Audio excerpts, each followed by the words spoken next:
Hi, welcome back, guys. This is your friend, the DN WhatIf 3.0, with another fanfiction. This is the movie of What If Lady Winter Ravette Joined UA.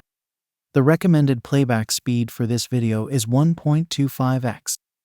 All credits for this video go to their respective authors, so please support the real author. Check out the link in the description for more details, and go to the story link to say hi to the author. Please give this video a like and subscribe to the channel if you want more videos like this. Now, let's get into the fanfic. They call her an angel that fell from heaven. She stares up at them in terror and shock while she falls. The snow falls with her. Her black eyes reflect the dark clouds. Time slows down. An angel? She's more like a raven. Her shoulder length, snow-white hair gets in her face as she tries reaching out for something to stop her falling. Nah, she's like falling snow. Winter Ravette watches in horror when his fingers brush her own, missing her hand. Time resumes. Winter. Shame that we made her fall. The white-haired female feels her ribs and spine shatter when she hits the road. She gasps in pain, her head slamming into cement. The snow continues to fall around Winter, while the screams from the public pierces her mind. Lady Winter Ravette would have been an amazing villain. Now for the UA recommendations applicants that passed. Who passed? Nezu, UA High School principal, asks happily before midnight. UA Hero Courses art history teacher opens the first folder from the pile in front of her. Yayurazu Momo, Takage Setsuna, Honuki Juzo, and Todoroki SHTO. Midnight reads off from the file to the others. For this year, 2 more than last year, Nezu states with a thoughtful expression. Midnight notices a second paper in the folder and takes it out. She blinks in surprise while reading the paper. We have one more recommendation. A transfer, Midnight says, handing the paper to Nezu. A transfer recommendation, Eraserhead, homeroom teacher for Class 1A in the Hero course, asks with a tired stare. Nezu hums in interest while he reads the information. Lady Ravette Winter, the heiress of the Ravette family and the heiress of the international Albus Corvus fashion company. She had recently sustained severe injuries to her ribs, spine, and head from an attempted assassination. She was accepted by Baton Academy for Heroes in America, one of the most elite hero schools in the world. But because of the attempt on her life, the Ravette family have decided to move to Japan for Lady Ravette's high school education. Nezu explains while inspecting her picture. Winter had shoulder-length, snow-white hair, charcoal black eyes, and freckled covered pale skin. She was incredibly skinny and unusually tall. Are we going to accept it? Midnight asks before Nezu takes a sip from his tea. I don't see why not. She has potential. The principal shrugs with a smile. What were her scores on the written and practical exams for BA's recommendations? Nezu wonders in curiosity. Midnight turns to another page and pauses in shock. Well? Eraserhead asks impatiently. He wants to get this damn meeting over with, so he could sleep. She scored a 99 on the written exam, and was first place in the practical exam. Lady Winter was recommended by 3 pro heroes. America's No. 3 Hero, Rain Hero. Maelstrom, No.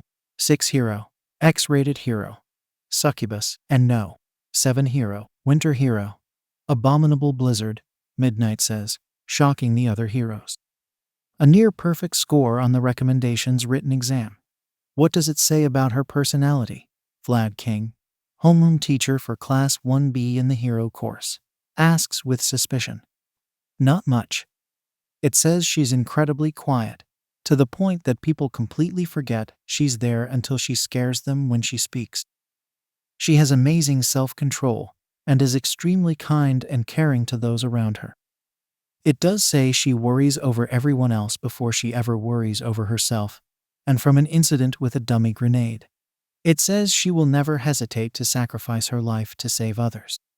Though, she is completely ruthless when in a fight, verbal or physical. and won't apologize unless she knows she is in the wrong or takes it too far, Midnight says, eyebrows furrowed. We've already picked out 20 students for Class 1A and 1B. We'll have to switch out a student or place her and another student in one class, Midnight says, making Nezu hum in acknowledgement. Place Lady Ravette and Shinso Hitoshi in Class 1A, Nezu says cheerfully. Eraserhead sighing heavily at having 2 more kids in his class. This is bound to be interesting, Eraserhead says dryly, Midnight chuckling in amusement. It really was. The raven may fall, but it always flies back up. Winter is going to become a hero and show the world who her family truly is. Saving her friends along the way is just an added bonus. She was always a selfless child. English. Japanese. Thinking. Whispering. Do you have everything? Your medications, your school supplies, tampons? An 18-year-old woman with pure white hair in a slanted cut, dark ocean blue eyes surrounded by burn scars, and pale skin asks curiously as she fixes the icy blue scarf wrapped around 15-year-old Winter Ravette's neck. Winter fixes her uniform, making sure the long-sleeved shirt she wore underneath her uniform covered her arms, and the tights she wore covered her legs. Yes, Whitney, I have everything, don't worry about me, Winter says quietly, brushing some her snow-white, shoulder-length hair out of her face. Whitney Ravette gives a soft smile, putting a hand on Winter's cheek. I'm your older sister. I always worry, Whitney says, making Winter giggle softly. The 15-year-old hugs her older sister tightly before leaving the mansion. Make friends, Whitney shouts cheerfully before closing the front doors. Winter smiles softly before getting into the black limousine. Good morning, Mistress Winter. Yua High School, correct? Fujibayashi Ihisa, Winter's personal chauffeur, greets warmly, glancing at the young teenager through the rearview mirror. Yes. Good morning, Fujibayashi-kun. Winter nods her head with a kind smile. Nanace-chan loved the present you got her for her 6th birthday. She wants you to come by and play again, Ihisa says with a smile, thinking of his daughter. Winter smiles at the mention of Fujibayashi Nanace. Winter met her 3 weeks ago when she first moved to Japan, and when her mother's introduced Ihisa to her. Does she? I couldn't spend much time on the dress, unfortunately. Mother had me learning. Winter trails off, voice weak. Ihisa gives a sympathetic smile before focusing back on the road. I'll make sure to visit during the weekend and play with Nanace-chan. How is Miho-sen? Winter asks in concern. Fujibayashi Miho, Ihisa's wife, was in the hospital with cancer. Winter always tried to make time to cook Miho food to help her recovery. It didn't do much, but it made Miho much more cheerful. The treatment is slowly making progress. Miho-chan has a terrible cough, though. The doctors think it's just a simple cold, but they're running tests to make sure it's nothing serious, Ihisa says, Winter sighing heavily. I hope she gets better.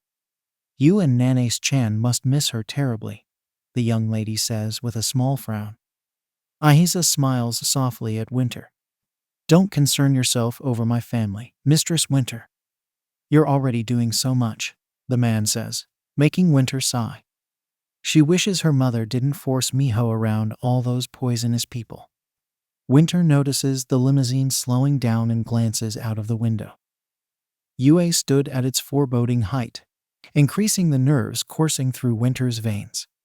Good luck on your first day, Mistress Winter, Ihisa says with a smile, Winter smiling back before she opens the door and steps out. She stares up at the prestigious school, taking a deep breath before taking the first step towards her future. Winter looks around the hallway, trying to find her class. The hallways were mostly empty, and it worried Winter. She made sure to wake up an hour earlier so she wouldn't be late. I hope I'm not late, Winter worries, spotting her classroom door. It was a large door with WHAT painted in red on the door. She stops in front of it, nerves increasing by the second.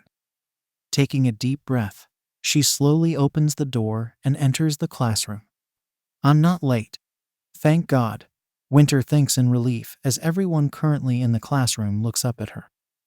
She blushes in embarrassment and slowly waves with a timid smile. "Hello," Winter greets quietly, brushing away her hair from her charcoal eyes.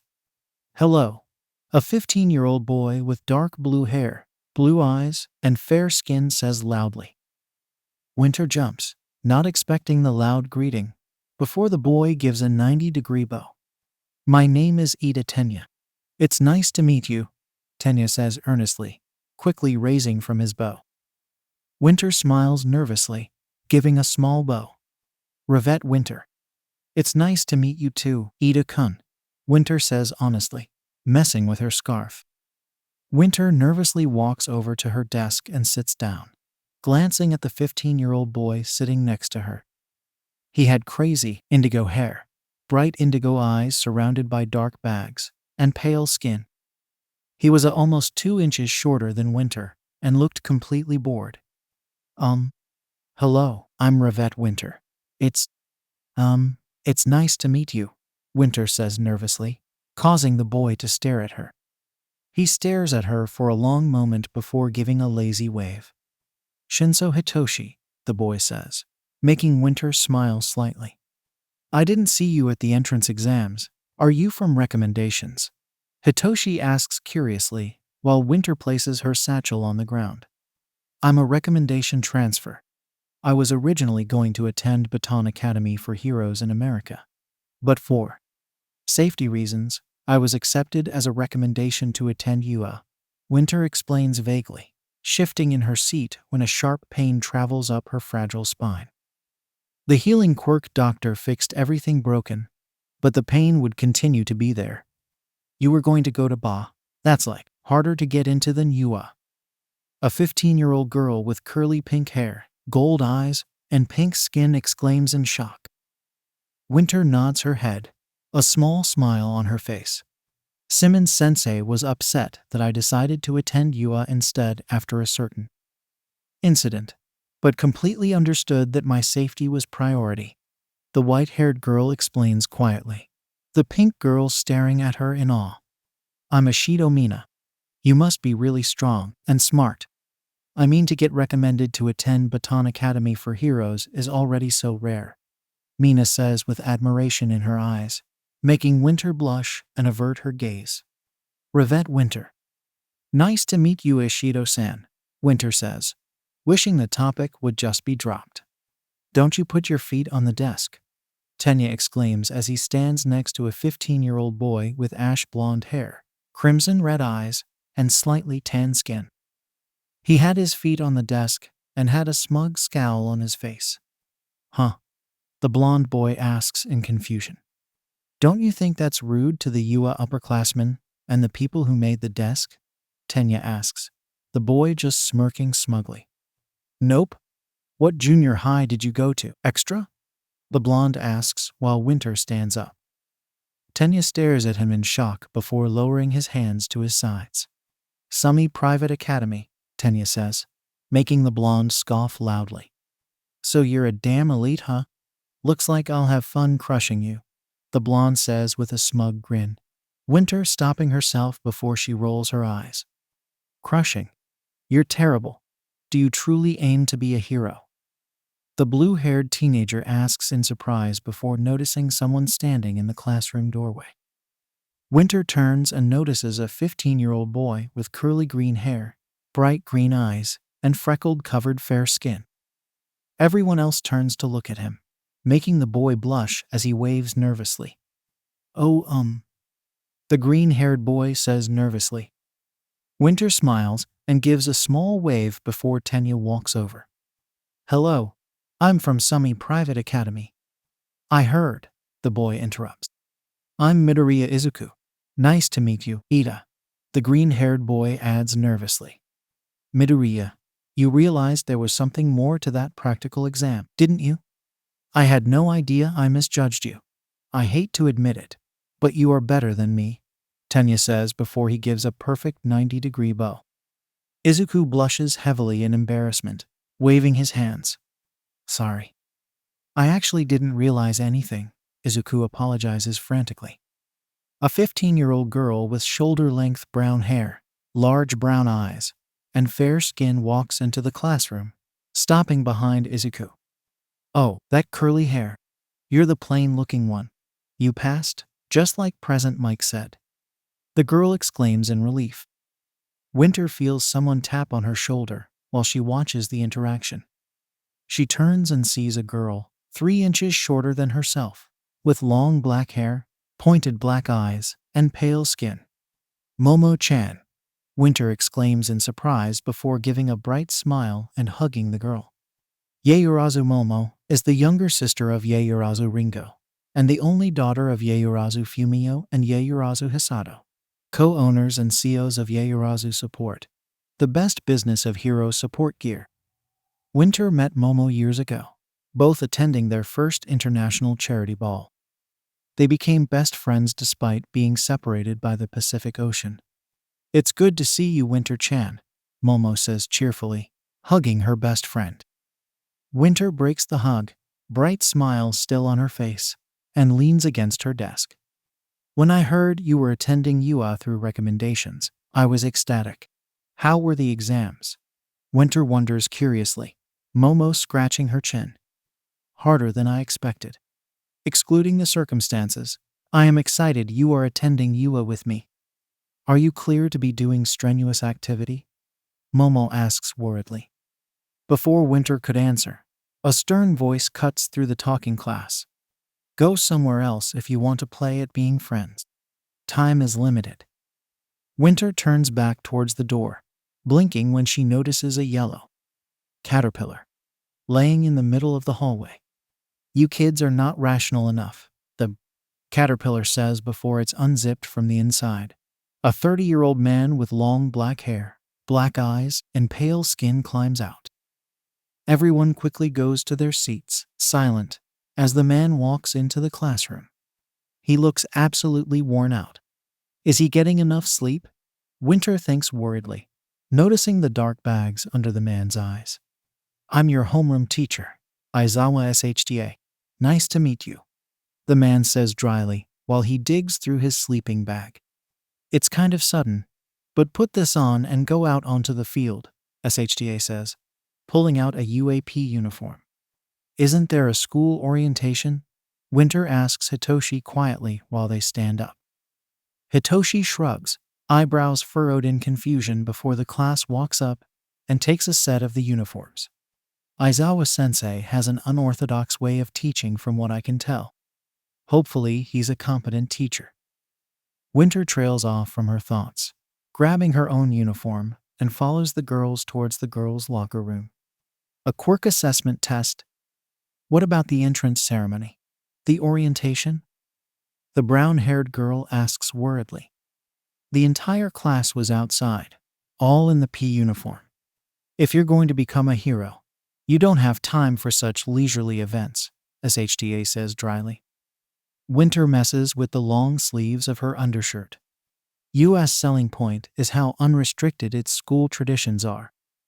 That's also how the teachers run their classes," SHTA continues, his arms crossed. "You kids have been doing these since junior high, too, right? Physical fitness tests where you weren't allowed to use your quirks," the teacher says before staring straight at Winter. "Ravette Winter, you finished at the top of Baton Academy's recommendations practical exam, right?" SHTA asks for clarification. The class bursts into whispers while Winter nods her head calmly. "Baton Academy? As in Ba? Isn't Ravette that fashion designer family? Famous for their civilian and hero fashion. In junior high, what was your best result for the softball throw?" the black-haired man adds, Winter brushing her hair away from her eyes. "In junior." Winter trails off in thought. 75 meters. "Try doing it with your quirk. You can do whatever you want as long as you stay in the circle," SHTA says before tossing a softball. Winter catches it while she walks up to the small circle in the middle of the field. "Hurry up. Give it all you have got," SHTA adds impatiently. Winter glances down at the softball in thought. "All I've got. Okay," she thinks before clenching her hand around the softball. She takes a deep breath, raising the ball. Winter throws the ball as hard as she could without her quirk, waiting a few seconds before lifting her hand again. An ice javelin forms in her raised hand, and she uses her quirk to propel the javelin forward. It hits the softball, carrying it into a farther throw. Winter turns with a small smile of self-satisfaction before a loud beep from a tablet SHTA was holding rings. 856 meters. Know your own maximum first. That is the most rational way to form the foundation of a hero, SHTA says calmly, making the class vibrate with excitement. Winter walks back towards the class, Momo giving her a bright smile. What's this? It looks fun. We can use our quirks as much as we want, as expected from the hero course. Mina exclaims in excitement, making their homeroom teacher give them a sadistic smile. Winter feels dread fill up her stomach. Oh no, she has a bad feeling about this. It looks fun, huh? You have 3 years to become a hero. Will you have an attitude like that the whole time? Alright, whoever comes in last place in all 8 tests will be judged to have no potential and will be punished with expulsion, SHTA says, Winter's eyes widening in shock. Expulsion? He can't be serious. Right. Expelling students before they even have a chance to shine. Winter goes through her thoughts quickly, trying to figure out what their homeroom teacher's agenda is. But it's the first day of school. No, even if it wasn't the first day of school, this is too unfair. A 15-year-old boy with bright yellow hair, electric yellow eyes, and fair skin exclaims in shock. Natural disasters, big accidents, and selfish villains. Calamities whose time or place can't be predicted. Japan is covered with unfairness. Heroes are the ones who reverse those situations. If you wanted to go talk with your friends at Mickey D's after school, too bad. For the next 3 years, UA will do all it can to give you one hardship after another. Go beyond. Plus ultra. Overcome it with all you have got, SHTA says with a hard glare. Is he giving us incentive to do our best? Winter asks herself with a tilt of her head. She glances at Momo, noticing her posture is completely relaxed. Momo would be tense if the expulsion was real. Winter decides, relaxing her posture as well. I'm not 100% sure if the threat is real or not, but stressing over it wastes time, Winter thinks calmly, giving Momo a small nod. I'll give it everything I've got. I did not risk everything to speed up my recovery, just to become lazy and fail, she thinks with determination. All right, demonstration's over. The real thing starts now. Your quirk. What is it? A 15-year-old boy with white and red hair, gray and turquoise eyes, and pale skin, a burn scar over his left eye, asks bluntly. Winter turns her attention away from the first test, 50-meter dash. Winter was almost 2 inches taller than him. Ice. You are? Winter answers while she lifts her hand and creates a small ball of ice. Todoroki SHTO. Are you related to a Yukimura family? SHTO asks bluntly, not seeming to notice how he sounded a bit rude. Winter tilts her head in confusion and thought. Yukimura. Sounds familiar. No, I don't believe so. I'll ask my mother when she returns from her business trip, Winter says, noticing Momo trying to wave her over. It's nice to meet you, Todoroki-kun. Winter gives him a soft smile before jogging over to Momo. You needed something, Momo-chan? The white-haired girl asks calmly. Aizawa-sensei has us racing each other. What did Todoroki-sen need from you? Momo asks, slightly protective of Winter. Winter smiles softly, glancing back at the emotionless boy. He wanted to know if I was related to a Yukimura family. Who is the Todoroki family? Winter asks, both walking towards the track. Todoroki is a famous hero family here in Japan. Todoroki-san's father, Todoroki-inji, is the No. 2 hero, Endeavor. But Endeavor's grandfather is the one to make the family famous by establishing a law firm for heroes. Endeavor's mother became an international icon as a model and a hero. Lava hero. Volcanica. Momo explains calmly. Winter nods her head in understanding. Good luck, Winter says quietly. The two get ready to run. Ready, set. SHTA trails off, and he raises his hand. Go! Winter creates a thin sheet of ice over the track before she starts skating across the surface. Ravette, 3.45 seconds. Yaoyorozu, 4.65 seconds. The teacher reads out while Momo slides up behind Winter, trying to stop herself. Winter grabs Momo's arm, bracing herself to stop the black-haired girl before she could slip and fall. Thanks, Winter-chan, Momo says, carefully stepping off the ice. Winter skating after her. Is Yukimura related to Todoroki in any way? Winter asks, Momo tapping her chin in thought. I vaguely recall a Yukimura Rei marrying Endeavor 26 years ago. It was quite the controversy. Many say it was an arranged Quirk marriage, Momo answers with a small frown. Both Momo and Winter knew about Quirk marriages quite a bit. You're quite curious about Todoroki-san. Momo trails off with a knowing look. Winter giggles and shakes her head. That name, Yukimura. It sounds familiar. Mama may have talked about them at some point, Winter says with furrowed eyebrows. You'll figure it out. For now, let's focus on the tests, Momo states with determination. Winter smiles and nods her head, rolling her shoulders back. Momo's right. I'll ask Whitney when I get home, the white-haired girl thinks, following Momo to the next test.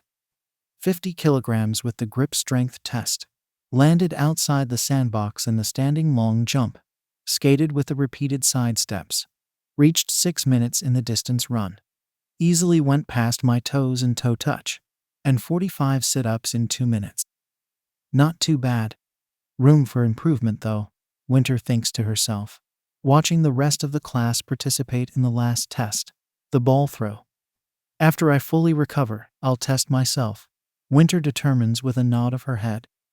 She runs a hand through her hair, pushing it out of her eyes, while the brown-haired girl gets infinity on the ball throw. Wow, you have a gravity quirk? Winter asks in awe, gazing down at the girl. She smiles brightly and nods her head. Yep, it's nothing special, though, the brunette says with a shrug of her shoulders. It's quite amazing. I've never really seen such a strong gravity quirk, Winter compliments. I'm Ravette Winter. Uraraka Ochako, nice to meet you, Ochako exclaims cheerfully. Winter smiles softly and glances up at the sky. She focuses back on the middle of the field, noticing Izuku getting ready to throw his softball. His arm lights up with lines of red before he throws the ball, the lines disappearing to his finger. The ball shoots off in the air, surprising Winter. Oh no. Winter trails off when she notices Izuku gripping his wrist tightly, one of his fingers dark purple. The white-haired girl jogs over to Izuku, eyebrows furrowed in worry. Midoriya-kun, are you all right? Winter asks in concern, grabbing his hand gently, inspecting the broken finger. I'm fine, Izuku exclaims, blushing bright red in embarrassment. Winter pulls up her shirt, taking off the wrap around her back. She creates a sharp blade with her ice and cuts a small part of the wrap. Here. This'll help, Winter says, while gently wrapping the piece from the wrap around Izuku's broken finger before surrounding the finger with a small amount of ice. Deku, you bastard. The furious blonde screams, explosions coming out of his hands. Winter ignores him, cutting her wrap again to wrap around the ice. Kei Kaken, Izuku exclaims in fear. Winter glances up, eyes narrowed at his behavior. He was pale with fear and his posture was completely tense, ready to run. How the hell did you let me go? The boy shouts in fury when Asahita's scarf wraps around the blonde, stopping him.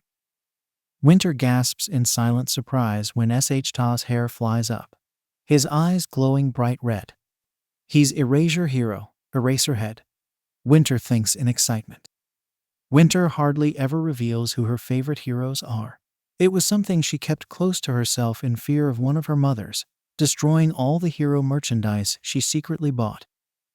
Eraserhead was her second favorite hero, the 18 only hero, Midnight being her favorite. Don't keep making me use my quirk. I have dry eye, SHTA says with a frown, his hair falling back down. The capture weapon returns back around SHTA's neck, and the blonde growls in anger. Head to Recovery Girl afterwards, okay?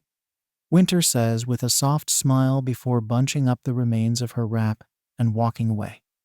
Thanks, Izuku stutters out, while Winter walks over to Momo.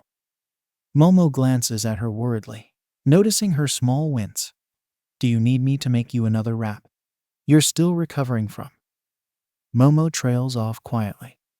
Winter gives a soft smile of reassurance. You don't have to. I don't think we'll be doing any more strenuous activity, Winter says before focusing on SHTA. I'll be showing your results all at once. It's too much work to explain it all, SHTA says before he pulls of the leaderboard. 1. Yayurazu Momo. 1. Ravette Winter. 2. Todoroki SHTO. 3. Ida Tenya. 4. Bakugo Katsuki. 5. Takoyami Fumikichi. 6. Shoji Mizo. 7. Ojiro Mashiro. 8. Kirishima Ijiro. 9. Ashido Mina. 10. Yoraraka Ochako. 11. Koda Koji. 12. Sato Rikido. 13. Asui Tsuyu. 14.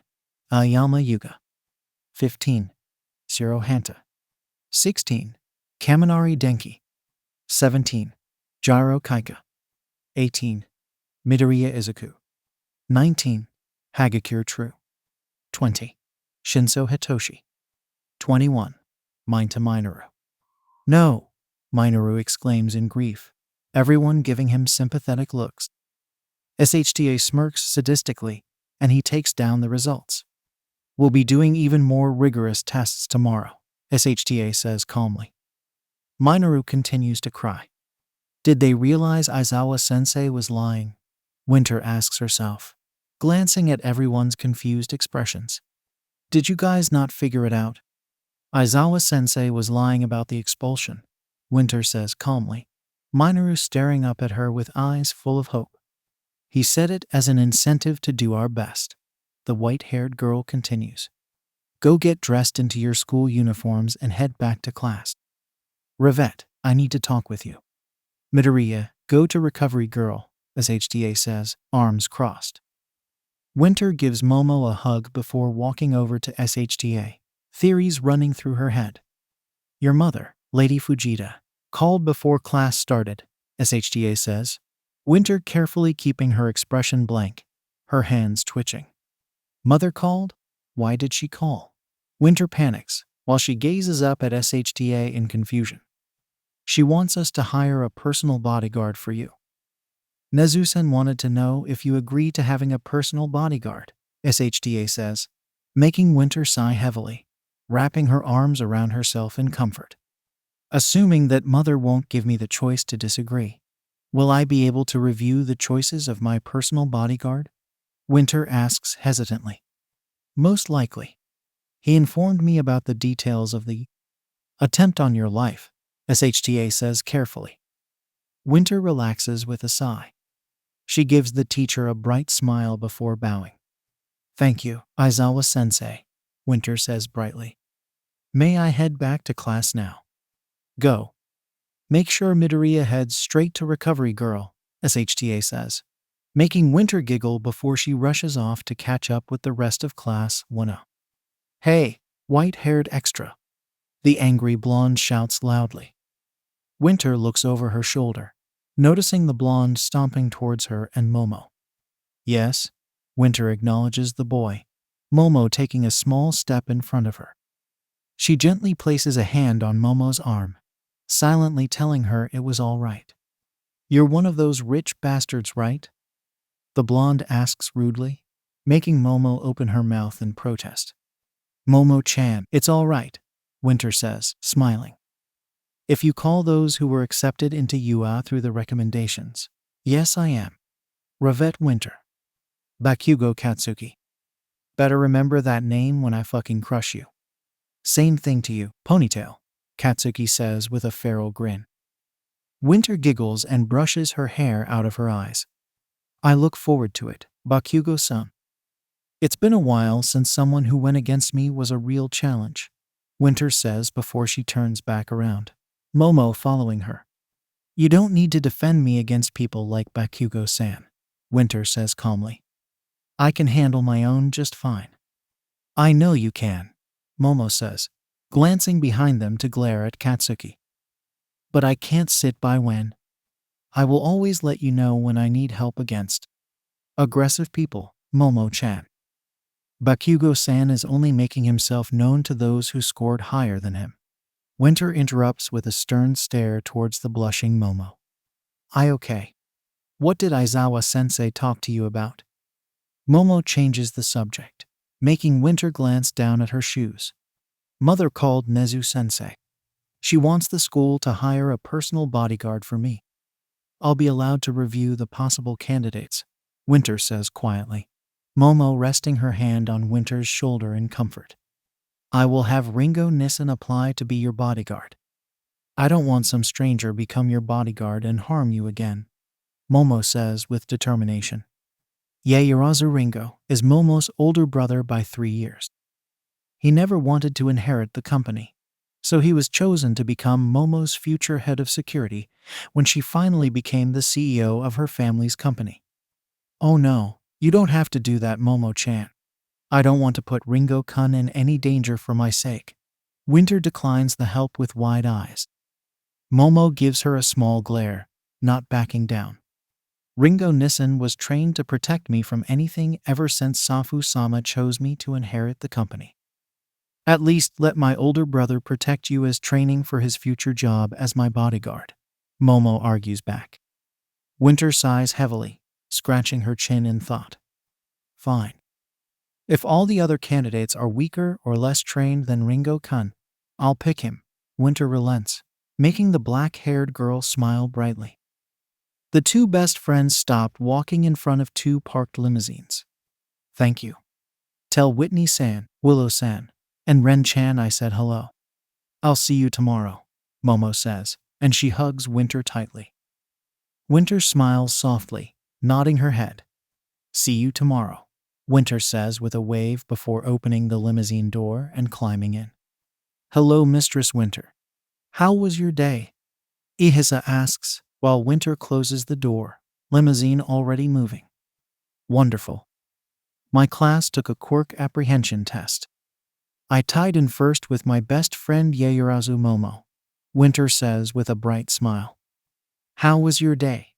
The young heiress asks politely. Uneventful. It's quite lonely with Nanes-chan going to school now, Ihisa says with a small shrug. Winter smiles softly before she stares out of the tinted windows. I wonder what Whitney will teach me today, Winter thinks to herself, watching the street zoom by. I hope you're ready for today's lesson. Dr. Cross has given you permission to begin your self-defense lessons. I will be teaching you until you are given your personal bodyguard, Ihisa says, Winter perking up in surprise. Really? Winter asks in surprise. Ihisa gives the white-haired girl a small smile through the rear view before looking back at the road. Yes, Mistress Whisper wants you to learn, in case of another attempt, the man says, making Winter stare at her hands. Will we still continue my meditation and yoga lessons? Of course. Get dressed in your yoga outfit and meet me in the training room. We will start your training immediately, Ihisa says, stopping in front of the mansion entrance.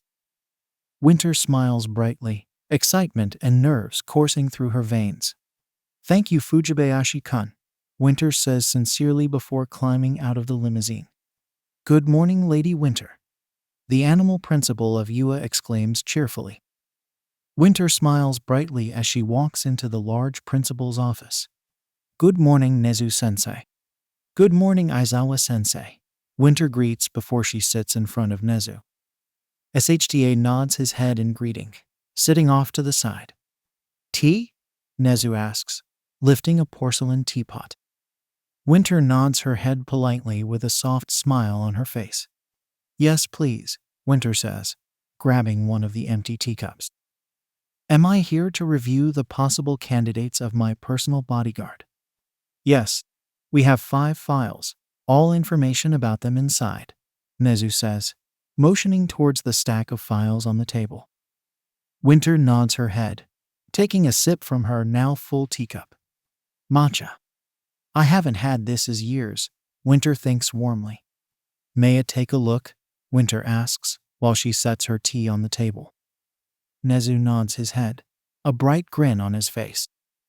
Winter pulls the stack towards her, grabbing the first. Ollie Ian. He's 26. Married, has 3 children. Has a quirk that lets him predict anything almost always correct. The further in the future it is, the more correct it is. He is an expert in ranged weapons, mainly archery. Nezu starts, Winter frowning slightly. He has things to lose. Whoever tried to kill me will use that as an advantage. Ali-san has issues with those who are rich. He won't to the best of his ability to protect me or the others in my class. My bodyguard needs to be proficient in multiple types of fighting, Winter says, closing the folder and setting it to the side. She grabs the second one, opening it up. One in Sook. She's 36. Divorced, no children. She has a quirk that lets her control the magnetism of small objects. She's a previous vigilante, turned bodyguard. She is proficient in martial arts and swords, Nezu says, staring at the focused Winter with a gleam in his eyes. Too distant, and doesn't trust anyone but herself. If we are keeping my personal bodyguard a secret from the public, it will be hard to do with one Sam. My bodyguard needs to be good with teenagers, and needs to be able to trust others to have her back. Winter frowns, placing the file to the side and grabbing the third. She opens it before immediately putting it away. No. She was a possible candidate before, and will never save anyone if she keeps those idiotic opinions of hers. She and Aizawa-sensei will kill each other if they were in the same room. Winter grabs the 4th file after taking a sip of her tea. All right, Sosadaro. 46. Never married, no children. Has a quirk, but no one knows what it is. Expert in martial arts and guns, the principal says, Winter inspecting the picture of the man with a thoughtful expression. He has a drinking problem. He also might be sick. Sosa-san won't be able to protect me or an entire class of teenagers with the best of his ability. No matter hard he tries, Winter eventually says, closing the folder. She grabs the last folder, opening it. She smiles softly when she sees who it is. It was a tall 18-year-old boy with short dark brown hair, slanted black eyes, and fair skin. Yayurazu Ringo. He's 18, not married, and has no children. His quirk lets him create any chemical that comes from the elements. He is an expert in martial arts and melee weapons, and proficient in ranged weapons, Nezu says, Winter shaking her head. Momo-chan doesn't even have to tell Ringo-kun to apply as my personal bodyguard. You already chose him as a candidate, Winter says softly. She closes the folder and hands the folder to Nezu before grabbing her tea and taking a sip. He's the best candidate. He's good with teenagers, at least proficient in multiple types of weapons and fighting. Trusts those he works with his life. Will be able to work with Aizawa-sensei. And will be able to protect me and 21 others, Winter says with a nod of her head. You know him, Nezu states in surprise, making Winter smile brightly. Ringo-kun is Momo-chan's older brother. He once said he was incredibly grateful for me becoming friends with Momo-chan. He's an amazing person, Winter says softly, a sad smile on her face, and warms her freezing hands with her teacup. Well then. All that's left is his psych evaluation and physical, and I will discuss him becoming your bodyguard with your mothers. Nezu exclaims cheerfully, breaking Winter from her thoughts. She smiles softly and nods her head, taking one last sip of her tea before placing it on the table and stands up. Thank you for the tea. Have a nice day, Winter says brightly before bowing and leaving the office. SHTA stares with narrowed eyes as Nezu hums. Give the class an ick test today. Lady Winter interests me, Nezu says, making SHTA pale slightly. Oh no, if Nezu is interested. Of course, Nezu-san, SHTA sighs in defeat. He can't stop Nezu, even if he tried. Oh, Todoroki-san. Winter grabs the attention of SHTO as he walks into the empty classroom. He stops walking and turns, watching Winter jog over to him. Ravette-san, SHTO greets emotionlessly. Winter gives a bright smile, both walking into the classroom. I asked my older sister about the Yukimura family. My uncle, Ravette William, married Yukimura Atsushi 5 years ago.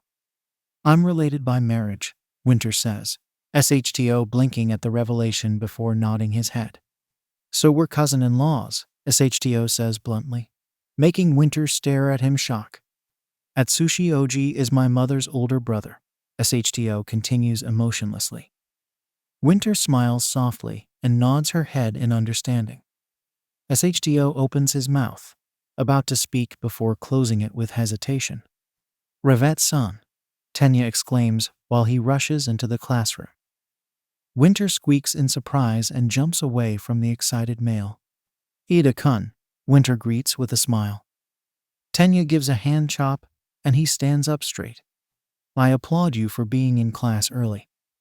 Education is our most important objective right now, Tenya compliments, pushing up his glasses. Winter giggles softly and nods her head. Thank you, Ida-kun. But coming to school early is nothing to compliment on, Winter says with a shrug of her shoulders. Did recovery girl Senhil Midoriya-kun all right? I never got to ask how he was doing yesterday. He was a little fatigued from the stamina recovery girl used, but all healed. Tenya reassures the white-haired girl, making her sigh in relief. I'm so glad.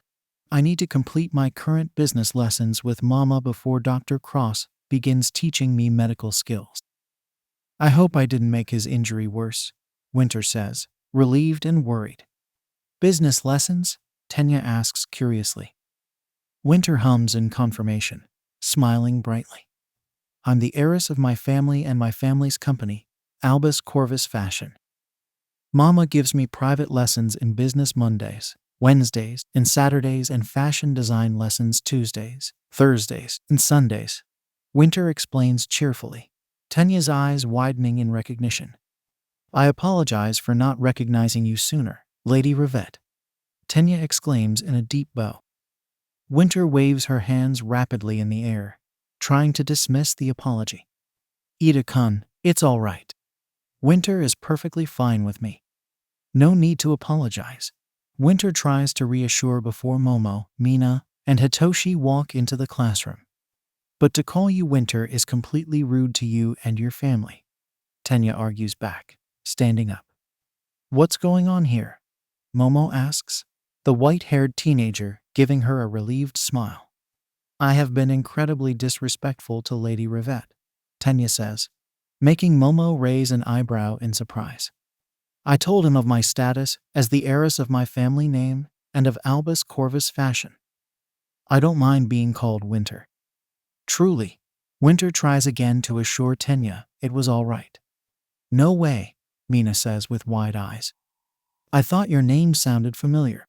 I'm in the same class as the Ravette Winter, daughter of one of the greatest fashion designers in the entire world. Mina held stars in her eyes. Winter blushes, and she runs a hand through her hair. It's not really a big deal. We're all in the same class, and I truly don't mind being called by my first name, Winter says with a soft smile. How did the meeting with Aizawa-sensei and Nezu-sensei go? Momo asks, changing the subject. Winter gives a grateful smile before walking over to her desk. Good. They had already picked Ringo-kun as a possible candidate, so you don't need to tell Nezu-sensei. He was the only one who met my requirements, Winter starts, making Momo smile brightly. Ringo Niai was so excited when I told him. He hated it when Fujita-sama immediately denied him the first time, just because he didn't have any experience, Momo says with a frown. Winter giggles at the obvious dislike her best friend had for the decision of her personal bodyguard last year. You hated it too, if I remember correctly, Winter teases, making the black-haired girl blush. Winter really misses this freedom. Settle down, SHTA says dryly when he walks into the rowdy class. They all immediately go to their seats, quiet. Winter tilts her head, staring at the huge stack of packets in their teacher's arms. We will be taking a test today. Your scores tell me what you need to improve on and what you excel at. It is not a grade, but you should still try your hardest, SHTA says, making most of the class burst in protests. It's only the second day of school, and we have to take a test. A 15-year-old boy with yellow hair, yellow eyes, and tan skin exclaims in horror. Winter feels a headache building from the class gets louder with their protests. SHTA activates his quirk, making the class go silent. Nezu-san has decided to give this test last minute.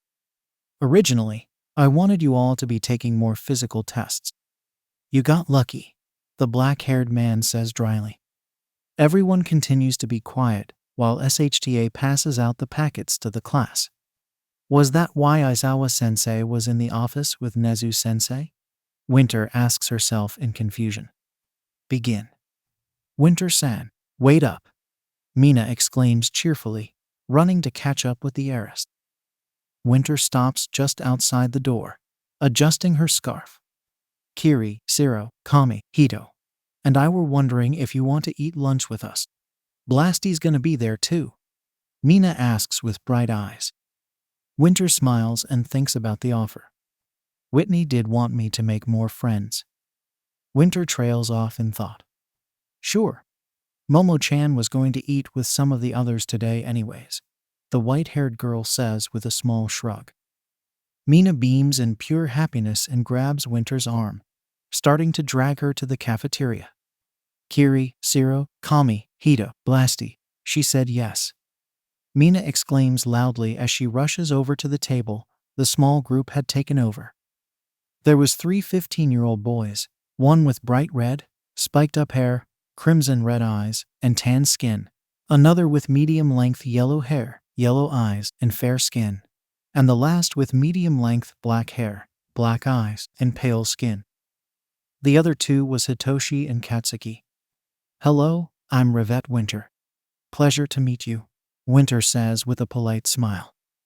The red-haired boy beams even brighter than Mina and gives an enthusiastic wave.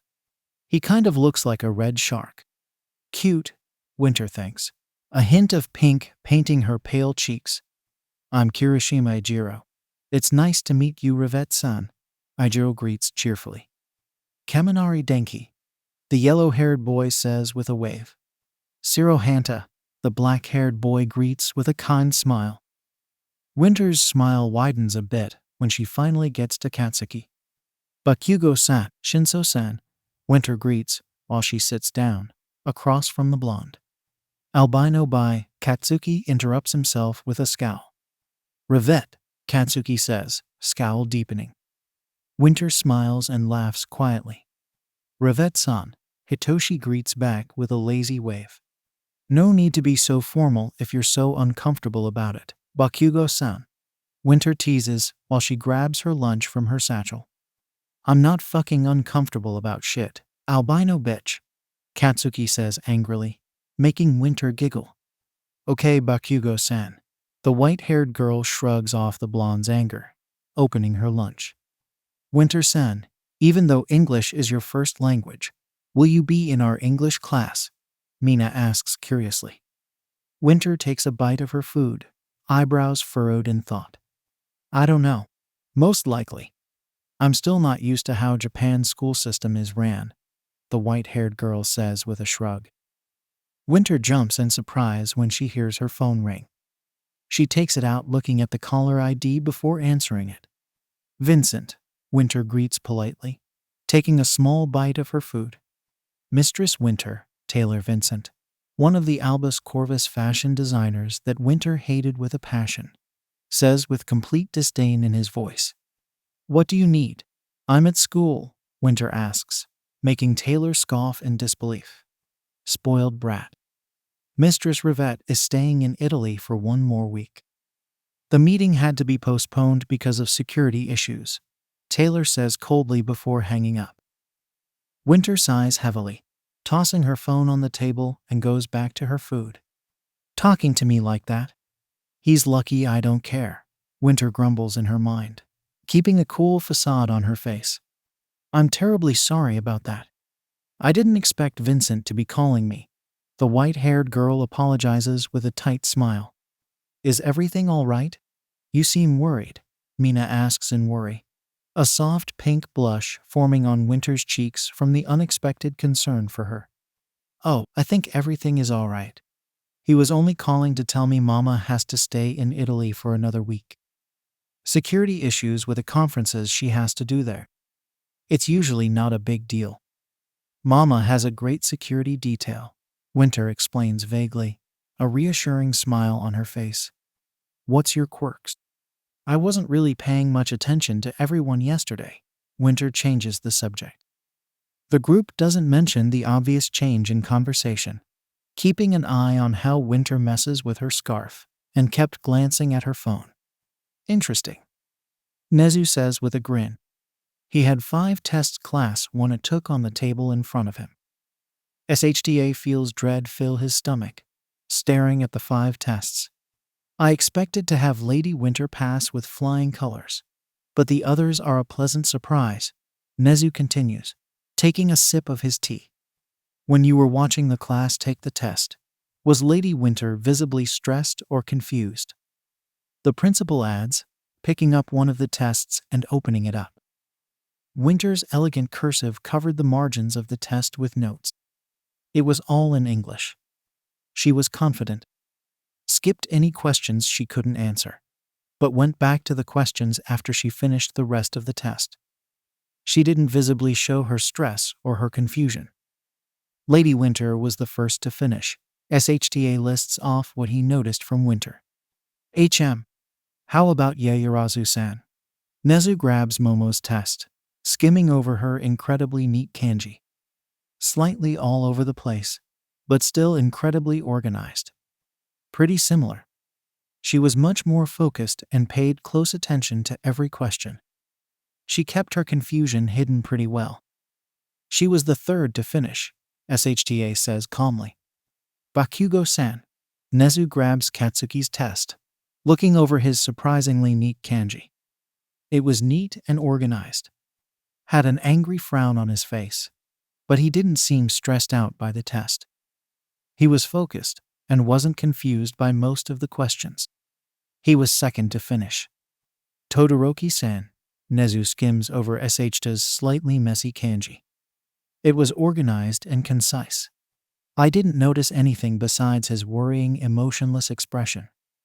He did seem confused about the math questions, but was completely calm. He was fourth to finish, SHTA says with narrowed eyes. What was Nezu planning? Finally, what about Midoriya-san?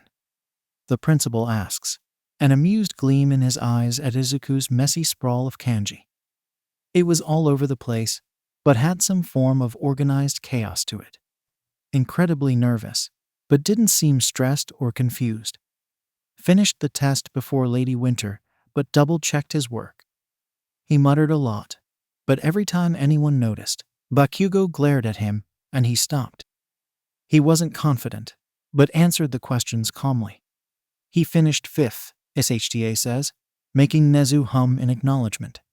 IC tests are easy to trick. If you knew how to trick the tests. These 5 have exceptionally high scores. It's quite intriguing, the principal says calmly. SHTA feels the dread in his heart grow even more. I want Yukimura-san to help me teach them, Nezu says cheerfully, making SHTA pale. Nezu and that man together is the most terrifying thought in his mind. It's only the second day of school, Nezu-san. Are you sure you want to take these 5 as your students? SHTA asks dryly, hiding his fear, but not his confusion. Every single year, you expel at least one person when you give them the Quirk apprehension test. Last year, you expelled the entire class except one student who has now skipped a year and will possibly join the Big Three, making it the Big Four. This year, you didn't expel a single student, even if the class has two more than it should. Nezu starts, making SHTA avert his gaze. Anyone who has come from your class has become, or will become, a better hero than your generation of heroes. I trust your judgment, and seeing how you didn't expel any of your students, I am safe to assume that taking these 5 as my students will be beneficial to the school and to the world. Nezu continues, SHTA frowning slightly at the compliment. He stays silent, thinking over the pros and cons of this before sighing heavily in defeat. When do you want to talk with the 5? The black-haired man asks in defeat, slouching back into the couch. Nezu smiles cheerfully, taking a sip of his tea. Hopefully today or tomorrow. I have to call Yukimura-san and ask if he would want to help teach the children with me.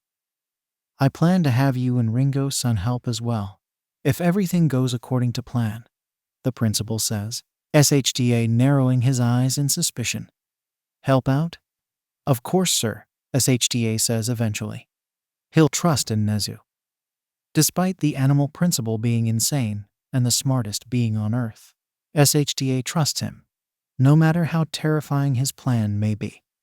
Mistress Winter, Ahisa says, startling the slightly large group around Winter. It was the end of the day and everyone was going home.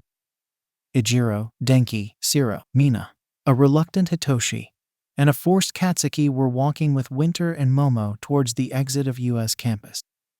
SHTO was somehow dragged into the group as well, but Winter suspects he was just curious about her. They did just find out they were cousins. Hello, Fujibayashi-kun. Is everything all right?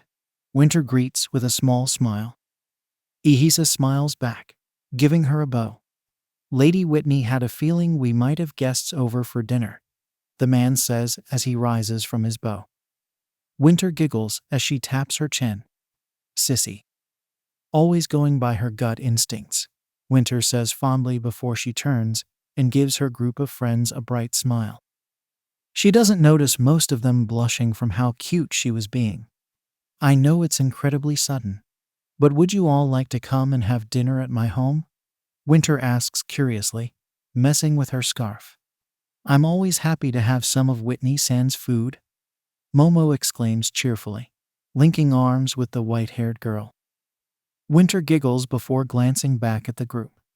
If you can't, that's completely fine. I can at least give you all a ride home. It's going to rain in 30 minutes, Winter says cheerfully. Well, I'll have to text my moms and ask, but I don't mind a ride home, Ijiro says with a bright smile. Hitoshi shrugs, rubbing the back of his neck. My foster parents won't mind, the indigo-haired boy says with a small smile. Mina jumps up and down, linking arms with Katsuki's and pulling him with her. I'll go too. Blasty's going too. Don't worry. I won't let him escape, Mina exclaims cheerfully, everyone ignoring the shouting blonde. Hanta just shrugs and gives a bright grin. My parents will be fine with it.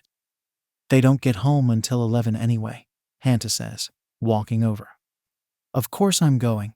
Your sister's food sounds lit, Denki exclaims, just as cheerful as Mina. SHTO stares at the ecstatic Winter with a blank expression. His eyes hold a large amount of want, but he doesn't walk over. I apologize. My father won't be happy about me staying out after curfew, SHTO says finally, making Winter's smile fall. Her eyes darken slightly as she thinks a mile a minute. Her smile returns full force as she walks over and grabs SHTO's hand before leading him over to the group. Then, when I drop you off after dinner, I'll personally apologize to him.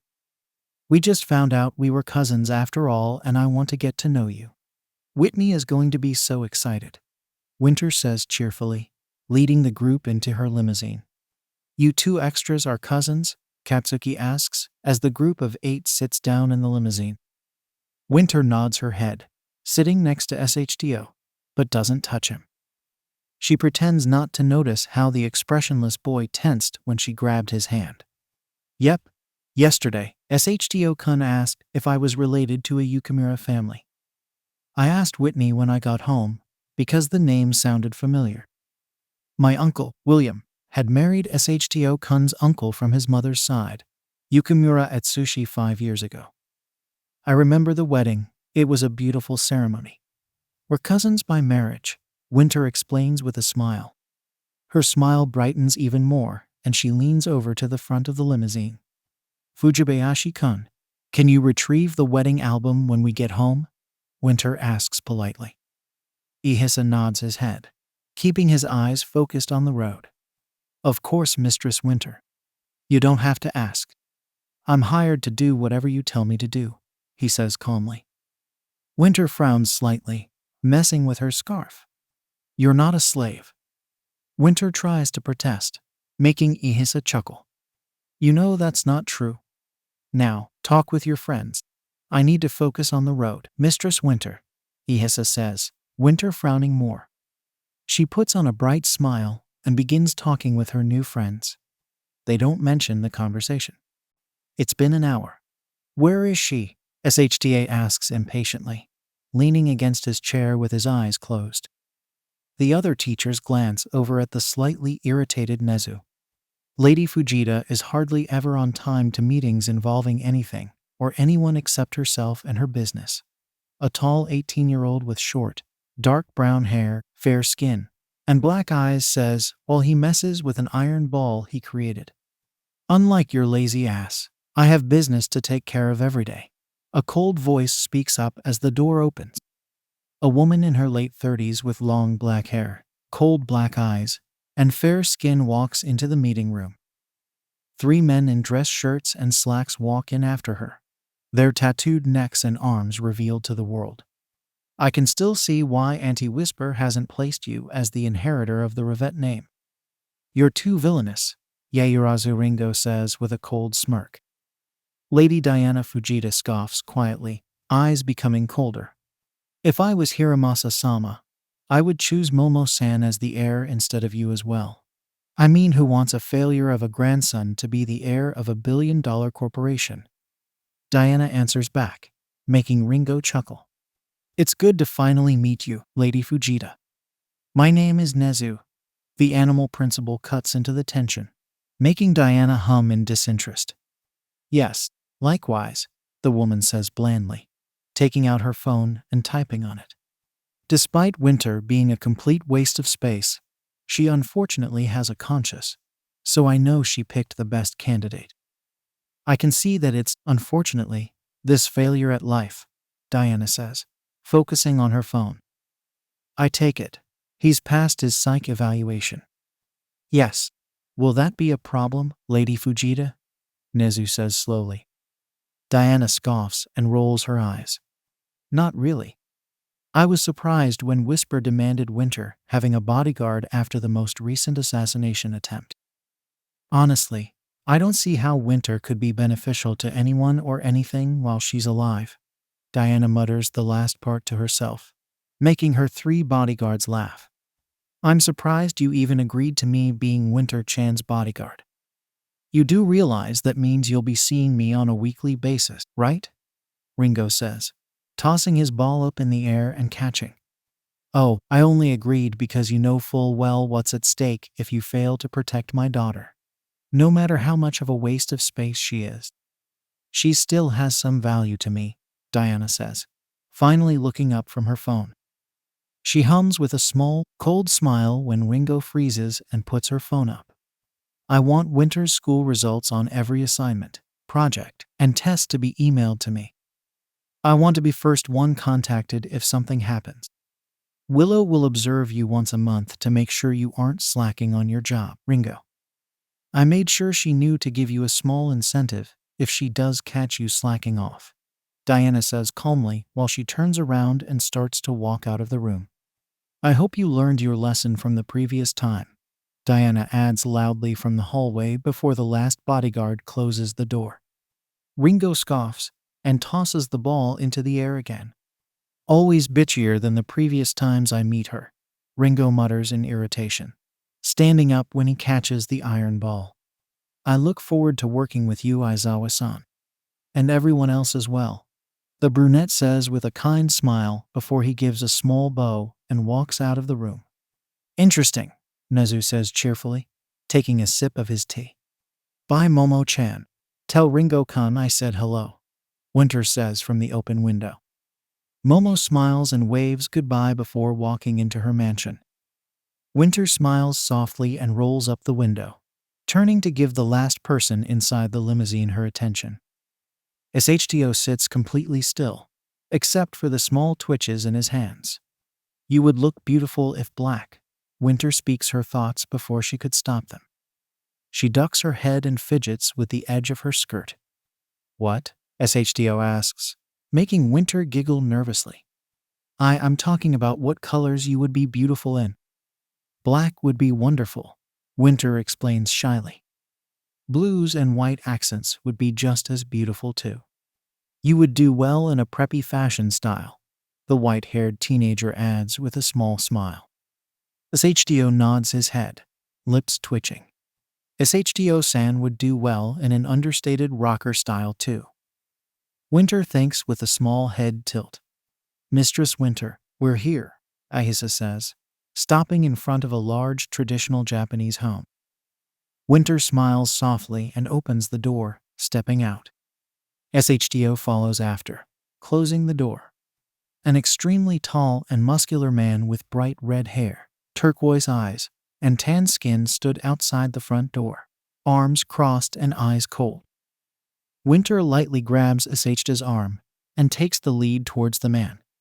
SHTO, you're out past curfew, the man says with no emotion, his fire beard burning a bit brighter.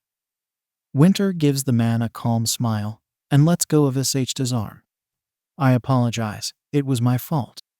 He stayed at my home for dinner with my friends, Winter explains, giving a small bow. We both just found out today we were cousins by marriage. My uncle married your wife's older brother almost 5 years ago. I wanted to get to know SHTO-kun. You are? The man asks rudely, making Winter sharpen her smile. Ravette Winter. I sincerely apologize for keeping SHTO-kun for so long. NGOG, Winter says with another small bow. NG stares down at the white-haired girl with cold eyes before turning around and walking into the house. Come, SHTO.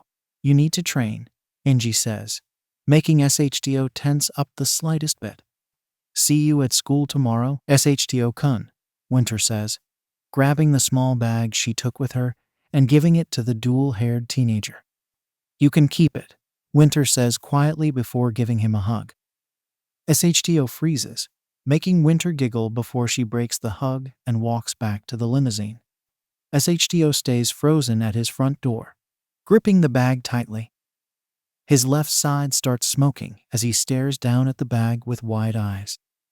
He slowly opens the bag and smiles the tiniest smile. SHTO-kun and his siblings. All the photos of the wedding and reception are digitalized, so you can keep the album. I can make a new one. It was truly a beautiful wedding. If you need any help, or you want to contact Atsushi OG and Will OG, just text me with this number. I hope we can all get to know each other. Sincerely. Your cousin, Ravette Winter. A man trudges through the abandoned streets with his eyes closed. He puffs out a cloud of smoke from his cigarette, listening in on the footsteps following him. He stops in the middle of a flickering streetlight, dropping his cigarette and smashing it with his foot. It's true. Winter Ravette is living in Japan to continue her education, completely healed, the man says, his voice hoarse and teeth yellow. The footsteps stop just behind the man. He doesn't turn around. There's talk of a league of villains being created in Japan. I sent a few of my best to work with them. There is still time, the man adds, the streetlight flickering even more. The footsteps continue before stopping inches from the man. There's rumors of All Might becoming a teacher at UA as well. I'm leaving war in charge while I fly to Japan to work closer with this league of villains in a few days. The footsteps start receding, something light hitting the concrete with a thud. The man doesn't turn around until he can't hear the footsteps anymore. He keeps his eyes on the ground as he turns, inspection the wood cube that hit the ground. On the top, it showed "OK" burned into the wood. The man sighs in relief and picks up the cube, putting it in his pocket. He turns back around and continues trudging through the empty streets, taking out another cigarette and lighting it with an old lighter from his pocket. He takes out his phone and hits speed dial. War. A deep female voice answers almost immediately, the sound of gunshots in the background. You're in charge. I'm heading to Japan in a few days to help this league of villains. I need information on every hero school in Japan, the man orders, taking a drag from his cigarette. Yes, sir. Does Famine know you're coming to Japan? I'll inform him on the plane. Stay alert, the man says, noticing a drunk man stumbling out of an alleyway. Of course, sir. The man hangs up and pockets his phone. He walks up to the drunk man, grabbing his shoulder. Hey, wash it. The drunk slurs loudly, aiming a sloppy punch at the man's head. He grabs it easily and twists it before grabbing the drunk man by the back of his neck. He kisses the drunk man and breathes out a sickly yellow smoke from his lungs. The drunk is forced to breathe it in for a few seconds before the man lets him go. He coughs loudly, trying to get the smoke out of his lungs. Blood starts splattering on the ground from his coughing, and he collapses to the ground, gripping his throat. The smoking man takes another drag from his cigarette as he walks off, leaving the drunk. Winter yawns quietly into her hand, scratching the back of her head. She walks into her rowdy classroom, wincing at the noise. Winter-chan, Ochako exclaims cheerfully, walking up to the tall girl. Winter smiles softly and gives a small wave. Hello, Ochako-chan. How are you? Winter greets politely while she walks to her seat. Ochako follows after her with a skip in her step. I'm still a bit shocked I'm going to UA. How are you? Ochako asks with a bright smile. Winter stifles a yawn as she sits down, taking off her satchel. Just a bit tired.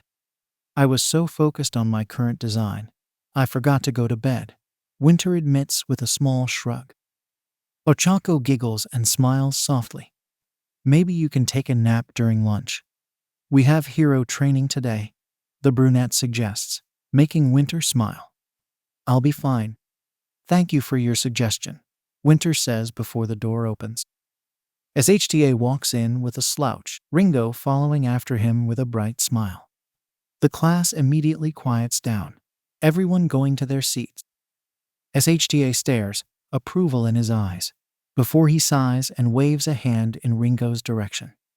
Because of her parents' concerns about her safety here in Japan, Lady Ravette is assigned a personal bodyguard chosen by herself and checked by the Hero Commission. His top priority is to protect Lady Ravette and this class in case anything happens. He will be here under the guise of being my teacher's assistant. His name is Yaoyorozu Ringo, SHTA explains tiredly. Ringo gives the class a lazy wave, his smile turning brighter. Yo, the 18-year-old says, stuffing his hands into his pockets. Your parents have been notified that he is Lady Ravette's bodyguard, and they have all signed a non-disclosure agreement. You are all forbidden from revealing him as a bodyguard to the public, and the consequences will be severe if any of you leak this information out to the media, SHTA continues with a serious expression. Only Lady Ravette and Nezu have the permission to reveal any of this information. Does anyone have any questions? SHTA sighs heavily when he sees almost everyone raising their hands. Are you related to Yaoyorozu-san? Ochako asks curiously. Yep, she's my baby sister, Ringo answers with a cheerful smile.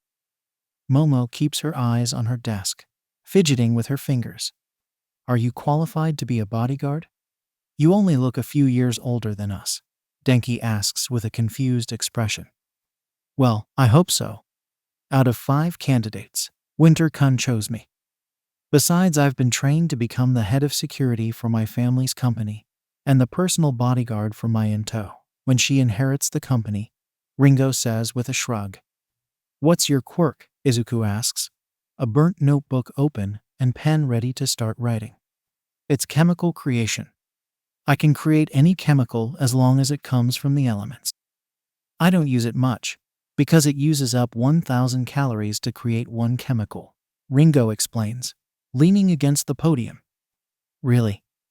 So you can create any element? Izuku asks excitedly, quickly writing down the information. Why does Ravette-sen need a bodyguard? Shouldn't the heroes be enough? Minoru asks, making Winter pause. The brunette male sighs and stares at Winter. Winter glances up and shakes her head. Winter-kun's parents are trying to be prepared. Heroes won't be able to watch Winter-kun outside of this school or outside of hero agencies.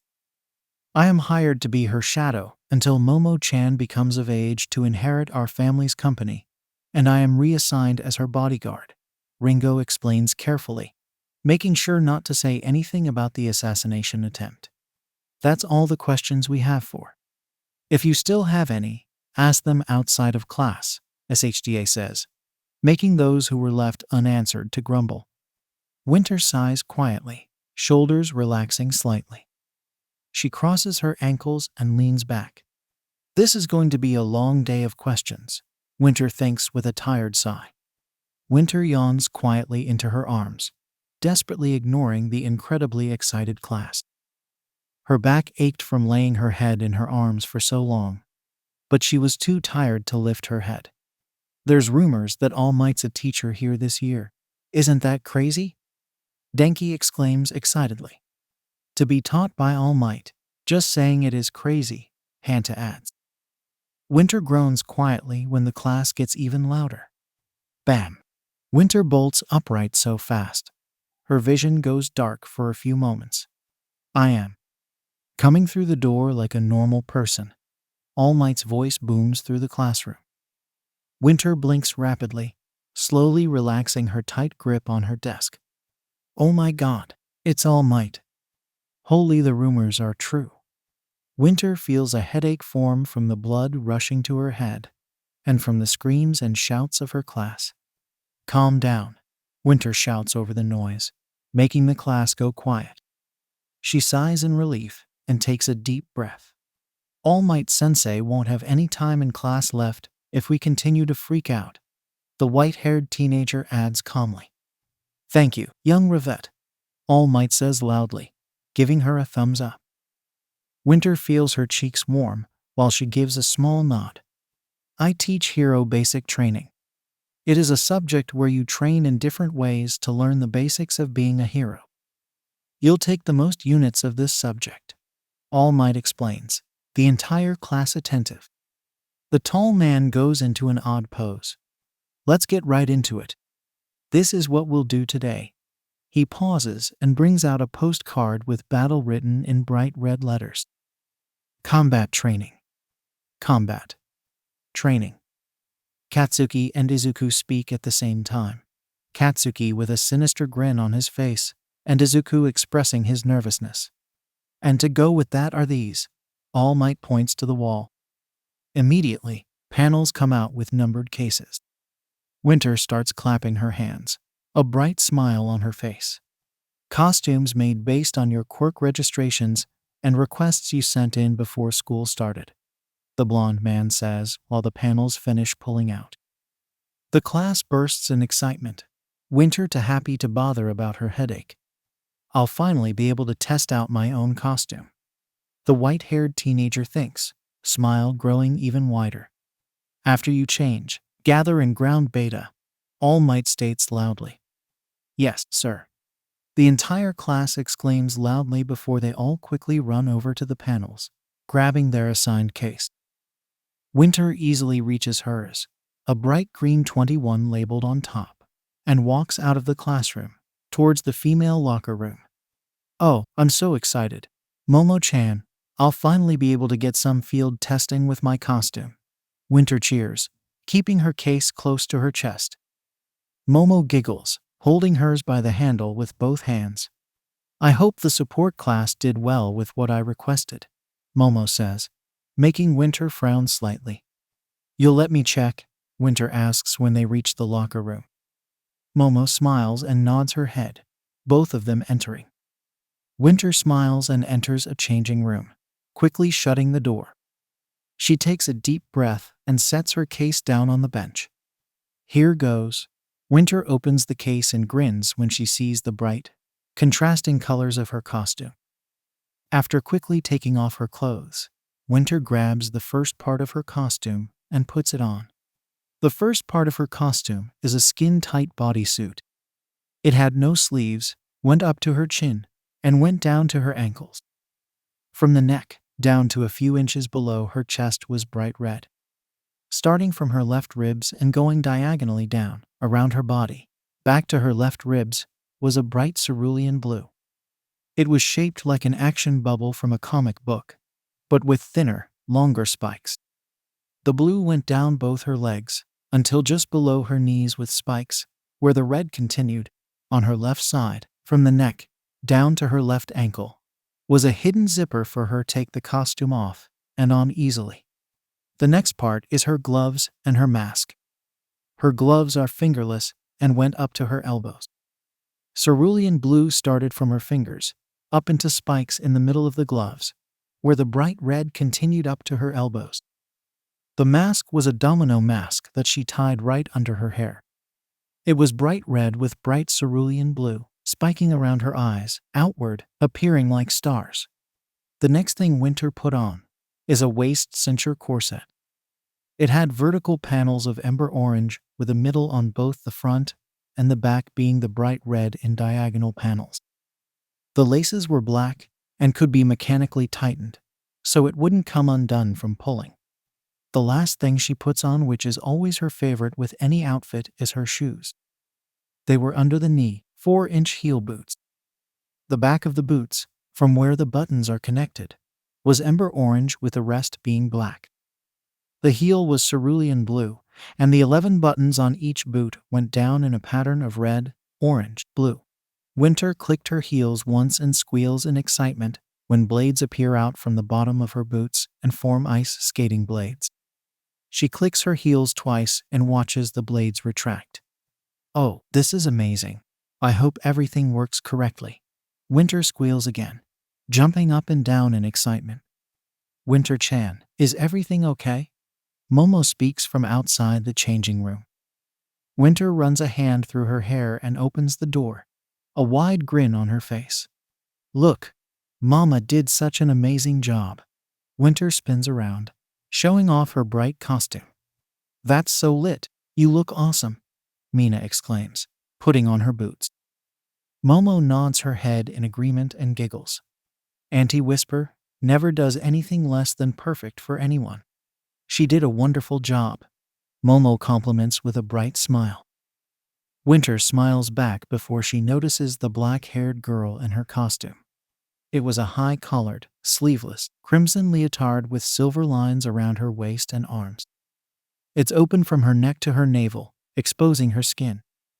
2 gold utility belts were around her waist, and a thinner one went around the top portion of her chest, below her shoulders. She had on calf-length, crimson-heeled boots, dipping sharply down in the center. This is horrible, Winter mutters with a frown, feeling the fabric of the leotard and the utility belts. Not even a steel fiber fabric, just an aluminum carbon fiber. And not to mention how clunky these utility belts are.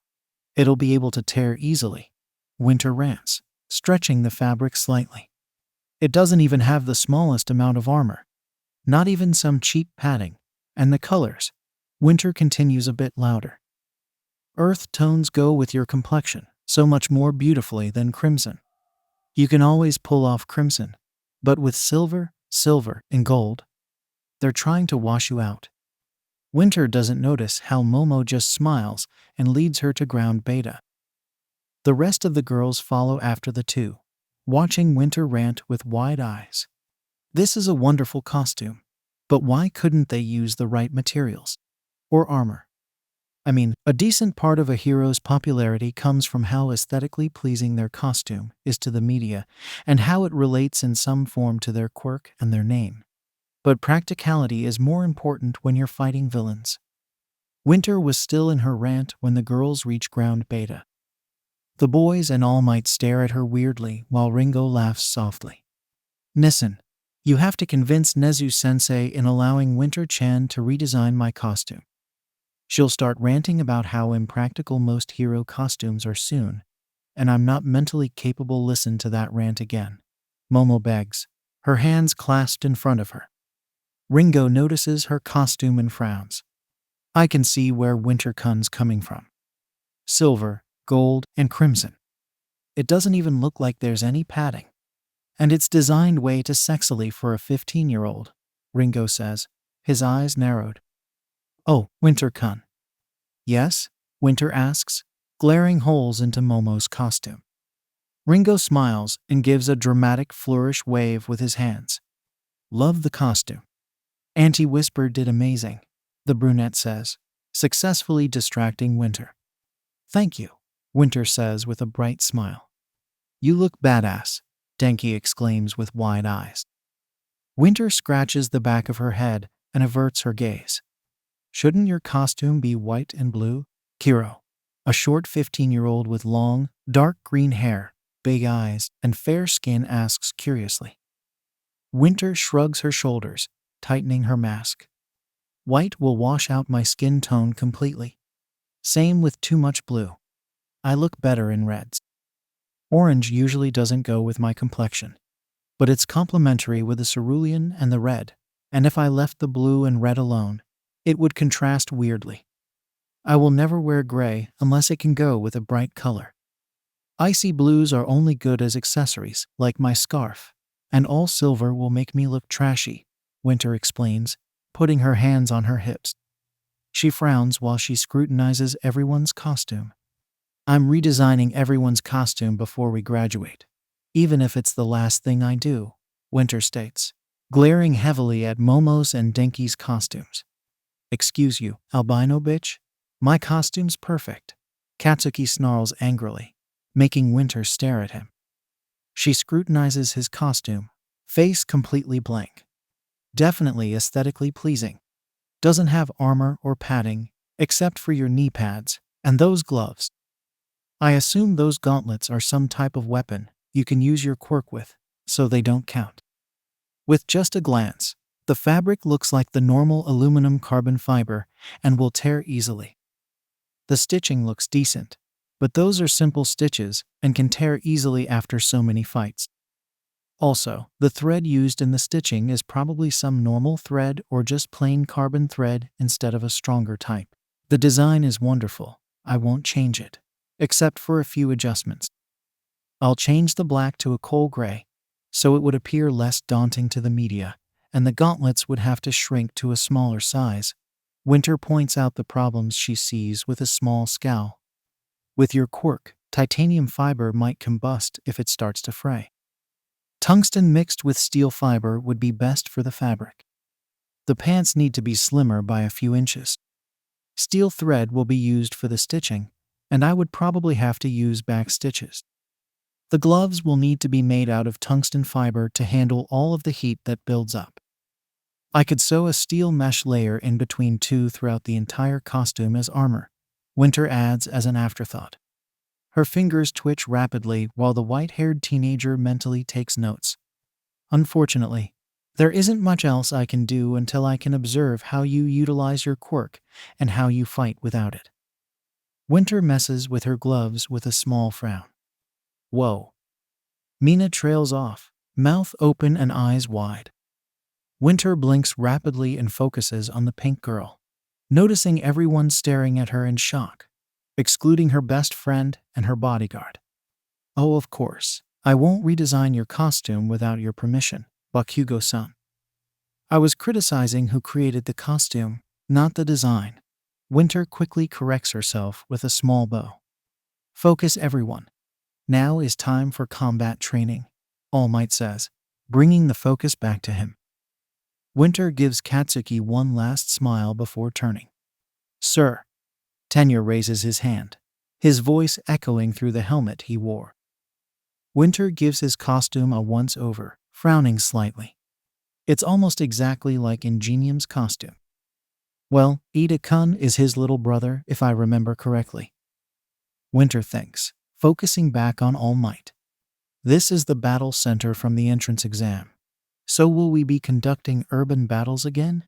Tenya asks. No.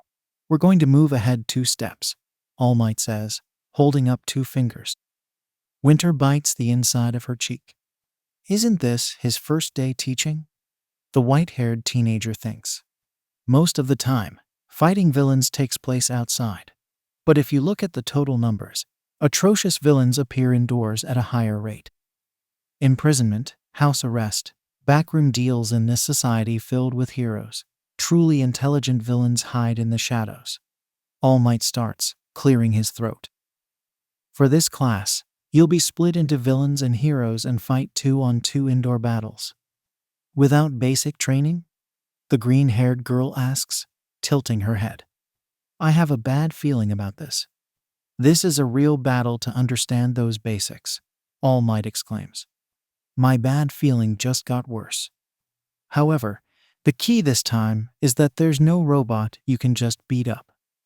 How will wins and losses be determined? Winter and Momo ask at the same time.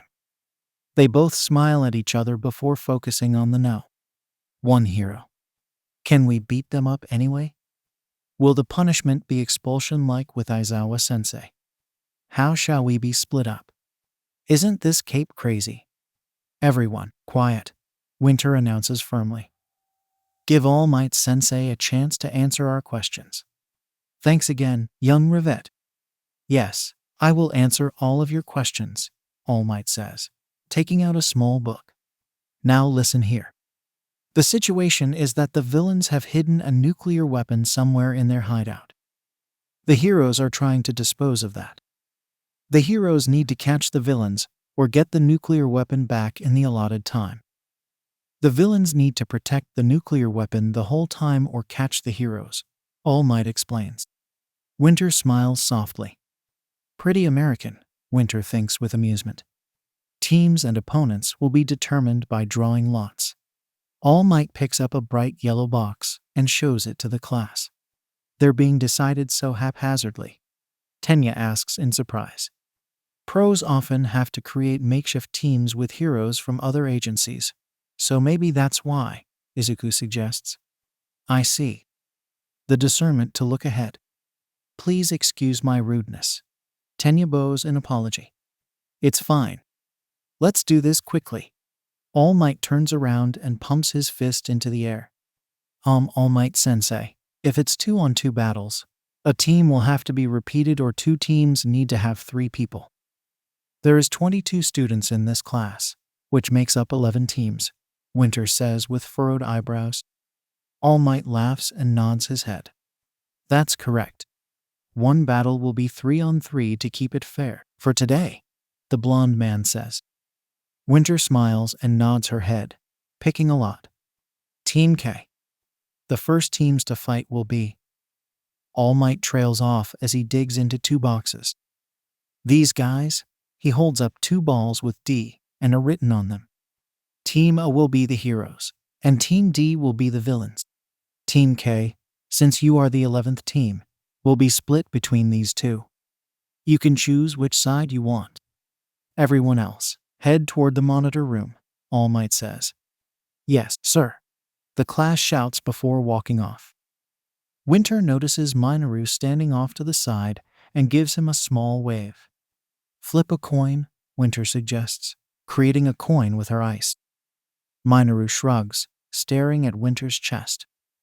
The white-haired teenager fidgets nervously while she adds details to each side of the coin.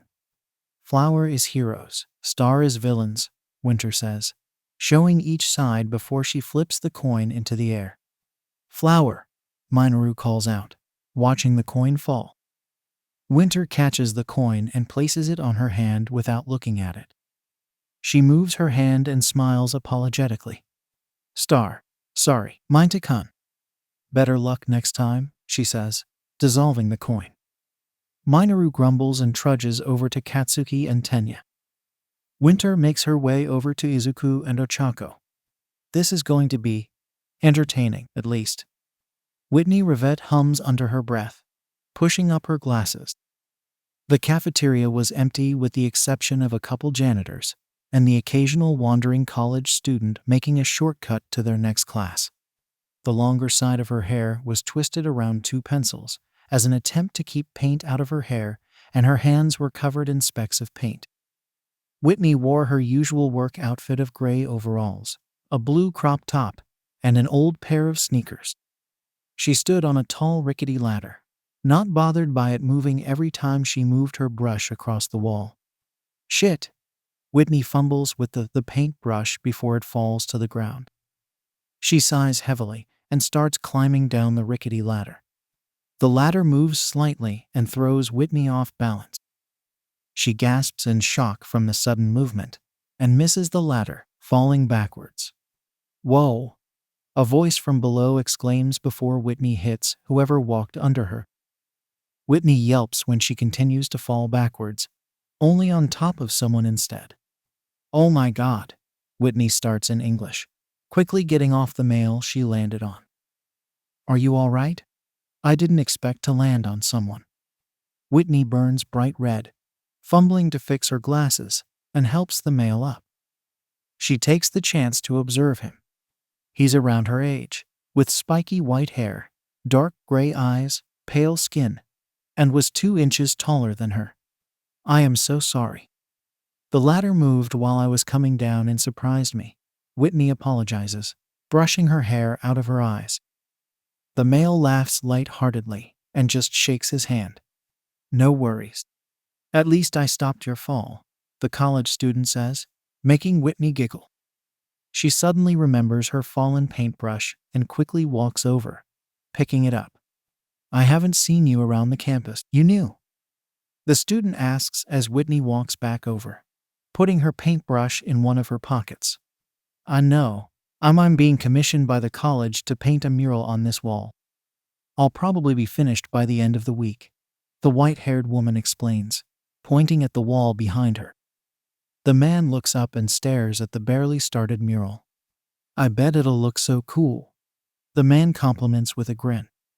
Whitney averts her gaze shyly. I'm Natsuo, the college student says with his hand raised. Whitney smiles brightly and shakes his hand. Whitney. Nice to meet you, Natsuo-san, she says, making the man shrug. No need to be so formal, Whitney-chan. I'm not that important. Well, you did save me from a nasty fall, Natsuo-kun, Whitney says, giggling softly. She glances up at a clock off to the side and sighs quietly. I have to get back to my work, but it was great meeting you. I hope we see each other later, Whitney says kindly before she walks back to the rickety ladder. She climbs up the ladder, back to her spot as Natsuo grins. Good meeting you too, Natsuo says energetically before he continues back to walking toward his class. Whitney smiles softly, taking out her paintbrush and dipping it in more paint. Villain team, go in first and set up. In 5 minutes, the hero team will break in, and the battle will start. All Might informs loudly. Yes, sir. Both teams state before Katsuki, Tenya, and Minoru start walking towards the building. I'm glad I'll be able to work with you, Midoriya-kun, Ochako-chan. Winter smiles brightly, hands clasped in front of her. Izuku turns bright red and nervously nods his head. And me too, Ravette-kun, Izuku says nervously, eyes averting. Winter giggles and glances over at the villain team. Villain team, go in first and set up. In 5 minutes, the hero team will break in, and the battle will start, All Might exclaims. Yes, sir, Winter speaks firmly, a determined grin on her face. She watches the villain team walk into the building and glances down at the building's floor plan. 5 minutes won't be enough time to memorize the entire floor plan, Winter thinks, glancing over at Izuku. He was completely tense, staring down at his copy of the building's floor plan. Winter bites the inside of her cheek and places a hand on his arm, startling him out of his thoughts. "Are you all right?" the white-haired teenager asks worriedly, staring down at the nervous teenager. He forces a smile and nods his head. "Why, yeah, it's just. We're against Kaken." Izuku trails off, paling slightly. He stares down at his paper, clenching his fists. "He's amazing." Winter furrows her eyebrows and frowns slightly. She glances at Ochako, seeing her worried expression. They clearly have a history. "I hope Bakugo-kun never did what I think he did," Winter thinks, biting her inner lip. She sighs heavily and glances up at the building. "Then we'll beat him, Unda-kun, and Maita-san together. We're a team after all," the white-haired teenager says brightly, Ochako humming an affirmation. "Yeah, we can win this." The brunette agrees with a small jump. Izuku smiles and nods his head, nodding his head in determination. The three quickly start planning, all brimming with determination. "Now let's start with the person-to-person combat training with Team A and Team D." All Might's voice cuts through the intercom, making Winter jump slightly. She immediately focuses back on her teammates, expression focused. "Let's get to it," Winter states with a grin before the three jog into the alley between their building and another. She uses her ice and creates a rough outline of a ladder up to the second-floor window. Winter lets her teammates go first in case they fall and quickly climbs up, stopping at the window. "Midoriya-kun, Ochako-chan, be careful," Winter says quietly before using her ice to climb up to the top of the building. She inspects the rooftop, smiling slightly when she sees a vent cover.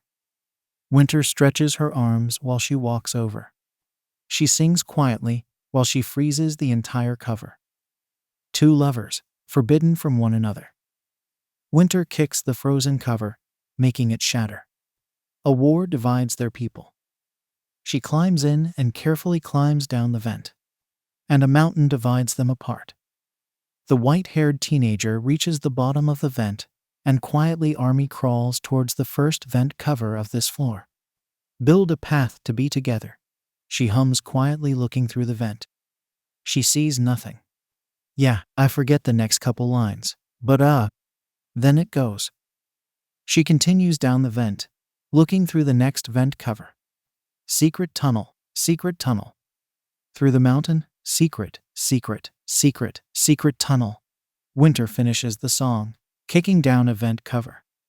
She falls to the ground, bracing her legs and landing in a squat. "Man, that was such a great show," the ice quirk user speaks quietly, stretching her arms and back. "I need to show Momo-chan sometime." "Midoriya-kun, Ochako-chan, I've reached the 5th floor. No sign of the villains yet?" she speaks into her earpiece, walking towards the door. "Copy." Bakugo-kun sought out Midoriya-kun.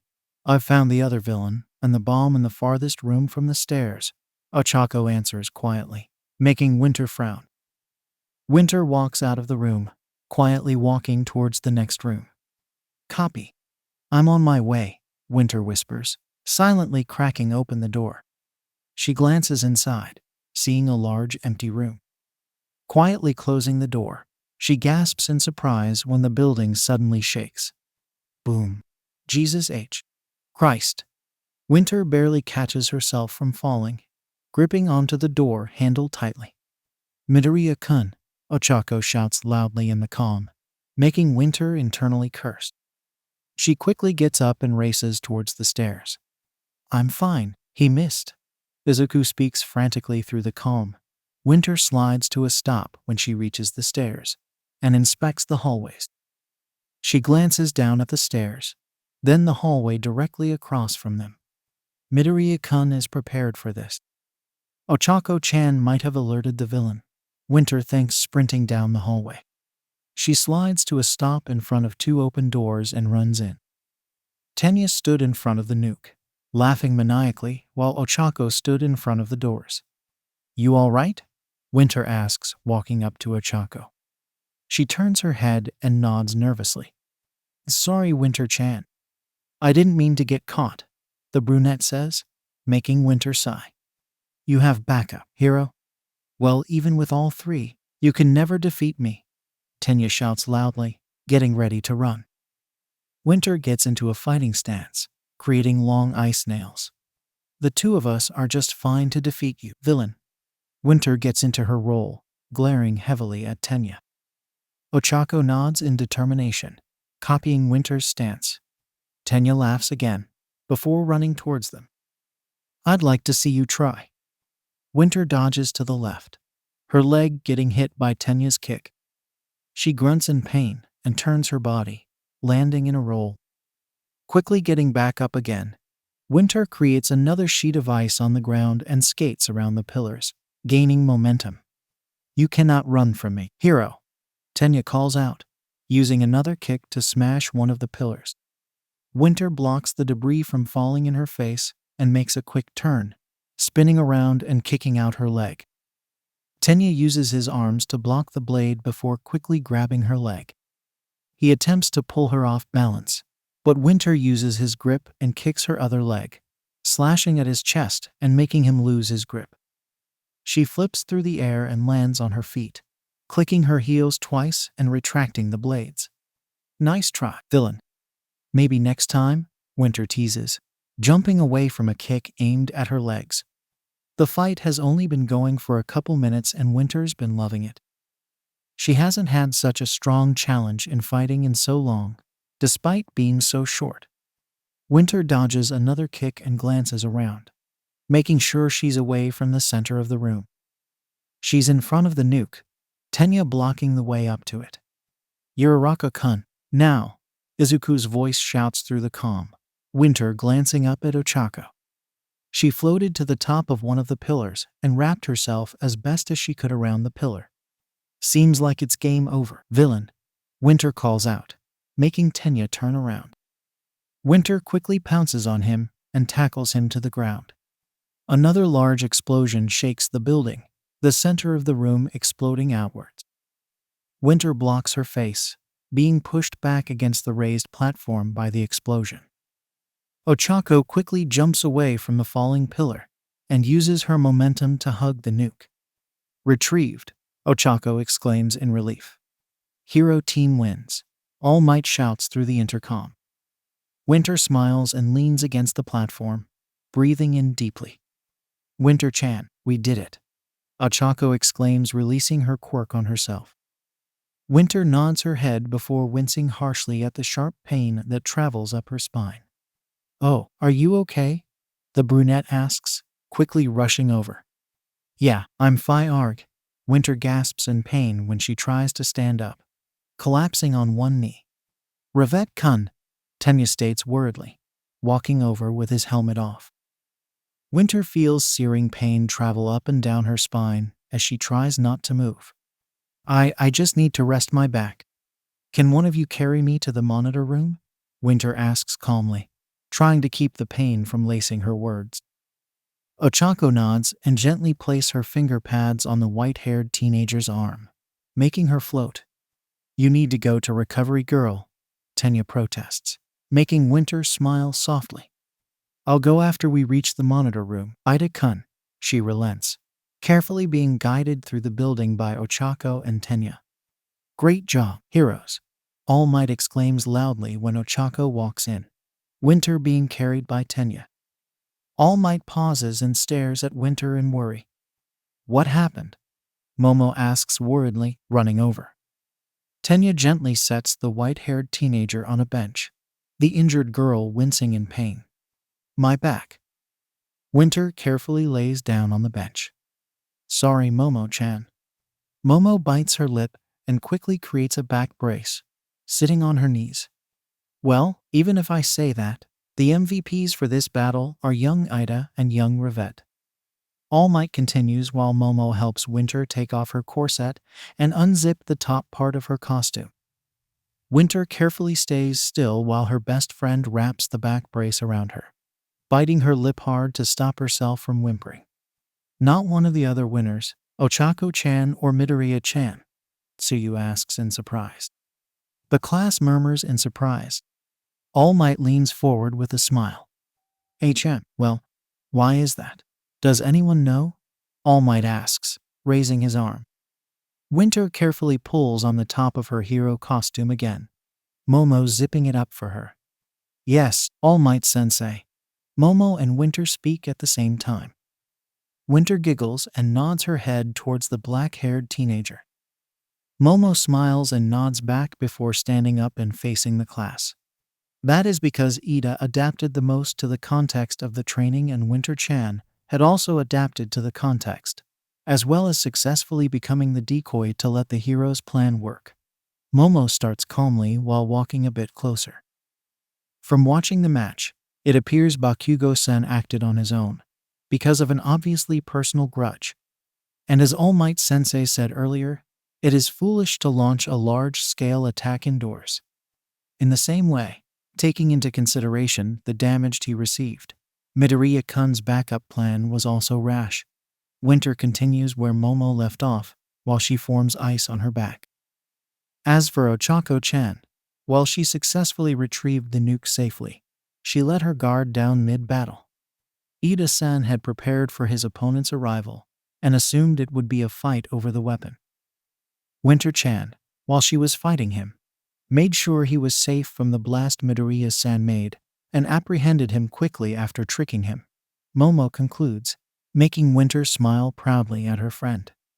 While it was a last-minute backup plan, we only won because we took advantage of the fact that this was training.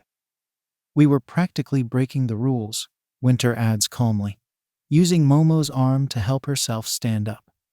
Well, young Ida also has parts of him that could be more relaxed, and young Ravette could have let young Uraraka know she was on her way. But, well, that was correct, All Might exclaims, somewhat nervously. Winter smiles brightly and links her arm with Momo's. We should always start with the basics to develop depth of learning. We must strive to devote ourselves wholeheartedly. Otherwise, we cannot become top heroes, Momo says with finality, making Winter giggle. Do not think for 1 second I have forgotten that you injured your back when you are supposed to be healing. Winter Rose Hissy Branwyn Artemis Ravette. Winter blushes bright red at the calling of her full name and smiles apologetically. Sorry, Momo-chan. The injured teenager trails off sincerely, meeting Momo's glare. All right, everyone. Let's change locations and start the second match. Tackle this training after thinking about what we just talked about. No. One hero states loudly. Yes, sir, the class calls out. 2 small robots walk into the monitor room, holding a stretcher. Young Ravette, please go to Recovery Girl. I should have been more careful in watching your match. I apologize, All Might says, making Winter giggle. She lets Momo lead her to the stretcher and carefully sits down. It isn't your fault, All Might Sensei, Winter says before the robots take her away. He's incredibly sincere. All Might Sensei is so honest, Winter thinks with a soft smile. I wish Americas know one hero was like him. Oh, how are you, dearie? I didn't know you were also injured, Recovery Girl says when the door opens and the robots come in with Winter still sitting on the stretcher. Winter smiles brightly and nods her head. The blast of Midoriya-kun's punch through the floor had pushed me against the raised platform. I hit my spine hard on the platform. My costume protected against most of the damage, but the pressure still injured my back, Winter explains quietly, glancing at the still passed out Izuku. Recovery Girl hums before guiding the robots to one of the cots. Winter slowly moves to the cot, wincing at the strain on her back. I need to get some x-rays, dearie. Can you lay on your stomach for me? Recovery Girl asks, rolling over a large x-ray machine and a cover. Winter hums before moving to lay on her stomach. How's Midoriya-kun? Winter asks curiously, resting her head on the pillow. He's resting now. That boy has no self-preservation, the retired hero exclaims, making Winter giggle. I hope that's all there is to it. Winter worries her bottom lip, staring at the sleeping boy. She sighs heavily and waits for the x-rays to be finished. When the x-rays are finished, Winter carefully turns over and takes out her phone. She speed dials Whitney's number and places the phone to her ear. It rings twice before it goes through. Winter, shouldn't you be in class? Whitney asks after she answers the call. Winter hums in confirmation, raising her free hand above her. We did combat training. I injured my back. I just wanted to tell you, sissy, Winter explains quietly, inspecting her nails. She'll need to cut them soon. Does Dr. Cross need to be contacted? They should be on their day off, Whitney asks worriedly. Winter glances at the door when it opens and smiles softly when she sees Ringo. No, nothing serious. I'll probably need to rest for a couple days, just in case. All Might is the hero studies teacher too.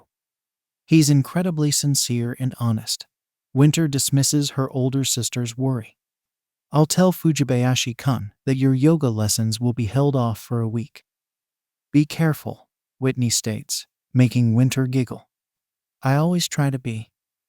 The white-haired teenager hangs up the call and puts it down. Ringo smiles down at her and leans against her cot. Good job, hero. Your acting skills were amazing, Ringo compliments cheerfully. Winter smiles and playfully rolls her eyes. Such an honor, Winter teases, Ringo laughing at the inside joke. His smile falters slightly, making Winter avert her gaze. You need to be more careful, Winter-kun, Ringo says quietly, sitting down on the cot. Those people won't stop.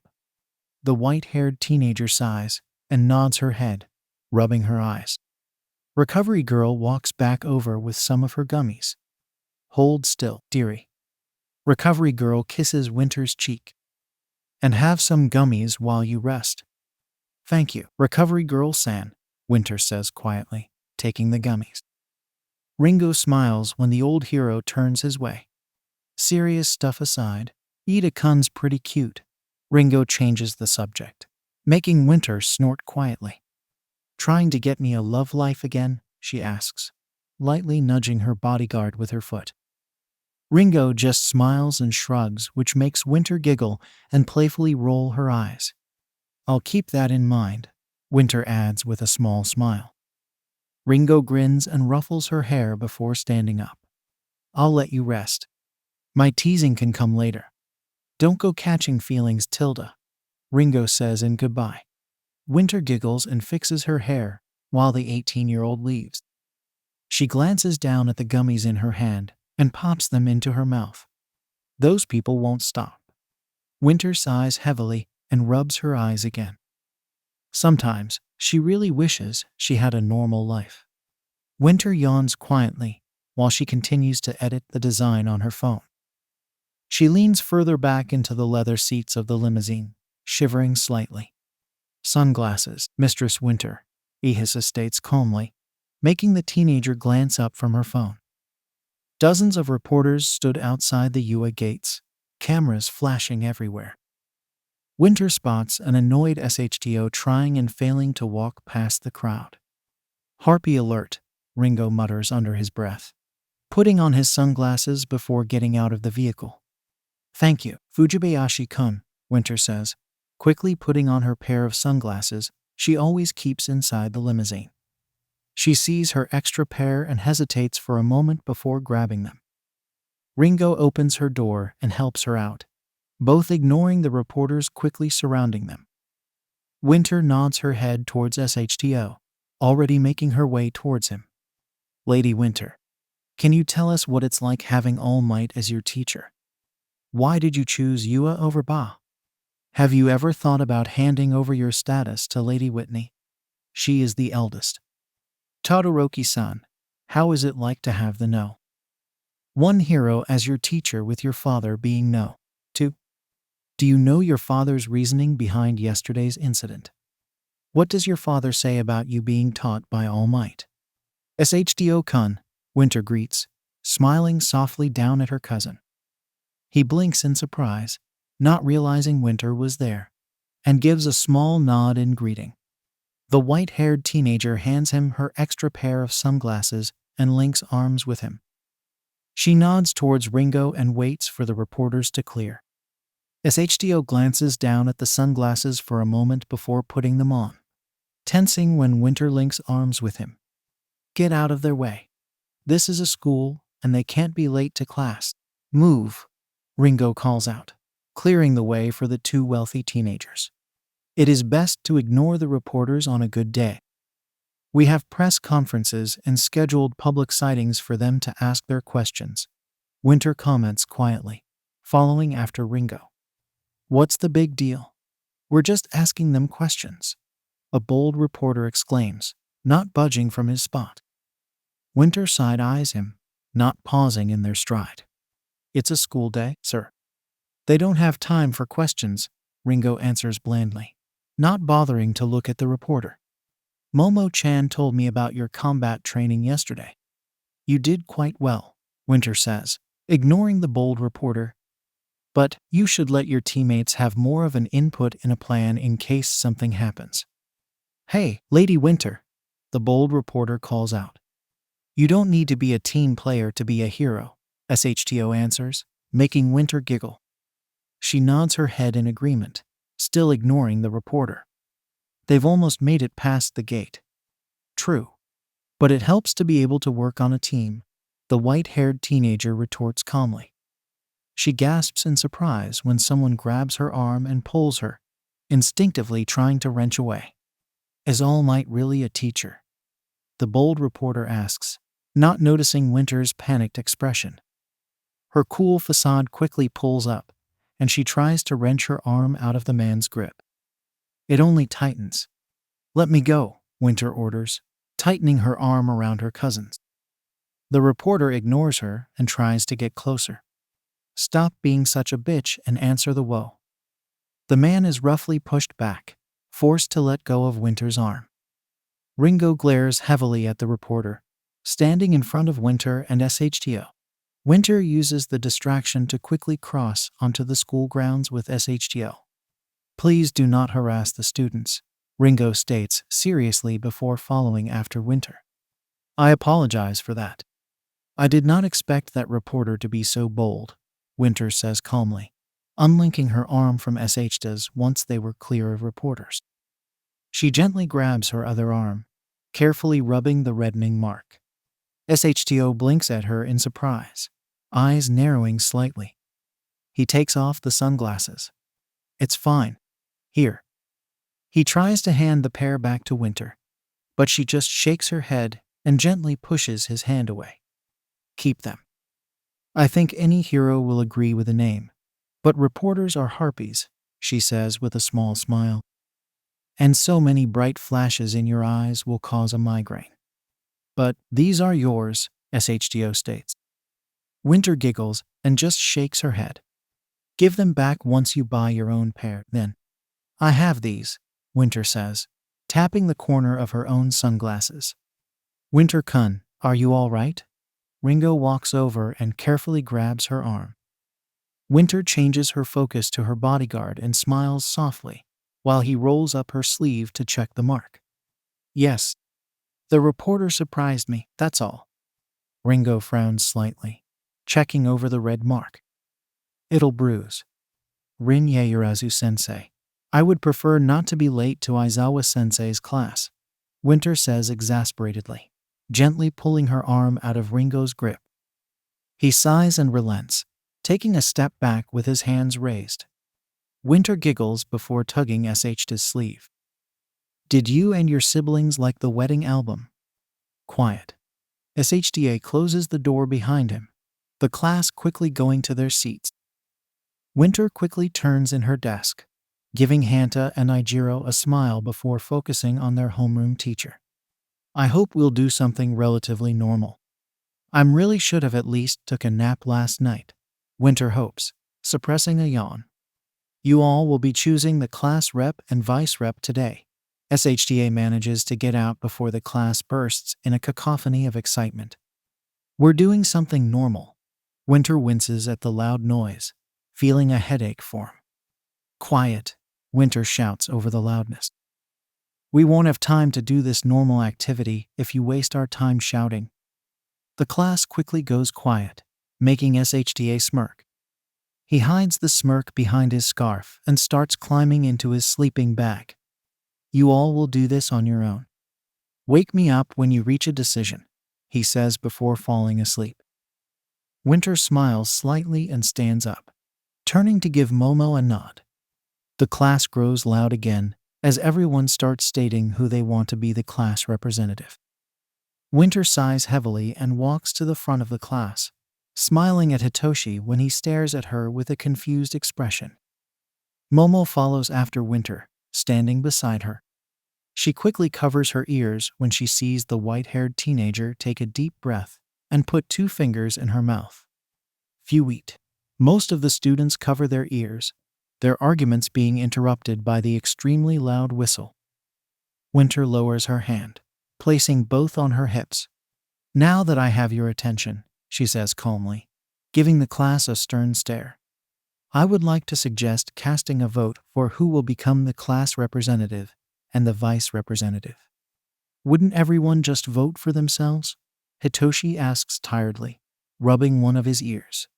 No one can vote for themselves, to keep it fair. Of course, this is only a suggestion, Winter says with a small shrug. Oh, Winter-chan, how can you whistle so loudly? Ochako asks, rubbing her ears. Winter giggles and glances at an amused Momo. I spend every other Christmas break in New York City. It's a handy skill there, the white-haired teenager answers brightly. Do we all agree with the democracy approach? When no one objects the idea, Winter smiles brightly. Momo walks towards the chalkboard and begins writing out everyone's names. Everyone will have 1 vote. No one can vote for themselves. The student with the highest votes will become class rep and the second highest becoming vice, Momo states while Winter creates a small crate made of ice. Please write down a name on a piece of paper and put it in this crate. We'll count the votes after everyone has done. Does everyone understand? Winter continues for her best friend. She smiles brightly, clapping her hands cheerfully. All right, let's begin, everyone. Please remember to choose who you think is best suited for the positions. I hope we reach an easy decision with this. Maybe I should have put more thought into this idea, Winter thinks to herself, writing out her vote. She hopes whoever is chosen will be capable. Winter blinks in surprise at the final count of votes. She didn't really expect this. From the count, Winter-chan has the highest number of votes with 10.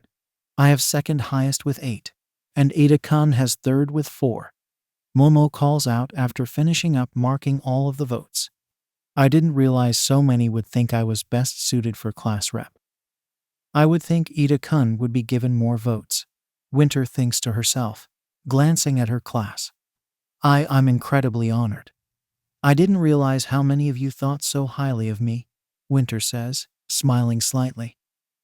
I expected Ada-kun and Momo-chan to be voted more than me.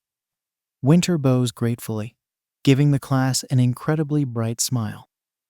Momo-chan and I will be there to the best of our abilities for you all. Thank you so much. Oh, you are so cute, Mina exclaims, rushing up and hugging the white-haired teenager. Winter stumbles back at the sudden hug, face burning bright red. Thank you, Winter states, unable to release her arms from being trapped to hug her friend. Winter-san, you're freezing, Mina exclaims, breaking the hug. How are you not shivering? Winter giggles and messes with her scarf. My body temperature is normally around 89-92 F. An average body temperature for someone who doesn't have an cold-based quirk is around 97.7-99.5 F. The white-haired girl explains with a smile. A body temperature less than 95 F is when it's classified as hypothermia. But because of my quirk, it takes much lower temperatures for hypothermia to set in. You must love summer, the pink-haired teenager exclaims, making Winter giggle. She shakes her head and smiles softly down at her friend. My body can't handle being exposed to the sun or be in heat for too long. I would start to overheat after a couple of hours, and no one wants to deal someone having a heat stroke. I prefer autumn. It's hot enough for me to enjoy the weather, but cool enough I won't overheat. Winter glances up and checks the time. Everyone, please go back to your seats. I need to wake Aizawa-sensei. Winter trusts her class to sit down while she walks over to the sleeping man. She carefully crouches down and taps SHDA's shoulder.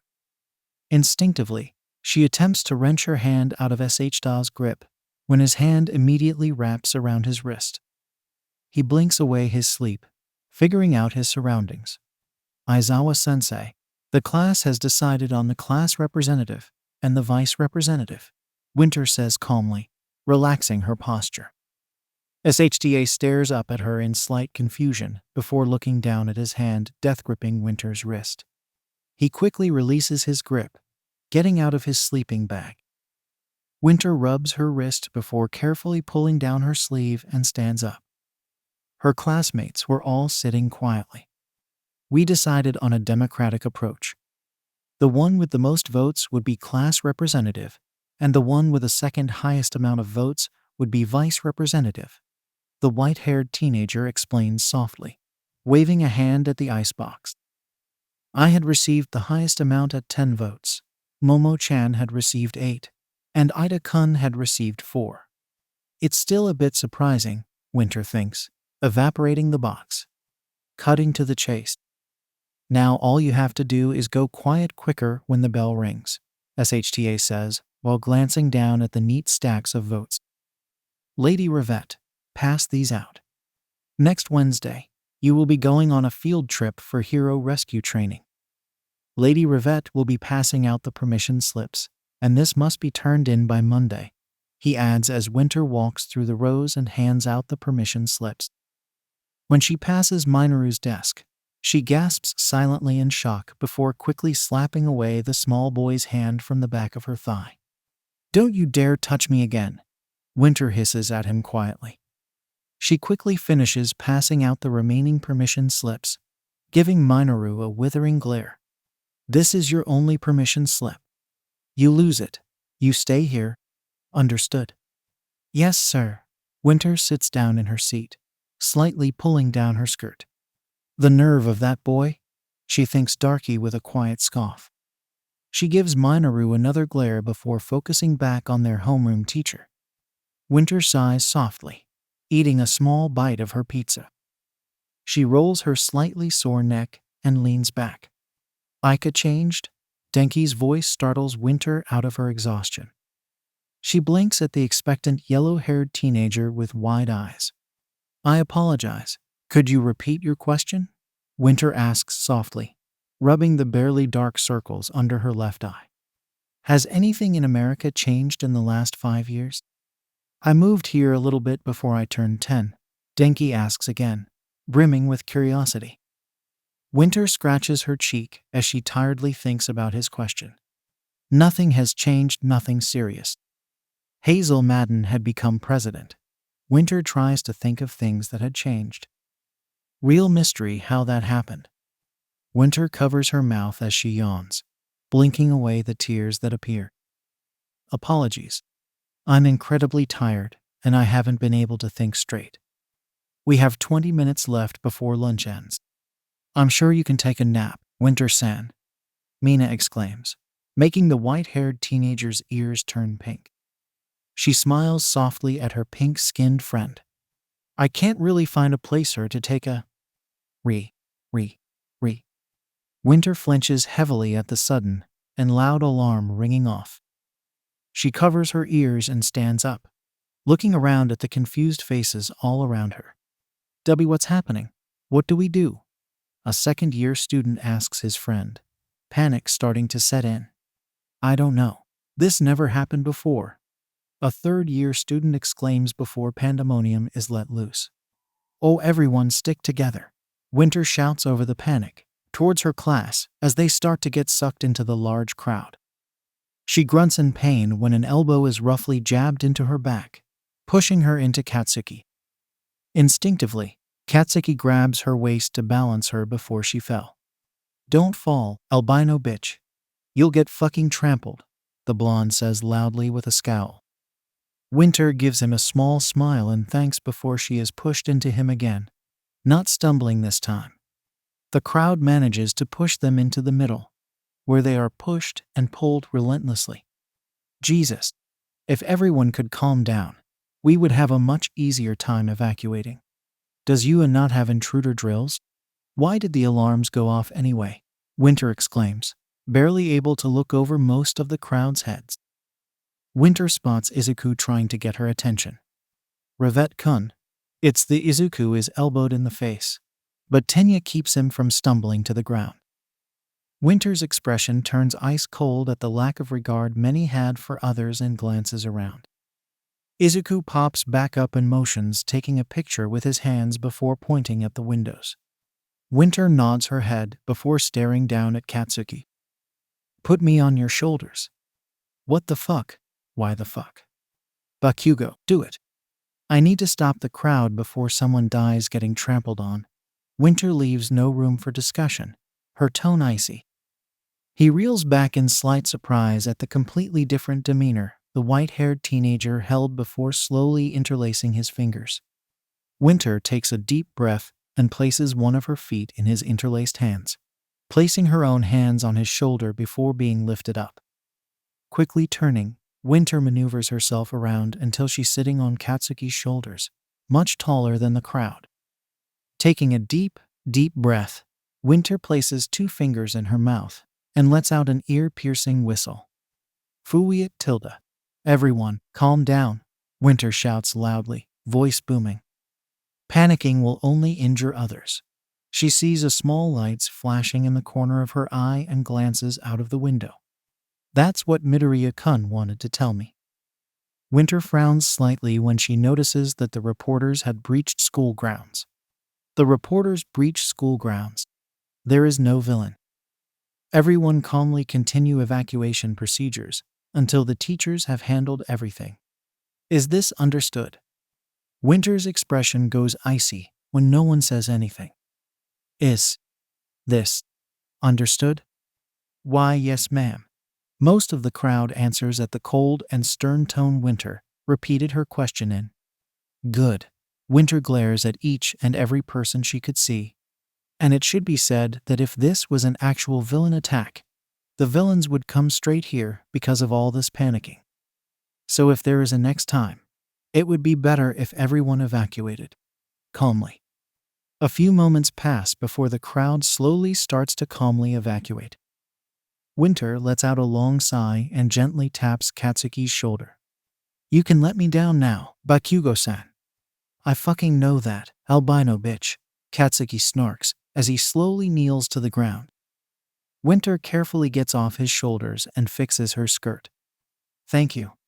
I apologize for being harsh, but I didn't want anyone to get injured, Winter says, brushing some of her hair out of her face. The blonde rolls his eyes and turns his face away, cheeks turning pink. It's fucking fine, class rep. Winter giggles before noticing Momo jogging over to her with a worried expression. Winter-chan, are you all right? What happened? It was just the reporters. They managed to get past U.S. security. Are you all right? That crowd was almost as bad as a mosh pit, Winter asks with a small smile. Momo giggles before nodding her head. I'm all right. Momo glances out of the window. How did the reporters get past the security wall? Winter frowns slightly and gives a small shrug. I don't know. I knew U.S. security was lacking for lack of a better term. But I never expected a reporter to risk being arrested and lose their credibility by doing this. I don't think it is wise for you to go out there and scold the reporters. This may have just been a ruse, Momo says, already knowing what her best friend was thinking. You're going out there to scold the reporters? Mina asks incredulously. Winter smiles softly and shakes her head. Not this time. Let's go round up the rest of Class 1A and head back to our classroom after making sure no one got injured, Winter says calmly, giving Izuku a small look. He rubs the back of his neck sheepishly. Winter glances at the other 4 with her, tapping her fingers on her thigh. Momo sat next to her looking completely calm, only her nervous tick of messing with her bangs showing she isn't. Katsuki sat to Winter's right, calmly typing on his phone with a small frown and his foot tapping on the ground. Izuku was a nervous wreck while sitting next to Momo, muttering every once in a while until Katsuki growled at him. SHTO was as blank and as tense as before, not revealing how nervous he was if he was at all. Do you have any idea why Nezu-sensei would call all 5 of us to meet him? Momo asks quietly, looking around the empty hallway. Winter shrugs as she focuses on drawing the costume sketch she was working on. Maybe it's about that test our class took, Winter suggests, taking out an eraser. That is correct, Lady Winter. Nezu speaks up cheerfully, making Momo and Izuku jump. I apologize for the wait. I had to get a few affairs in order. Come in. Nezu opens his door, while the 5 teenagers stand up. Winter walks in first, followed by Katsuki, Momo, Izuku, and SHTO. To be honest, I was only interested in Lady Winter, which is why I gave your class the test, but you 4 surprised me. The animal principal exclaims as he walks towards his desk. Then why the fuck are we here? Katsuki asks, hands in his pockets and back slouched. Winter's nose slightly wrinkles in displeasure, but doesn't say anything. Because I want to personally teach you all, Nezu states with a cheerful smile. What? Winter stares at the principal for a few moments, mouth slightly open. I'm sorry. You would like to teach the 5 of us. In what? Winter asks politely. Nezu chuckles and waves a hand in dismissal. Before I can tell you why, you have to prove to me that all of you can handle it if you agree, of course. Nezu laughs at the hesitant expressions everyone held. Next week, you will have your first lesson. After school. If you don't like it, you can leave, but you won't be able to come back. If you stay for a few more lessons, you can't leave until the end of the year. That doesn't give us much of a choice, Nezu-sensei, Winter states dryly, face blank. Nezu's smile widens. Simmons-san has told you stories about me. When have I ever given an easy choice? Winter doesn't break eye contact with the principal before she calmly stands up. What day next week? Wednesday. You all will meet me in my office, Nezu exclaims cheerfully. The white-haired teenager gives a small nod before leaving the room. Are you all joining HR? The door closes after Winter. Who is Simmons? SHTO asks after walking over to Winter. She jumps slightly, about to tie her mask around her face. It was the day after the surprise meeting with Nezu and Winter had finally gotten a decent amount of sleep. It was also the day Class 1 would be going on a trip. The principal of Baton Academy for Heroes. Principal Simmons Marjorie. She used to be one of Mama's personal hero models and had recommended Nezu to be U.S. principal when he had been a candidate for the position. Winter explains with a small smile before she ties on her mask like a headband. SHTO hums, glancing down at his phone. Fayumi wants to meet you. She's invited you and Whitney for dinner Sunday, with my father's permission. Oh, Winter turns to give him a surprised look. Her face splits into a bright smile as she clasps her hands together. Really? Oh, that would be wonderful. Let me make sure Sissy is free. What time? She exclaims brightly, making SHTO turn his face away, a faint blush appearing on his cheeks. Would 6 o'clock work? Father's home by then, and Natsuo's visiting from his university. The stoic boy goes back to staring at his phone. Winter giggles and nods her head, smiling even brighter. That would be perfect. Winter takes out her phone and unlocks her messenger app. Sissy. SHTO has invited me and you to dinner with his family. Are you free Sunday at 6 o'clock? Yes. Good luck on your training. The white-haired teenager puts up her phone and gives her cousin a thumbs up. She says she is free. Thank you for the invite. Everyone, quiet. We're here. SHTA interrupts all conversations, standing in front of the door. Winter gasps lightly as she peers out of the window. The dome was so large. The class bursts into excited whispers while they exit the bus, making their way to the entrance. Quite a magnificent structure. I wonder what is inside. Winter inspects what she could from where she stood. Everyone, I've been waiting for you. The white-haired teenager blinks in surprise at the hero, standing in front of the entrance with Ringo behind them. It's 13. Holy. Oh my God, it's 13, she whispers in awe, making Momo giggle. Let's go inside without delay, 13 says with a wave of their hand. The class bursts out in excitement. Look forward to working with you, some bow, including Winter and Momo. They all quickly enter, buzzing in awe and excitement. A shipwreck, a landslide, a fire, a windstorm, etc. 13 raises their arms from their side. It is a training ground that I made with different types of accidents and disasters. It's called the Unforeseen Simulation Joint, or UST for short. Is this Universal Studios Japan? Winter stares at the magnificent sight of multiple rescue terrain simulations. This was going to be amazing.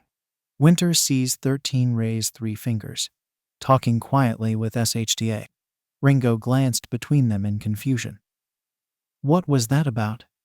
A few moments later, SHTA walks to the side and gives the space hero the stage. Let's see. Before we begin, let me say one thing or two, or 3 or 4, 5, 6, 7. I didn't take 13 as the type to give a speech, Momo whispers to her best friend. Winter lightly slaps her arm, stifling her laughter. That's rude, Momo-chan. Everyone, I am sure you are aware of my quirk, black hole. I can suck up anything and turn it to dust. 13 starts to explain. You've been able to use the quirk to save people from all kinds of disasters, right? Izuku asks curiously, fingers twitching as if he was mentally taking notes. Yes, but it is a power that can kill easily. Some of the more excited students reels back in slight shock. Some of you have quirks like that, right? Ooh boy. Winter winces once she realizes which speech this would be. Whitney gave it to her years ago. She sees Ringo wincing as well. He got the same lecture. In a superhuman society, personal quirks have been certified and stringently regulated, so that doesn't seem like a problem at first glance. However, please do not forget that there are many quirks that can easily kill with one wrong step. With Aizawa's physical fitness test, you found out about the possibility of your own hidden powers. And with All Might's person-to-person combat training, I think you experienced the danger of using those powers against others. 13 raises their arms. This class is a fresh start. You shall learn how to use your quirks to save people's lives. You do not have powers, so you can harm others. I hope you leave here with the understanding that you have powers in order to help others. That is all. Thank you for listening. 13 ends with a bow. The class starts clapping and complimenting the teacher's speech. Winter politely claps with a tight smile on her face. Some experience the danger of using your quirk against another living being before you, she thinks bitterly, crossing her arms. SHTA walks back to 13. All right then, first. He's interrupted by electricity malfunctioning the lights. Winter immediately feels the hair on her arms and the back of her neck stand on end. She takes a step closer to Momo, glancing around. Winter turns her gaze towards the center plaza when a dark purple mist starts to appear. She feels her heartbeat spike as fear courses through her veins. Please be a trick. She wishes while the purple mist explodes out. A pale hand appears through the mist, and a man with long, pale blue hair and covered in hands slowly starts to walk out. Gather together and don't move. The students stare at their homeroom teacher with confusion. 13. Protect the students. What's that? Ijo wonders quietly as dozens of people start to pour out of the mist. Is this like the entrance exam where the lessons already started? He leans forward with Izuku about to take a step. Don't move, SHTA orders loudly. Winter takes a deep breath and glances at Ringo before glancing at Momo. She really hopes this isn't because she moved to Japan. Putting her friends in danger for her own safety is not something she ever wants to do. Those are villains. Winter takes a deep breath at the statement, face going blank. What? Villains? There's no way they could get into a hero school, Aijiro exclaims fearfully. Winter steps forward with Momo. 13 Sensei, what about the trespasser sensors? Momo asks, trying to keep herself calm. Winter shakes her head. It's no good. The malfunction in the lights probably malfunctioned the sensors. Also the hero network. Momo frowns and takes out her phone to check for any notifications. The hero network is a network for heroes to use in case of any type of emergencies. They get kidnapped, or they get injured, or something unexpected happens, and they need more backup. Every school with a hero course is also integrated into the network in case of any villain attacks. When an attack on a school happens, an automatic message is sent to all heroes in the city and prefecture for help. With how crucial Albus Corvus Fashion and Yaoyorozu support is to hero society, crucial employees are integrated into the network as well. For safety reasons, Ringo, Momo, and Winter have direct access to the network. Winter's pretty sure SHTO is too. Hero network? SHTO asks in confusion. Winter nods her head while Momo puts up her phone. It's a private network all heroes are integrated in. If any kind of emergency happens, one click of a button and all heroes in the vicinity are immediately given a notification to alert them. Every school that has a hero course is integrated into the network in case of a villain attack.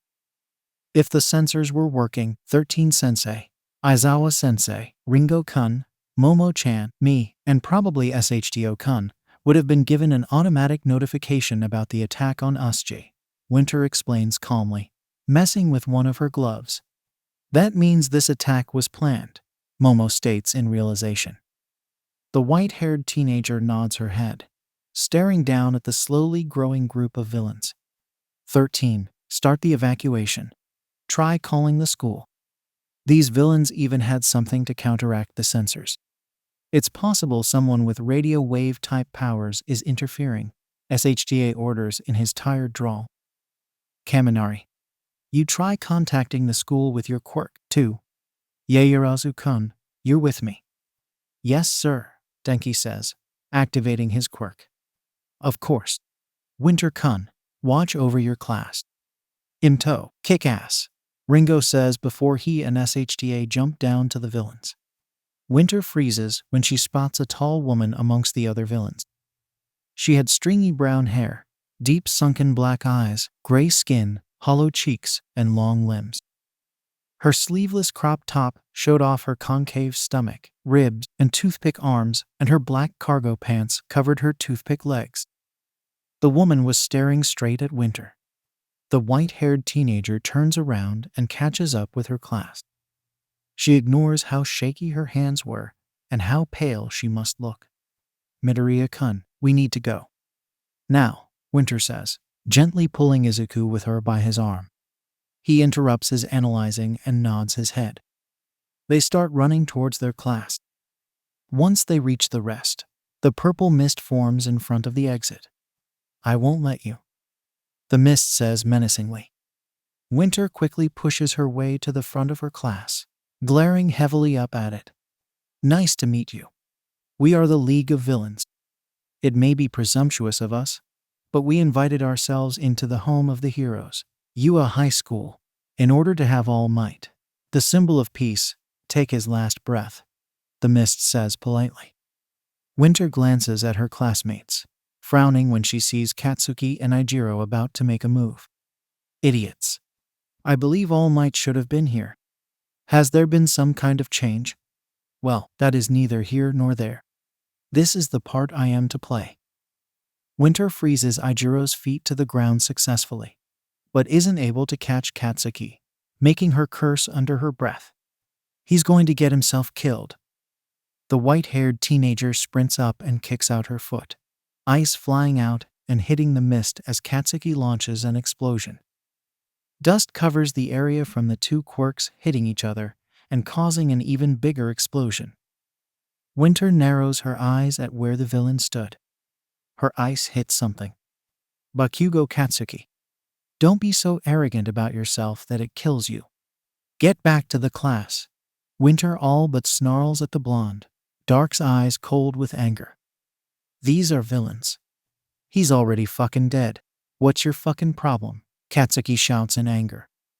Winter sharply glares at him, icy mist slowly coming out of her hands. Oh dear, you should really listen to Mistress Winter. Unlike the rest of you students, she's dealt with villains before. The dust clears to reveal the Mist Man. But even if you are students, you are excellent golden eggs. No, move away, you too, 13 shouts. Winter grabs Katsuki's arm and sprints to the side, shooting ice at the mist villain one more time. Apologies, Mistress Winter. The rest of you, my job is to scatter you all and torture you to death. The Mist Man says before he covers everything with his mist. Winter-chan. Momo shouts through the mist before disappearing. Winter feels herself become weightless as she starts to fall through the mist. She barely has enough time in the air to gather her bearings before a villain goes in to attack her. Shit. Winter makes a shield, blocking the side the villain was attacking on as she fell, righting herself to land in a somersault. Winter-kun, what the hell are you doing here? Ringo shouts before dodging a punch and kicking another villain back. Winter falls into her somersault and uses her ice to freeze the ground around her. The mist villain brought me here. One is separated, most likely in the other areas. She doesn't see that woman near. They are here, Rin. Ringo frowns in anger, taking out his gun and shooting 3 villains down. Eraserhead. The mist villain separated one eye. What? Lady Ravette? What are you doing here? SHTA swings by with his capture weapon, knocking out a villain near her with a harsh kick. Teleportation. Winter ducks under a villain's attack and swings up, using her legs to wrap around a villain before freezing their arms and legs together. Watch out for that woman next to the hand-covered man. She's incredibly dangerous. Wait, you mean? Oh, it is so good to see you, Mistress Winter. How are you? Winter jumps away from the woman when she suddenly appears behind her. She glares heavily up at her, slightly crouched in a fighting stance. The emaciated woman smiles slightly, while the villains around give them space. Last I saw you, death pushed you off that building. I would love to say the same, Famine, but with how much desire you have to kill me, I really can't. Winter answers calmly before shooting her ice at the woman. Famine dodges and quickly throws 2 knives at the white-haired teenager. One slices her shoulder and the other misses. Shall we dance? Shigaraki-kun is not a patient man, Famine asks conversationally. Winter glares at her before creating an ice wall right as 2 knives are thrown at her again. They hit the wall with a thud. I wish this happened after Pestilence got here. It would have been so much fun, Tilda. Famine comments with a wistful smile. Winter slides under another knife and makes ice shards appear. 2 out of 10 hit the woman. Oh, you've improved. I always improve. You're not special, you know, trying to kill me. When this is all over, I'll just forget about you and your group with how long the line is for people wanting to kill me.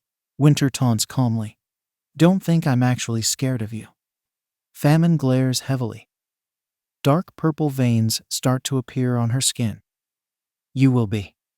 Another knife stabs Winter in the leg. She grunts and roughly lands her knee on the ground. Quickly pulling out the knife, she covers the wound with ice before flipping away from another one. Winter throws out her hands and 3 ice shards hit Famine. Just go down, you little brat, Famine screeches, finally losing her cool. Winter dodges 3 more knives and takes out a villain on the outskirts of the fight. Where are they? Winter thinks, quickly glancing around the battlefield. SHTA was fighting multiple villains, panting heavily in exhaustion. and Ringo had a knife sticking out of his shoulder while he continued to fight. "Pay attention to me," Famine shouts, losing her patience. Winter flips away when the woman shoots out purple vein like ribbons. She creates an ice wall before one of them almost attaches to her wrist. "Out of them all, you're the most impatient one," the white-haired teenager comments, using her quirk to raise herself in the air. She flies back and lands near the blue-haired man and SHTA. "Not the last, boss. You should watch over the students more." The man's statement makes Winter look up in confusion. A sudden shadow covers her. "Winter!" The shout makes ice course through her veins. She attempts to form an ice shield around her. A large hand wraps around her arm and squeezes. She screams out in pain. "This is to make you stronger." Another hand bursts through her shield and slams her head onto the ground. "I'll tell you this, Eraserhead. He's the anti-symbol of peace, the bioengineered Namu," the man says with a smiling voice. Winter blinks back, the blood getting in her eyes as she comes to. "Let her go, you sick fucker. She's just a kid," Ringo shouts in fury. The Namu twists Winter's arm. Snap. Winter screams out in pain and tries to get away. Anti-symbol. "Debbie, what is this thing?" "She's rich, famous, and named a prodigy." "That's wonderful, but not impressive. In the face of overwhelming power, she's practically worthless," the man monologues. "You're worthless to everyone. At least I can make worthless things into priceless objects." Winter turns her head and activates her quirk. Large spikes of ice protrude from her back, impaling the Namu. It doesn't even flinch. It stomps on her other arm and shoulder, crushing it into the concrete. Winter screams into the ground. "Shigaraki-kun, I wasn't finished with her," Famine states with a pout, stopping beside the blue-haired man. "Shut up, NPC. You were taking too long," he snarks. Winter coughs wetly, the ground below her being splattered with blood. The mist man appears beside the blue-haired man. "Shigaraki Tamura." "Kurogiri, did you kill 13? Tamura asks in boredom. "I put 13 out of action, but there were students that I was unable to disperse, and one of them was able to run away," Kurogiri says quietly. "Ida-kun." Winter thinks in relief. "Huh?" Tamura asks in shock before grunting in frustration. He starts to furiously scratch his neck. "Kurogiri, if you weren't a warp gate, I would have crushed you to pieces." Tamura stops scratching his neck. "We can't win against dozens of pros. It's game over. Man, it's game over this time. Let's go home." Going home, Minoru's voice finds its way to Winter's ears. She whips her head up, staring straight ahead. Izuku, Tsuyu, and Minoru were in the water, watching the scene. "Oh yeah. Before we leave, let's smash some of his pride as the symbol of peace." Tamura turns to stare right at the three students. He disappears in a flash and reappears in front of the frog girl. "Tsuyu-chan," Winter screeches out in terror. The blood pooling around her shoots at Tamura, freezing into sharp stakes. One goes through the manic man's arm and the other blocks Tsuyu's face. Tamura touches the frozen blood, but it does nothing. Winter glances at the restrained SHTA and sees his eyes bright red and his hair floating. Damn it. Tamura turns around to face Winter.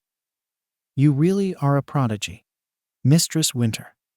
The Namu brings her head up and slams it full force into the ground. "Winter!" Ringo's shout was the last thing the white-haired teenager heard before she blacked out. The frozen blood stays where it is as Izuku jumps into action. "Get away from her!" Smash! Izuku pulls back his fist and hits Tamura, dust flying up and blocking his view. He looks down at his arm, noticing it wasn't broken. "I'm finally able to control my power at a time like this. I did it. I was able to get in a good smash. All right." Izuku looks up to see the Namu towering over him. Izuku stares up at it in terror. "When in the world? Wait, it didn't." Hurt him. Don't you think they're trying so hard? Because they have a way to kill him. Tsuyu's voice from before is brought to the forefront of his mind. No way. You move well. You're smash. Are you a follower of All Might's? Oh well, I'm done with you, Tamura says, making the Namu stare at the green-haired teenager. It reaches out and grabs Izuku's arm, pulling him towards itself and raises its other hand. Get away from it now, SHDA shouts angrily, pushing off the villains restraining him. Kiro. Tsuyu leans away from the blood ice and shoots out her tongue towards Izuku. Tamura disintegrates the ice with one hand and raises the other towards the frog girl. The blood around the knocked-out Winter starts to grow into a bigger pool. The doors are smashed open with dust billowing out. The Namu and Tamura stop, Tamura turning to stare at the entrance. It's fine now, All Might's voice booms with fury. I am here. All Might, Minoru shouts in relief. Kiro. Tsuyu holds up Izuku with her tongue, staring at the no. One hero in relief and happiness. All Might. Izuku whispers with wide eyes. Tamura looks up at All Might. Oh, we're getting a continue. That's All Might? Famine mutters under her breath in slight shock. He looked more powerful than she realized. She needs to tell the others. Winter Ravette has had more near-death experiences and attempts on her life than she can even begin to count. Truth be told, she lost count around the first time her mother told her about the ones she was too young to remember. With the Ravette family being more powerful than ever before, more people than she'd like have tried everything to stifle that power and success by killing her. In short, Winter has gotten used to almost dying.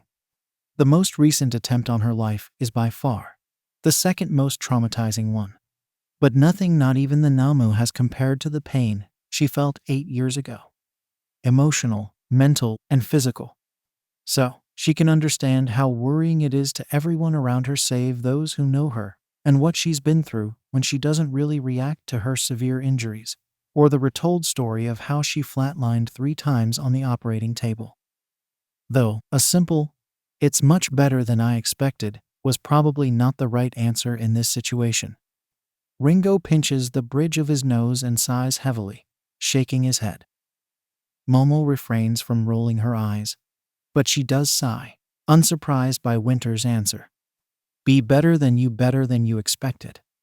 The nurse repeats with a quickly paling face.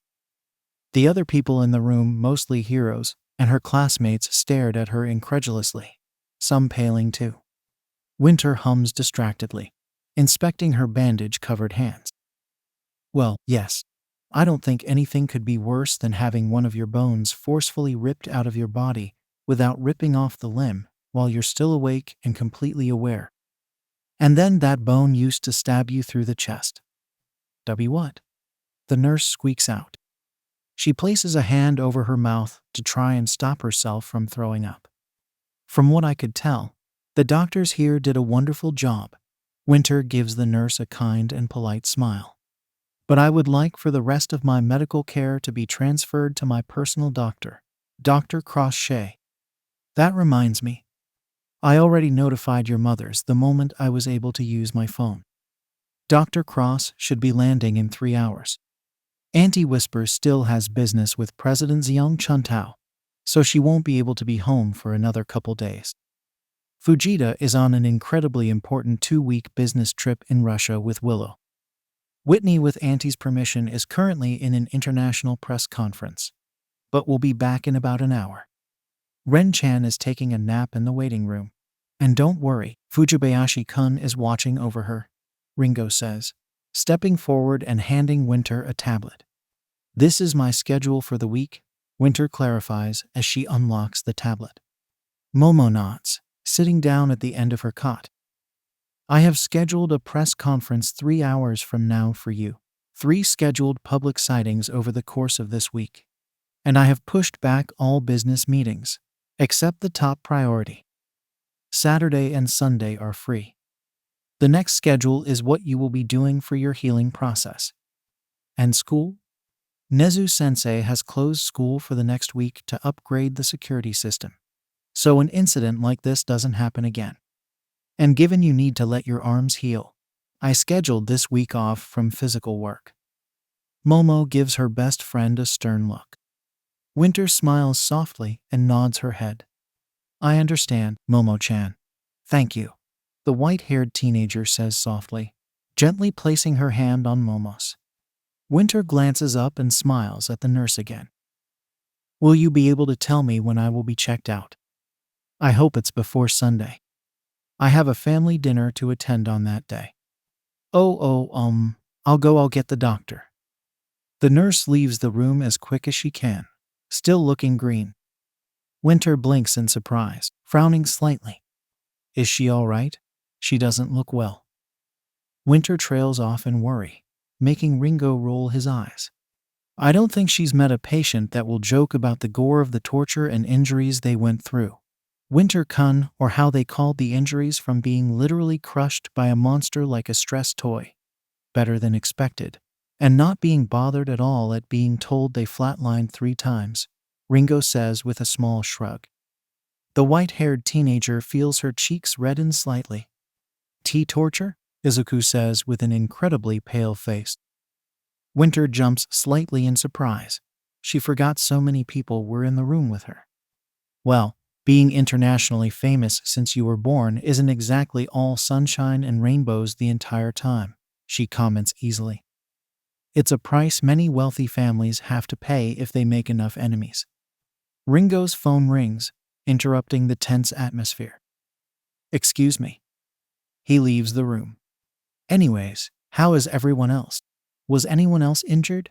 Winter changes the subject with a worried frown.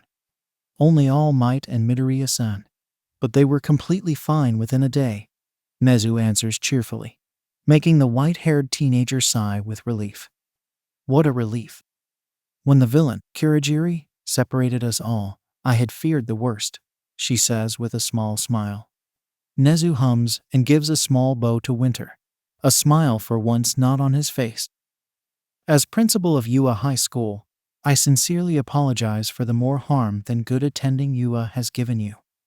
If transferring to another school is your decision in terms of education and protection, I will be happy to give recommendations. Yua has failed to protect its students. I have failed.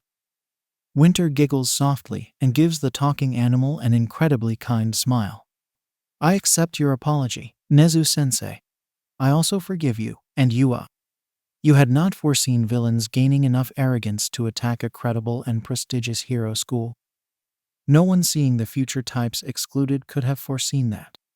While Yua has gotten arrogant themselves, I do not blame the damage to me on anyone except the villains who have given them to me. Winter's smile turns into a frown. Which is that monster that Namu, and the villainess, Famine. And the others with Famine, Winter adds mentally. She turns to Momo. Momo-chan, please tell Ringo-kun that Pestilence is coming, and that he has no need to apologize to me, and I will handle my mother and my sister if they decide to blame him, Winter says calmly, making Momo pale slightly.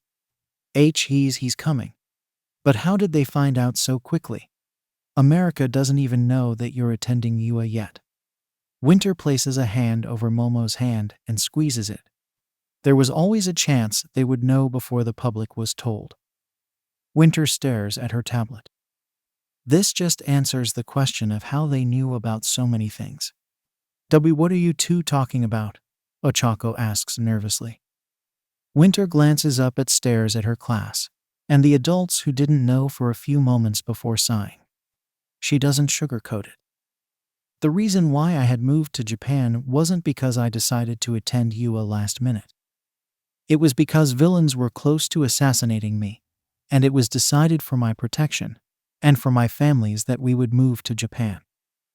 The public doesn't know of this attempt on my life, and it will stay that way until the villains that are after me are either apprehended or killed. Winter walked through the grand hallways of the Ravette Manor. She was bare feet barely made a sound as she continued to walk. Muffled shouts echoed slightly, originating from her parents' bedroom. Not harm them. They are children. Winter hears her mama's shout once she presses herself against the door. They are my children. You seem to forget. They are mine too. Mine to do whatever I want with, Winter's mother says in a dark tone of voice. Winter whimpers quietly when she hears a glass shattering. She hears her mother laugh darkly. Well, I'll still do whatever the hell I want with them, even if a few of them aren't. The door suddenly opens and makes the young Winter stumble backwards. Well, seems one of them is too sneaky for their own worthless selves. Winter stares up at her mother in terror. Mother, I wanted to know, Winter screams when Diana backhands her. She falls to the ground and grabs her cheek. Diana, don't hurt her. Diane, whisper is roughly pushed back into the bedroom before the door is slammed closed and locked. Diana stalks over to Winter and grabs her by the chin. Let's go. You have a lesson to learn. The woman starts dragging the young girl away by her jaw. Mother, please. I didn't mean to please. Winter struggles to speak with the hand, gripping her jaw to the point that it starts to hurt. Tears start to gather and fall as she is dragged down the hallway. Winter sees a dark door appearing and suddenly getting closer. Diana, please. She didn't mean to. Diana Tilda. Whisper screams loudly from their bedroom. Winter feels her breath leave her as quickly as it comes as she is thrown into the dark door. She screams as she falls into the pit behind it. Diana. Winter wakes up with a small gasp of air. She takes a deep breath and clenches her hands into fists. Sharp stabs of pain travel from her fingers and up her arms from the pressure. The nightmare continues to play in her head as she slowly sits up, her body screaming in pain. She shakily releases the breath and takes another, glancing around her dark room. Winter gently rubs her exhausted eyes before slowly getting out of bed. Day, where is everyone? Winter asks softly, a screen near nightstand lighting up. She slowly makes her way towards her closet and takes out sweatpants and a hoodie. Winter ignores the bandages wrapped around her arms and legs. Lady Whitney is asleep. All of the maids are asleep. Ringo is patrolling the backyard now. Day, Winter's personal AI, stays quiet for a few moments while Winter puts on the sweatpants and the hoodie. Winter runs a hand through her hair before making her way towards her door. Winter, I strongly suggest you stay in bed. You are still recovering from the USG incident, Day says, making Winter smile softly. I'll be back soon and I'll be careful. The white-haired teenager walks out of her bedroom and slowly makes her way through the winding halls of the Ravette mansion. She needed to clear her head. While Winter doesn't let things of the past get to her, she is still plagued by night terrors. She doesn't really talk about them to anyone, and usually almost all of the time. But no one really needs to know how often goes for days without sleep by working on her designs or things for her family's company. Because of the USG incident, she was forbidden from doing any kind of work until Dr. Cross cleared her. For the past week off from school, Winter has been trying to force herself to sleep, even with her night terrors, and to try and do other things to clear her mind from them. It hasn't been working at all. So here she is, the night before Yua goes back to school, sitting outside in the pouring rain with a large coffee. Quite honestly, she is not doing so well. Albino bitch? What the fuck are you doing here? Winter looks up when she hears Katsuki. She sees the blonde wearing a hoodie and shorts with an umbrella over his head. He had a bag in his other hand. Winter tries to give him a smile, but only grimaces. She takes a sip of her coffee. Hey, Bakugo-san. What are you doing out so late? I should ask you the same fucking question. You're fucking soaked, Katsuki says with a small frown. Winter laughs quietly and nods her head. I needed to clear my head, Winter says softly, glancing away from the blonde. She blinks when the rain stops pouring over her and looks back up. Katsuki held the umbrella over her. Let's go. Ponytail's gonna be fucking pissed off at you if you got a fucking shitty cold. Winter blinks again when Katsuki holds out his hand. She grabs his hand and grunts in pain while she stands up. She stumbles a bit when one of her legs give out, but Katsuki keeps her standing. Are you fucking serious, albino bitch? Did you fucking walk all the way here? Fucking idiot, Katsuki growls, quickly moving one of Winter's arm around his shoulders. Winter smiles softly. I didn't really pay attention to how long I've been out. God, you're such a fucking idiot, albino bitch, Katsuki states in irritation as they start walking towards his home. What are you doing out so late? Winter takes a sip of her coffee. You never answered. The old hag wanted something from the store and didn't want to go herself, so she fucking woke me up to go get it. Fucking bitch. Winter hums tiredly, downing the rest of her coffee and throwing away the cup when they pass by a trash can. What time is it?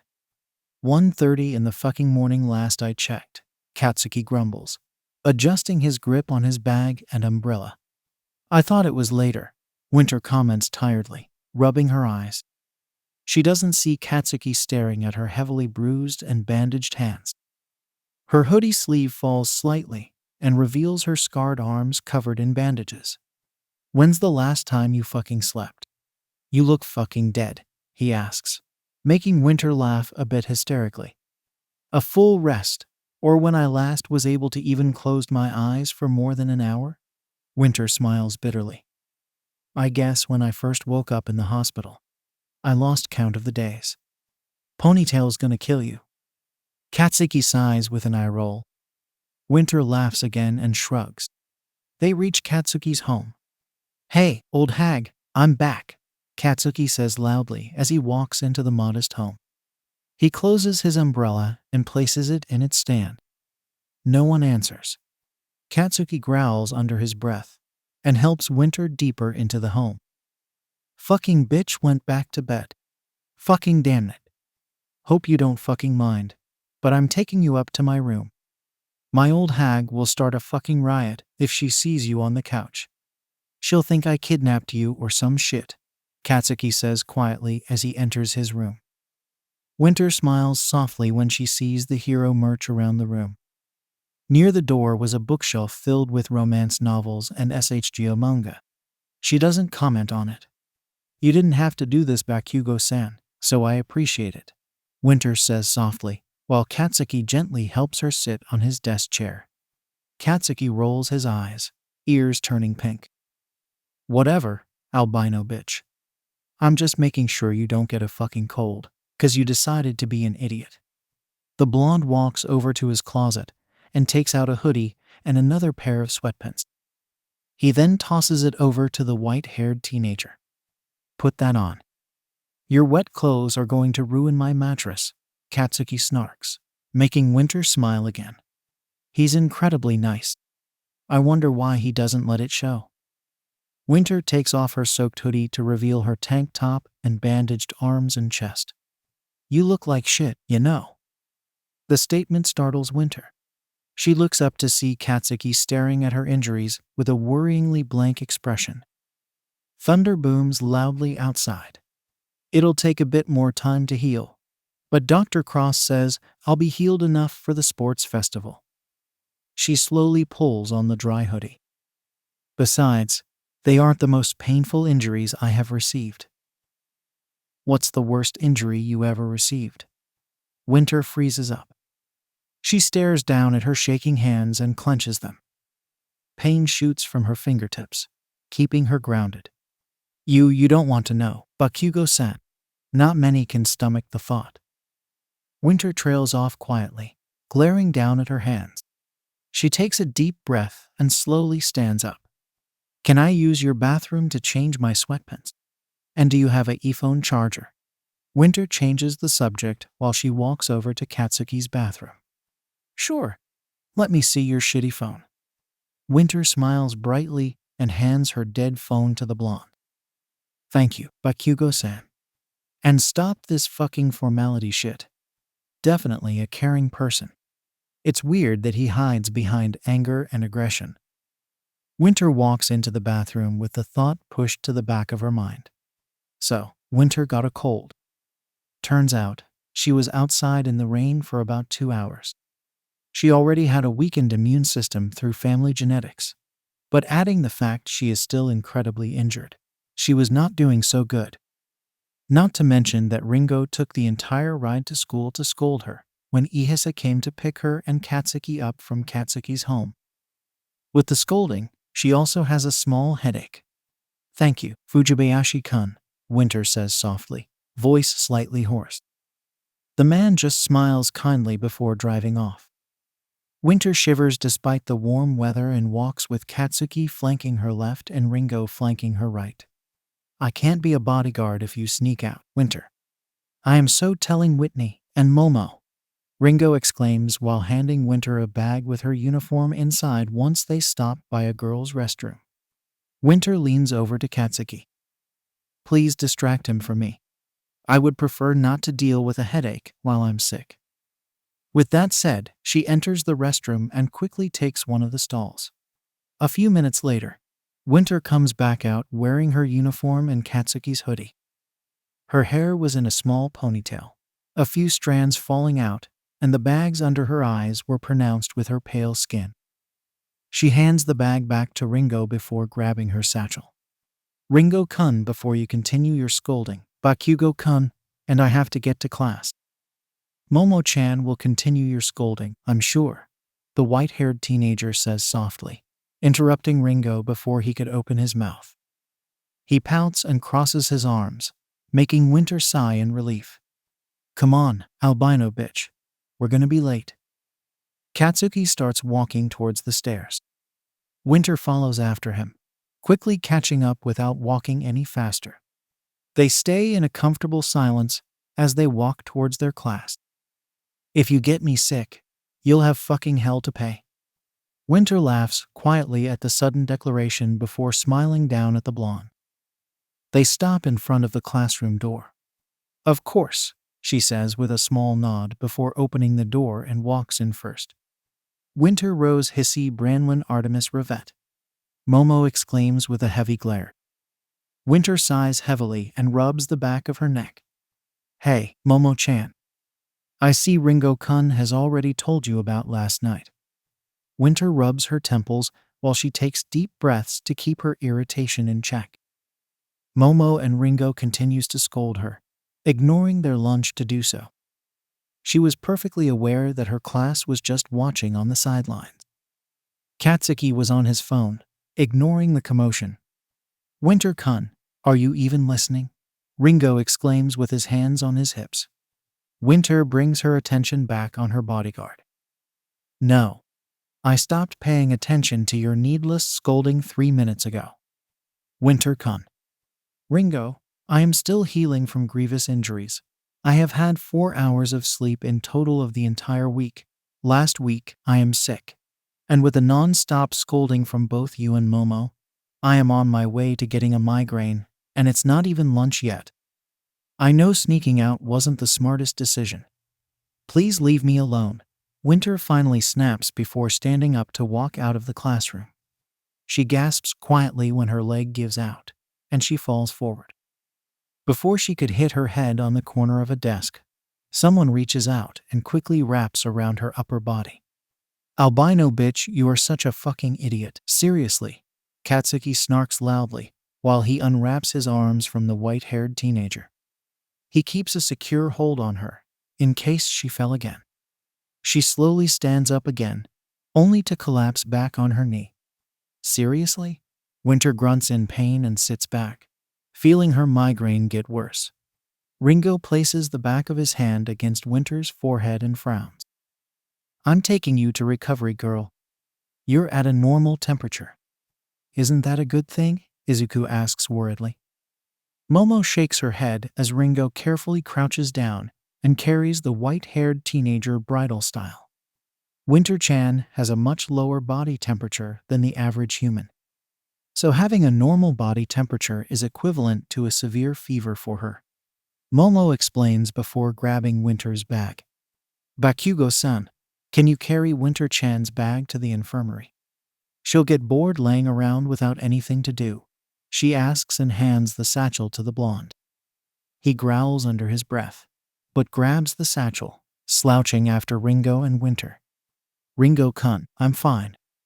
It's my injuries, not my illness, Winter says tiredly, but doesn't make any move to get out of her bodyguard's hold. Whitney's going to be so worried. What do you mean? Mama was completely cleared by Dr. Chess, Winter asks worriedly, watching Recovery Girl take some of her blood. I don't know. I think Lady Fujita did some bullshit to her. She won't be able to make it to the meetings there. Taylor sighs heavily into the phone. I understand you were severely injured, but you need to attend these meetings. I know that, Vincent. Can you update my schedule to include the meetings? Winter asks while rubbing her forehead. Her migraine is in full swing. How is she? Does Whitney know? The white-haired teenager adds softly, putting her phone between her ear and shoulder and lifting her other arm. She puts pressure on her inner elbow after Recovery Girl takes out the syringe. Lady Whitney is on her way here. She's bringing the medication. Mistress Whisper is. She isn't doing well, Taylor says. Winter sighs heavily and leans back. How is the search for my own assistant? Not well. They're either severely underqualified or don't pass the necessary background checks, Taylor says, going back into his business mode. Winter bites the inside of her cheek and keeps her annoyance at bay. Okay, continue the search. I'll send my latest designs at the scheduled time. Take care of Mama. She hangs up and tosses her phone of the end table next to the cot. She takes a deep breath and rubs her eyes, completely exhausted and annoyed at her throbbing pain. Recovery Girl-san, do you have any migraine medication? She asks softly while she opens her satchel to take out her tablet. A stressful talk, dearie? The old woman comments while handing the teenager a small cup of water and 2 migraine pills. More worrying than stressful. Winter quickly pops the pills into her mouth and downs the water. The migraine is from Ringo-kun and Momo-chan scolding me for the entire day before I collapsed. Are you going to continue to worry your classmates to death, Ravette? SH's dry statement startles the white-haired teenager, making her drop her tablet. She hisses in pain when the tablet lands on her legs and sends sharp pains up her body. Hello, Aizawa-sensei. I hope not, though I did not expect myself to collapse today, Winter says, calming her heart down. SHTA stares at his student with a deadpan expression before sitting down in a chair beside her cot. I hope you aren't pushing your still healing body past its limit. I will pull you out of the sports festival if this continues to happen. Winter smiles softly and shakes her head. I'm not. Dr. Cross would have my head, Winter answers sheepishly. It was probably not the best idea to wander outside in the rain for hours last night, though. Yes, I hope you don't make that a habit, dearie. From what I've read in your file, you already have a weak immune system, adding the injuries you have. A cold will be detrimental to your healing process, Recovery Girl says with a small glare. Nezu is in a meeting right now, but he sent me to tell you and the other 4 students that your lesson with him will be today, SHTA says, making Winter frown slightly. Yes, the oh-so-top secret lesson that is most likely about manipulation and gray morals. She snarks lightly before she picks up her tablet. I look forward to it. Winter has the right to be absolutely furious with Nezu right now. The other 4 as well. And she would be if she didn't see the logic behind his lesson. She was right, of course. They were going to be taught less than legal things as well as being taught morally gray lessons. Things that heroes should probably never do in their careers. But with how society is, they will need to apply it in the future. The group of 5 stayed silent as they walked out of the school, absolutely horrified, Momo and Winter indifferent, while leading the group. Winter stops right before passing the UA gate and turns around. She looks up and stares at Nezu, observing them through his office window before focusing on her classmates. We should all continue with the lessons, the white-haired teenager states softly, knowing the principal is most likely listening in. Continue with that fucking shit? We're here to become heroes, not fucking villains, Katsuki hisses, genuinely angry. Winter isn't fazed by the anger and stands her ground. Bakugo-kun, as you grew, what did you observe of society? The question startles the blonde out of his anger for a moment. My birth was a predetermined political decision. Mother and Mama, while it wasn't a Quirk marriage, had been arranged to be married ever since they were born. Mother is not on the good side. Definitely not. As a contract that came with the marriage, Mama had to agree to have 4 children. I was the last and the most important, Winter says softly, face completely blank.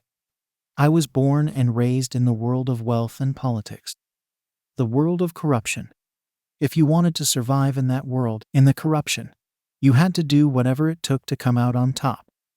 That did not make you a bad person, did not make you a villain, she continues.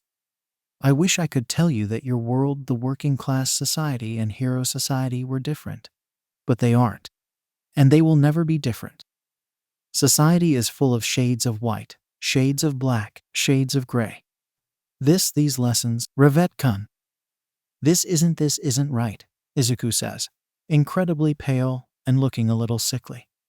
Winter sighs heavily, glaring off to the side. Of course it isn't right, or good. Many things aren't, but people heroes use these things to do good, to make the world just a little bit better for the next generation. Human society is, and always will be, fucked up. Everyone flinches back at the cuss word. Winter clenches her fists and takes in a deep breath. It is ultimately your decision to continue with Nezu-sensei's lessons. I do not like them either. To be honest, we all have the right to be furious with him for even wanting to teach us these things. But, Winter glances back up at the animal, keep in mind that even if you don't go through with it, there are people, the absolute worst of society, who will force others to learn these lessons and force them to use what they learn against those who want and try to do good. We can learn these things and choose to never use them. But we cannot deny the fact that either way, it will be logical to know about these lessons, to learn from them. Winter focuses back on her classmates. As your class representative and a friend, I urge you all to thoroughly think about the pros and cons of going through with these lessons. It is your decision, but know that this will benefit you more than to be ignorant. The things we will learn, they will continue to be used by others, no matter what our opinions are about it. The white-haired teenager turns and walks off the campus. She gets into her limo before it drives off. Momo frowns slightly and faces her classmates. If anything, continue to attend the lessons to know how to spot these things throughout your careers as heroes. We have until next week to give Nezu-sensei our answers. She leaves the rest to their thoughts. That fucking rat, sending children into battle. Winter simmers in her cold fury, frost traveling up the window of the limo and the leather seats. Bakugo Katsuki. You said you were the last and most important one to be born out of your siblings. You have a fucking younger sister, Reed. Whitney and Willow were once triplets. He died 7 years ago. Delivered. Mama had to have 4 children. It didn't matter if one died. She had to have another to keep it at 4. Delivered. That's fucked up, Reed. It is, but life is fucked up. Delivered. You had a brother? Reed. Sometime in the future, I will tell you. I don't like to go into it, especially through text. I hope you have a good night, Bakugo-kun. Delivered. You fucking better, Reed. Good night. And if you ever tell anyone about the books you saw, I will fucking kill you, Reed. Winter laughs quietly at the last text before turning off her phone. A small smile stays on her face as she sighs. He's a pretty cute when flustered, she thinks, ears turning pink before she lays back in her bed. She stares up at the black, sheer canopy above her and sighs again. Winter, you have sighed twice in less than a minute. The rise of your heartbeat and your pupils dilating indicate that you are either under the influence or thinking about someone romantically. I prefer the latter, but if you are drugged, I will have Ringo get a drug testing kit, Day points out easily. Winter sits up and stares at the screen next to her bed, face flushing. Day, I do not thinking that about him. So you were thinking about someone romantically, Day says, sounding a bit smug. Winter buries her red face into her hands and shakes her head. No, I was not. The white-haired teenager scrambles off the bed and rushes over to her workspace. Put on some music and stop teasing me. Of course, Winter. Love You Like a Love Song comes on, making Winter blush even more. Day, Winter scolds loudly. Day giggles before switching the music to her insomnia playlist. Winter sighs heavily and opens her sketchbook. She stares at the design. She was working on Momo's hero costume, redesign #3, before flipping to a new page. With a bright red face, she labels the page before grabbing her pencil and begins working. Day watches her in her little cyberworld, a knowing smile on her face. She checks the security system around her mistress's room and mansion before traveling through the country in the cyberworld. She has someone to background check. Day reaches her destination by seeing Bakugo Katsuki pace around his room, grumbling with flushed cheeks. She gives the room a rudimentary inspection. She was highly amused at the bookshelf filled with romance novels and SHGO manga before hacking into the boy's computer. Basic firewalls and some free virus protection program. Nothing challenging, unfortunately. Day thoroughly checks and double-checks everything on the computer. HM. The only child of Bakugo Mitsuki and Bakugo Masaru, co-owners of the Bakugo Fashion and Model Agency. Clean record. Good talent in designing and modeling. A bit of a celebrity.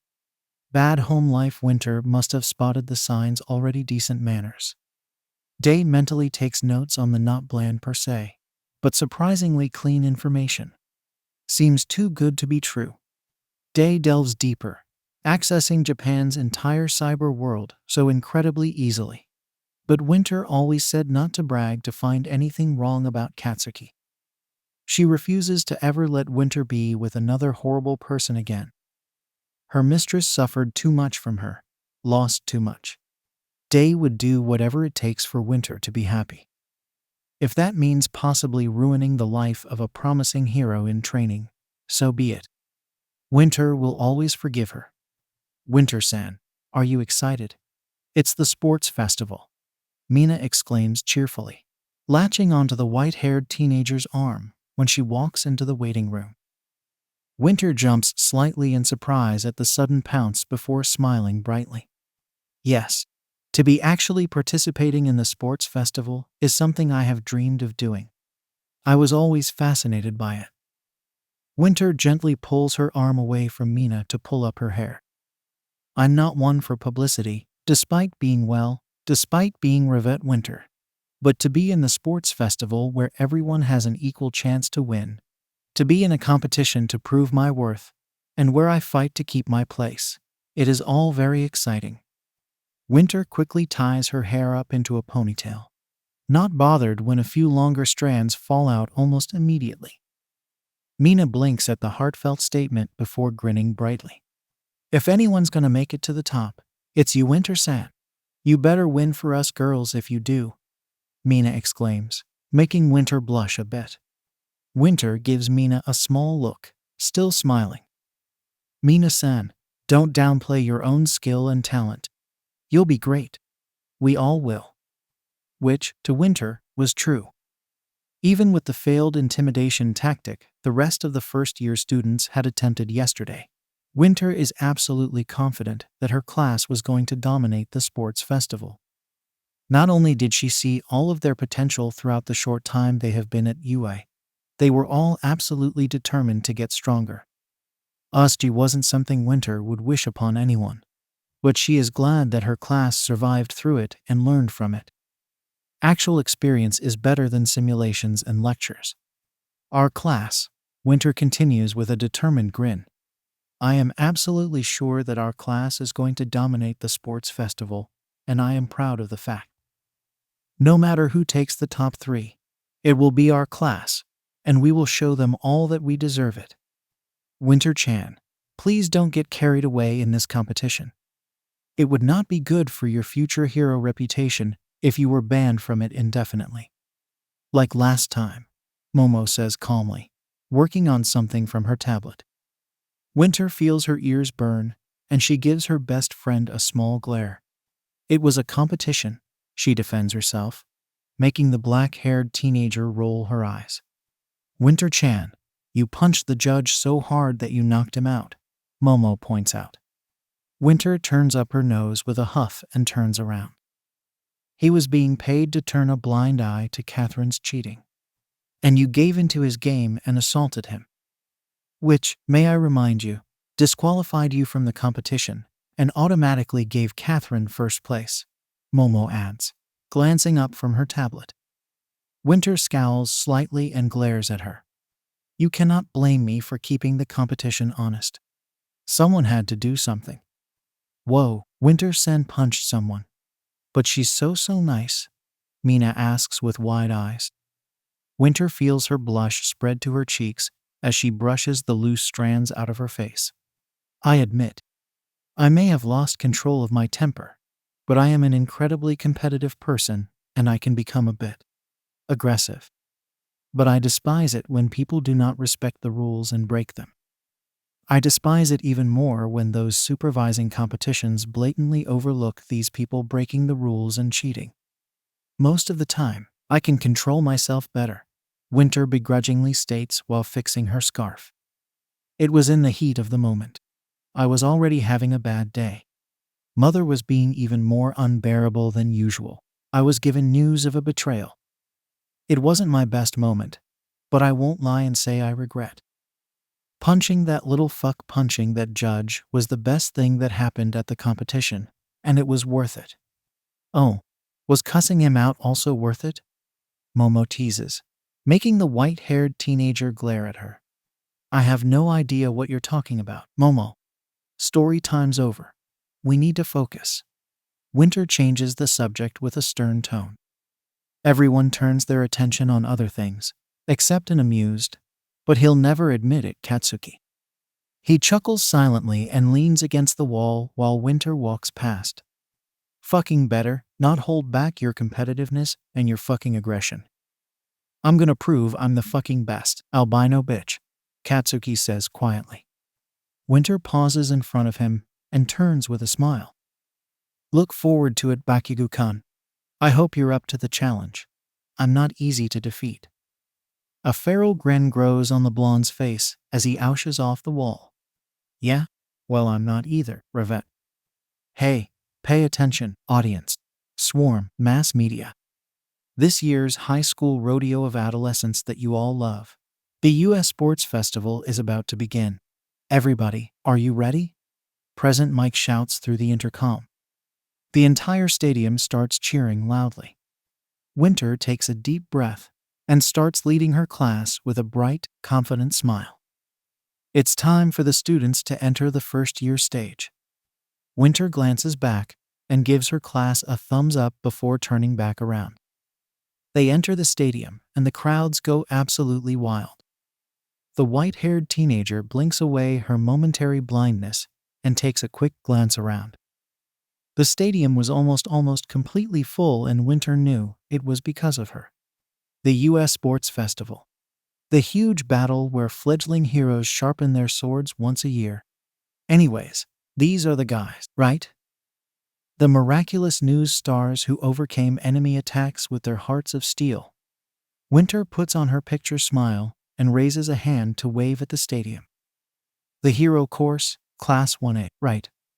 There's so many people. Izuku stutters out in terror. Will we be able to give our best performance being watched by so many people? This is also part of the training required to become a hero, Tenya questions to himself. Man, he's going overboard with the praise.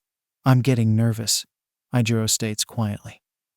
Winter turns around, hand still waving, and gives her class a genuine smile. We deserve the praise.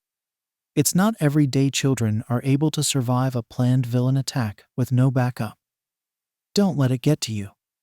Just have fun and be yourself, she reassures them all before turning back around. Easy for you to say. You were born into this kind of world, Hitoshi says with a smile. Winter glances down at him and laughs quietly. You'll learn, and I'll help teach you all if you ask. Right now, they don't expect you all to know the ins and outs of publicity. Momo-chan and I being here should enough to keep the harpies away from you. They haven't been getting as much airtime. But this class is also full of talent. Hero course, Class 1B. Winter frowns slightly when the other class in the hero course comes out. Most of them glaring at her and her class with jealousy and anger. Are they honestly can't be jealous. She focuses back on the crowds of people, spotting a few cameras near them. She turns and gives the cameras a wave before making a heart with her hands. Next, General Studies classes, Class 1C, 1D, 1E, Support Course, Classes 1F, 1G, and 1H are here too. And Business Course, Classes 1I, 1J, 1K. All of US first years are here now. The stadium cheers, obviously less enthusiastic than when Winter's class came in. Winter looks up when she hears the sound of a whip and sweat drops. Midnight stood on top of a raised platform, all in her dominatrix glory. Time for the player pledge. Should Midnight Sensei be wearing that at a school event? Ochako asks, gaze averted with flushed cheeks. Winter laughs quietly, ears pink. It is her hero costume. You should see what she wore for her debut. It's what caused the uniform restrictions in the first place. Winter comments easily, glancing around at her class. Quiet, everyone. Midnight brings down her whip dramatically. Representing the students is Lady Ravette Winter of Class 1A. What? What? Winter asks, surprised by the information. The white-haired teenager quickly puts on her cool facade and starts walking towards the raised platform. She glances up at the hero's viewing room and gives the small stature of Nezu a glare. The stadium goes absolutely wild. Winter, winter, winter. What? When were the teachers going to tell us? Izuku asks, shocked. Well, she is the only transfer recommendation.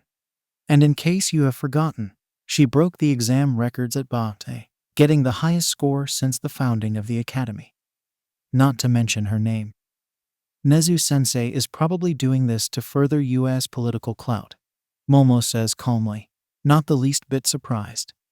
But that's she a human person, not a tool, Ijiro protests, making Katsuki scoff. Stop kissing her ass. She won't win this, someone from the General Studies classes states loudly. Class 1 and immediately glare at the person who spoke. Before anything could happen, Winter stops in front of the microphone. The entire stadium goes completely silent. I guess it's B-sing another speech, Winter thinks to herself, taking in a deep breath. Good morning, everyone, she says brightly before getting serious. This year, for everyone, has been interesting to say the least.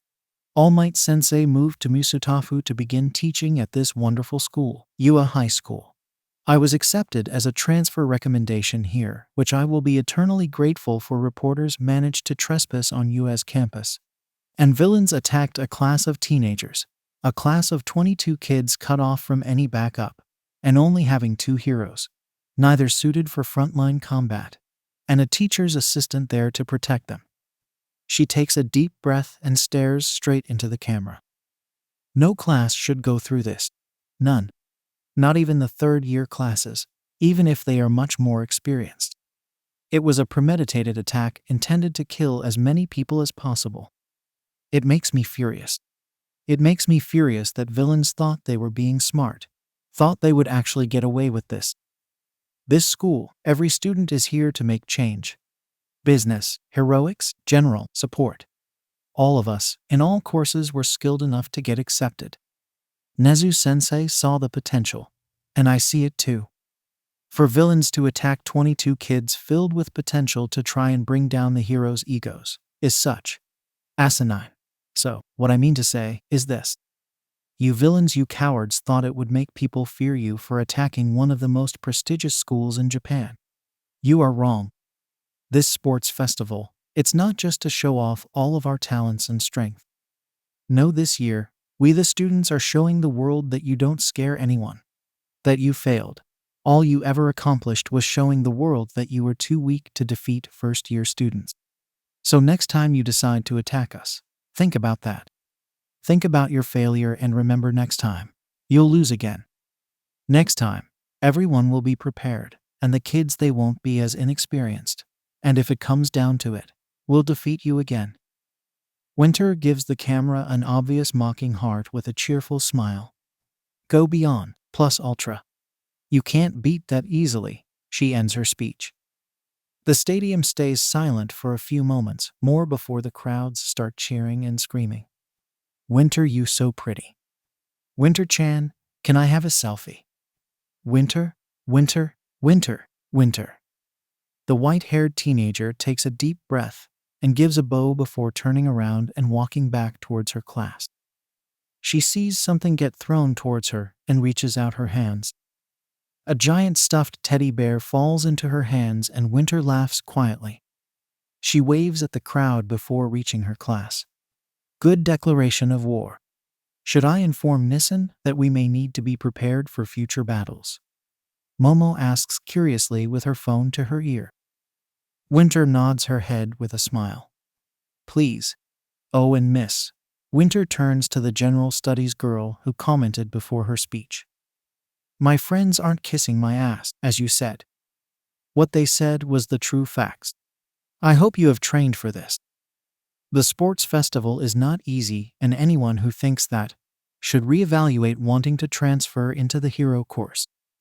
It's much harder than this simple competition. Now, let's get started right away, Midnight says once the stadium quiets down enough. Yua does everything right away, huh? Ochako whispers to herself, while Midnight continues talking. First game is what you would call a qualifier. Every year, many drink their tears here. Winter smiles in determination as she watches a hologram appear behind Midnight. Now, here is the fateful first game. Winter raises an eyebrow at the suspenseful music. The first game is this obstacle course. Yes, an obstacle course race. Winter cheers to herself, a bright grin growing on her face. All 11 classes will participate in this race. The course will be the outer circumference of this stadium, about 4 kilometers. Our school's selling point is freedom. As long as you stay on the course, it doesn't matter what you do. Now, take your places, everyone. Winter shakes out her hands in excitement and gives her class an excited, slightly feral grin. Hope you are all ready to be dominated. I will not hold back. Winter-san. You're really funny, Mina says with a pale face. Winter's grin becomes more feral. I'll try not to hurt your egos too badly. Good luck, Tilda. Winter says cheerfully before almost skipping over to the starting line. Don't fucking act like you're gonna win, albino bitch. First place is mine, Katsuki snarls, following after the white-haired teenager. She giggles and leans forward, staring straight into the blonde's eyes. Oh, you are so cute, thinking you can beat me, Winter says sweetly. But I will give you the benefit of the doubt. I hope you bite and not just bark. Katsuki grins, almost as feral as Winter, and laughs menacingly. Wanna fucking bet? Ham. Winter takes a step forward, glancing around casually. No one was paying them any mind, except the media. But they couldn't hear them. I want a date when I win. You choose the place and the appropriate attire.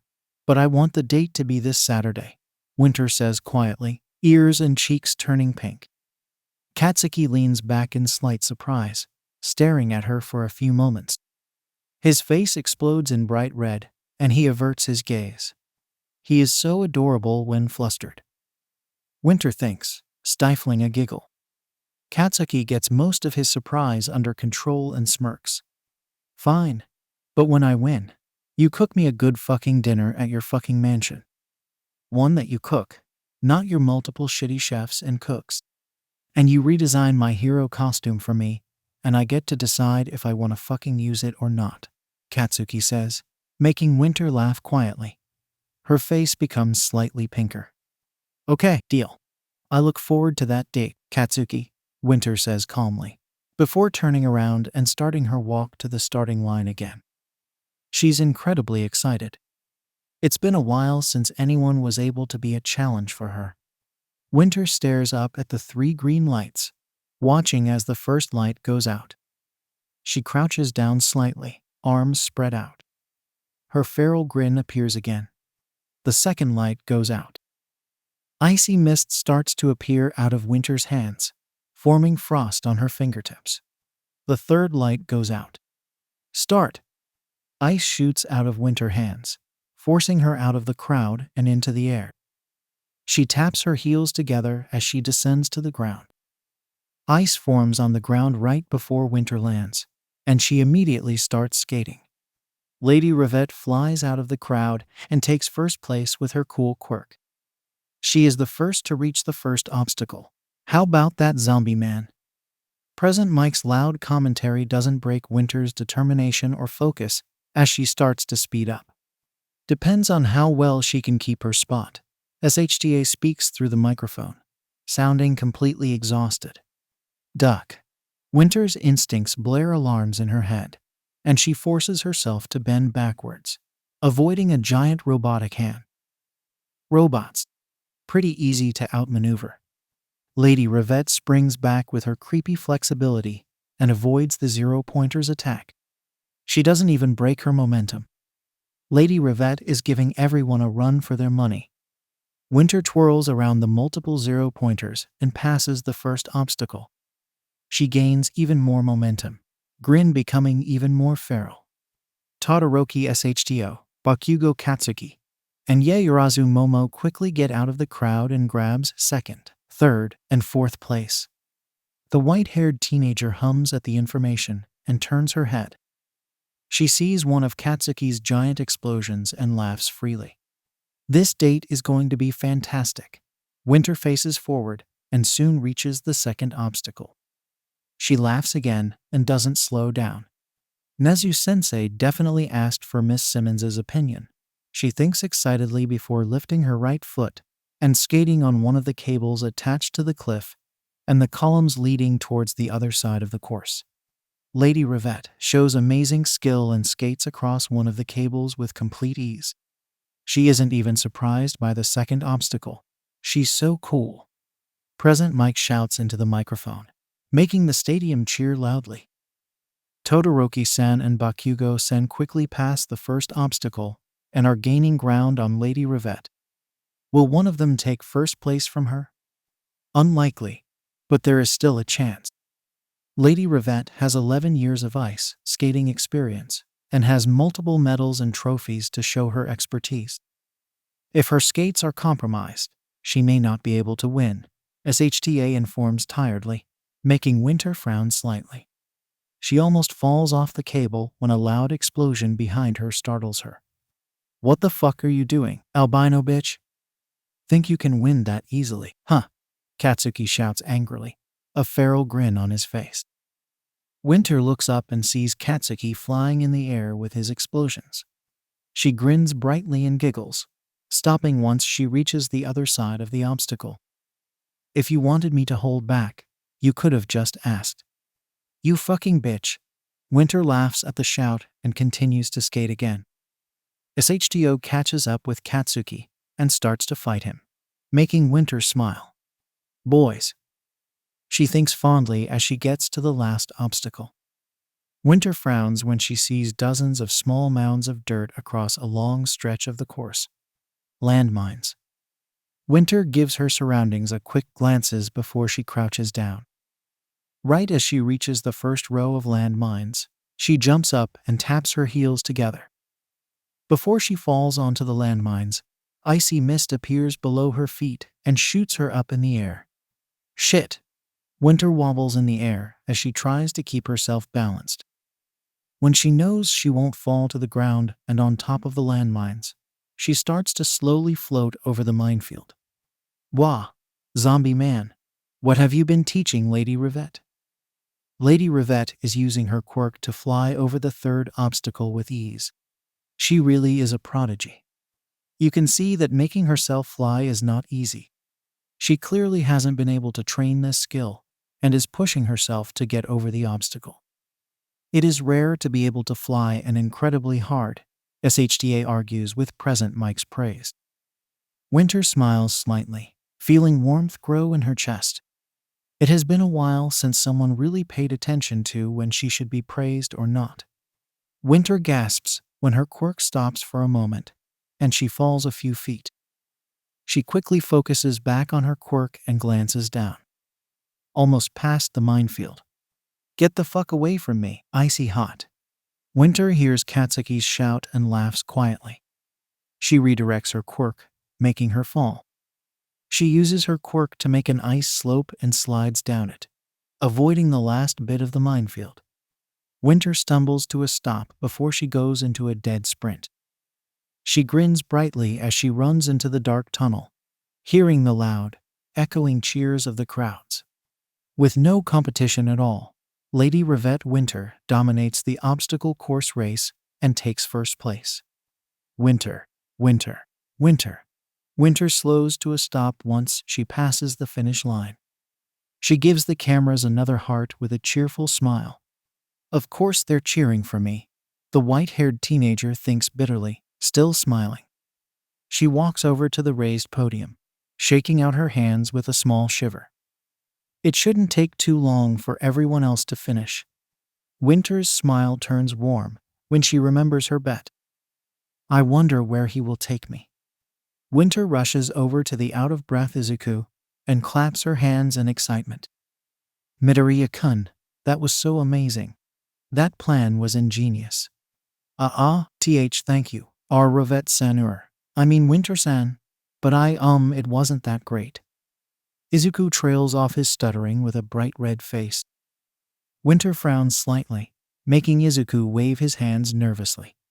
"See, compared to you, Winter-san, I mean, you were leagues ahead of everyone else.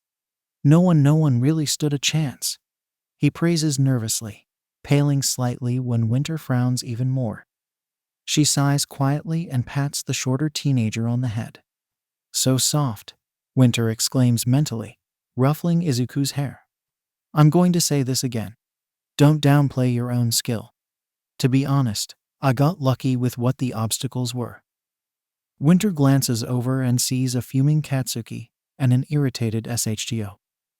"If the obstacles were different, say a high-temperature environment, like a lava pit, I would not have done so well. I probably would have passed out from the heat, or all of my ice would have melted before I could use it." Izuku blushes bright red and nervously nods his head, a bright smile on his face. Thank you, Rav Winter-san." Winter smiles brightly before giving him another pat on the head and walks over to SHTO. "You did well, SHTO-kun, but I noticed you didn't use your fire," the white-haired teenager praises, making SHTO turn to glare at her. Her smile disappears from her face, and she gives her cousin a narrow-eyed stare. "I am going to win this festival without using that man's power, and I'm going to defeat you without using it too," the bi-color-haired teenager snarls in ice-cold fury.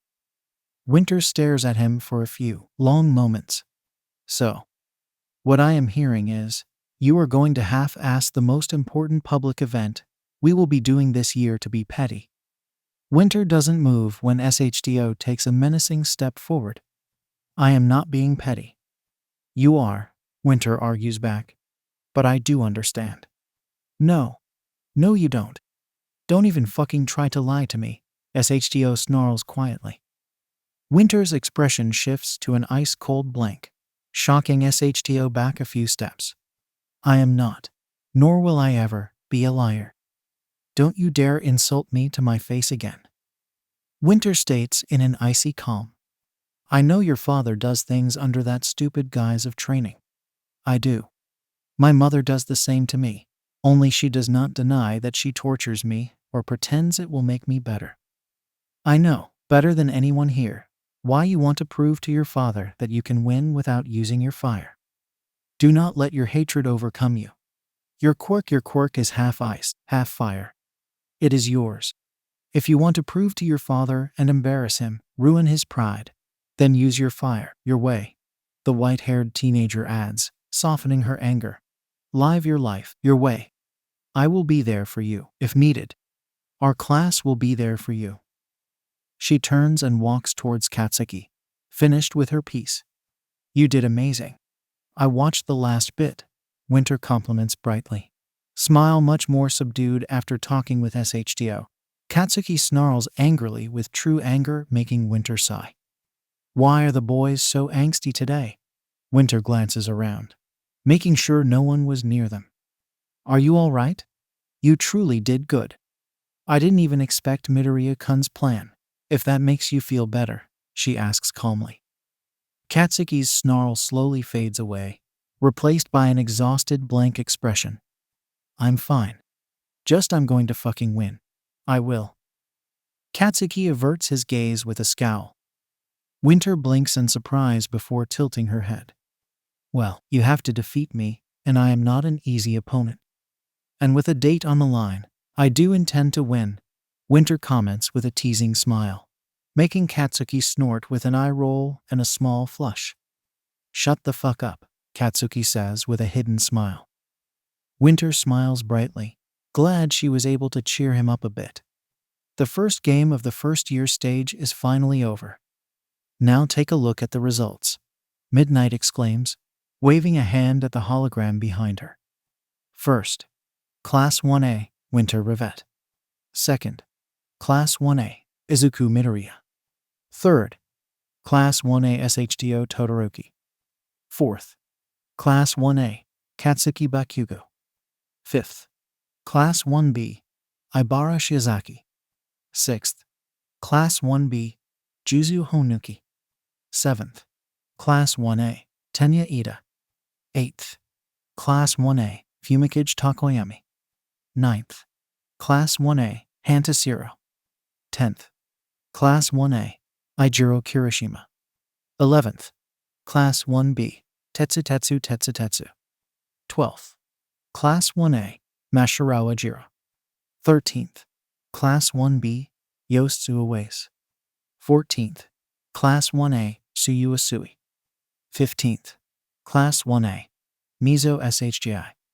16th, Class 1A, Rikido Sato. 17th, Class 1A, Ochako Uraraka. 18th, Class 1A, Momo Yaoyarazu. 19th, Class 1A, Minoru Mainta. 20th, Class 1A, Mina Ishido. 21st, Class 1A, KJI KDA. 22nd, Class 1A, Kaika Gyro. 23rd, Class 1B, Sen Kaibara. 24th, Class 1B, Kosai Tsuburaba. 25th, Class 1A, Denki Kaminari.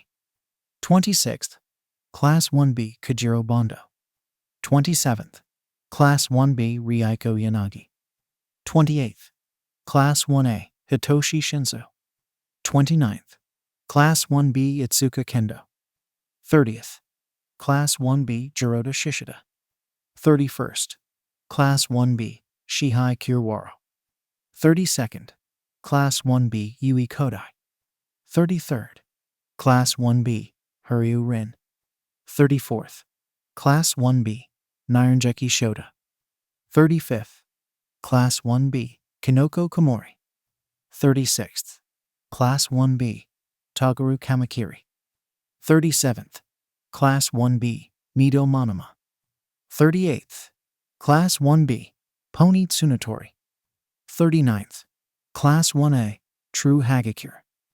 40th, Class 1B, Setsuna Takage. 41st, Class 1B, Manga Fukudashi. 42nd, Class 1H, Meihatsu. The top 42 made it through to the next round. It's unfortunate, but don't worry even if you didn't make it. We've prepared other chances for you to shine. Winter glances around and spots Aoyama Yuga, a sparkling 15-year-old boy with long blonde hair, bright purple eyes, and fair skin leaned over with his arms around his stomach. She walks over and gently places a hand on his shoulder. You did well, Aoyama-kun. I can't wait to see how much more amazing you'll be next year. Winter says cheerfully, making Yuga smile through his pain. I am always amazing, mon cher, he exclaims painfully. Winter giggles and gives him a bright smile. Of course.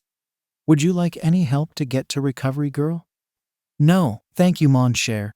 I can make it on my own. Yuga denies her offer politely before slowly shuffling his way towards the exit. The real competition begins next. The press cavalry'll be all over it. Give it your all. Midnight raises her whip, and the slot machine hologram appears again. Now then, here is the second game. I already know what it is, but what could it be? What could it be? I just said it, and now here it is. Cavalry battle. Interesting. So it's only for yourself, team. Then 1v1 battles. Winter tilts her head, eyes gleaming in excitement. Let me explain. Winter raises an eyebrow at the comical picture of 13 and present Mike carrying All Might and stifles a laugh. The participants can form teams of 2 to 4 people as they wish. It's basically the same as a regular cavalry battle, but the one thing that's different is, based on the results of the last game, each person has been assigned a point value. Midnight explains confidently, making Winter hum in slight disappointment. A point-based system to make everyone go against each other to gain a spot in the third round. Winter mutters under her breath. Each team is worth a different set of points. The hologram changes back to the ranking of the first round with point values added to each name. Yes, that's right. And the points assigned go up by 5 starting from the bottom. So, 42nd gets 5 points and 41st gets 10 points. And the point value assigned to first place is... Nezu-sensei really took after Miss Simmons. Winter stares indifferently at the amount next to her name. 10 million, Midnight exclaims, cheeks turning pink and a sadistic smirk growing on her face. Winter giggles softly and places a hand on her cheek, completely amused by the hungry and sadistic looks she was getting by everyone around her. Almost everyone. That's right. It's survival of the fittest with a chance for those at the bottom to overthrow the top. My, this is going to be so fun, Winter states with a smile. Momo smiles and gently nudges her best friend. She has her first teammate. Winter hums in thought, glancing over the sea of first years. Who should be on her team? If they even agree. It might just be her and Momo, but they can manage if it comes down to it. She glances around once more before smiling brightly. Shinso-kun, Winter calls out as she starts to walk over. The purple-haired teenager looks up and stares up at Winter with tired eyes. Yeah, he asks tiredly. Do you have a team yet? I'd like you on mine if you don't, Winter asks with a smile. Hitoshi blinks in surprise before shrugging. Sure. Winter smiles brightly and claps her hands in front of her. She glances around before waving over Momo when she spots her. Momo-chan is on the team too. She'll be on my right. Would you be comfortable being in the front? Winter asks the slightly shorter teenager. Hitoshi shrugs again with a small, thoughtful frown. Don't care, he answers, making Winter smile even brighter. Momo walks over with Jiro Kaika, a short 15-year-old girl with short purple hair, fair skin, and black eyes, trailing behind her. Winter-chan, Jiro-chan wants to be on our team, Momo says brightly, hands clasped in front of her. Winter turns her smile towards the slightly flushed girl and brushes the loose white strands of hair out of her face. Fantastic. Will you be comfortable on my left? Winter takes a small step back, so her entire team was in her view. Momo-chan's quirk is perfect for both offense and defense, but she won't be able to be offensive while holding me up. Jiro-san, I want you to help her with defense. The white-haired teenager focuses on Hitoshi. Will you be all right being purely offensive? Your quirk is perfect for the cavalry battle. I am going to help with both fighting and defending. My Quirk's brainwashing, the purple-haired teenager points out with a small frown. Winter blinks once before tilting her head slightly. Yes, that's why I want you on the offensive, she clarifies before turning towards Momo. We are going to defend our place and first. That is what we will focus on. We have 10 million and change in points. Bakugo-kun will be adamant on taking it from us. So will SHTO-kun. Midoriya-kun may be as well, but I'm sure he will be focusing on gaining points and securing his position for the battles. Winter continues, nodding to herself at the end. She glances between her teammates and gives them a smile. Any questions or suggestions? Winter asks brightly. No. Momo shakes her head, straightening her shoulders with a determined expression. Nah. Kaika shrugs with a smirk, twirling one of her ear jacks. Hitoshi stays silent and slowly shakes his head, while he stares at the white-haired teenager with a narrowed gaze. Winter smiles brightly and claps her hands. Oh, this is so exciting. I haven't done anything like this in years. Famine growls loudly, the glass in her hand shattering from her tightening grip. Her stringy hair falls into her line of sight before she turns her head away from the television. I can't fucking stand her, Famine growls furiously, glaring heavily at Winter through the screen. Pestilence breathes out the smoke he just inhaled and gives Famine a small look. You've been saying that for the entire time I've been here, Famine. Patience is a virtue, you know. They're just pretending nothing's happened. Famine ignores Pestilence's jab. It makes me sick seeing them all ignorant and haughty. Pestilence hums in agreement, taking another drag from his cigarette. He smirks and leans his head back, sickly yellow eyes glowing brightly in the dark room. Kurogiri, think you can get Famine a drink before she breaks the TV in her anger? He asks with a teasing smile. Famine gives him a side glare before focusing back on the television. The mist man wordlessly fixes a glass of whiskey before sliding it across the bar. Famine grabs it before it slides off the table and drinks it all in one go. Pestilence is right, Famine. Patience is a virtue, and one you will need for Tamura's plan to work. The American villains glance at the static screen in the corner of the bar. Pestilence narrows his eyes before focusing back on the television. Famine scowls, but doesn't say anything. Like that man-child could have any successful plans. Famine mutters to herself, roughly placing her empty glass on the counter. Or how you can't seem to control yourself when a child so obviously taunts you. HM. Famine pales when the voice from the static screen speaks in English. She clears her throat and stares back at the television. Yeah. Pestilence chuckles silently and takes one last drag from his cigarette before dropping it. He stands up from leaning on the counter and steps on the cigarette, putting it out. I'm going out. Pestilence stuffs his hands into his pockets and walks backwards to give Famine a small smile. Try not to get killed by our temporary boss, Famine. The consequences of death, finding out, will be so much worse, and you know it. Winter uses her ice to block another team, while simultaneously bending backwards to avoid having her headband snatched. Momo quickly uses her quirk to pop out a wide, but thin sheet of metal to hit back the opponent's hand. Shinso-kun, she exclaims before using her ice to make the floor slippery around them. Hey, albino bitch, Katsuki shouts before a loud explosion is heard above. That 10 million is as good as mine. Winter looks up and sees the blonde flying towards them with his explosions. She uses Hitoshi's shoulders as leverage. I trust you all to catch me, Winter says before leaping into the air. An icy frost forms underneath her feet and rockets her towards Katsuki. Do you really not want to date me, Katsuki-kun? Winter asks with a pout. The blonde's face turns bright red, and he growls loudly. He reaches out his hand, and an explosion rings out. And no, you motherfoo, Winter giggles at Katsuki's stuttering and flies higher. avoiding the explosion. She lands her feet on his back. "Oh, you are so cute. But I can't give you this win so easily, Tilda."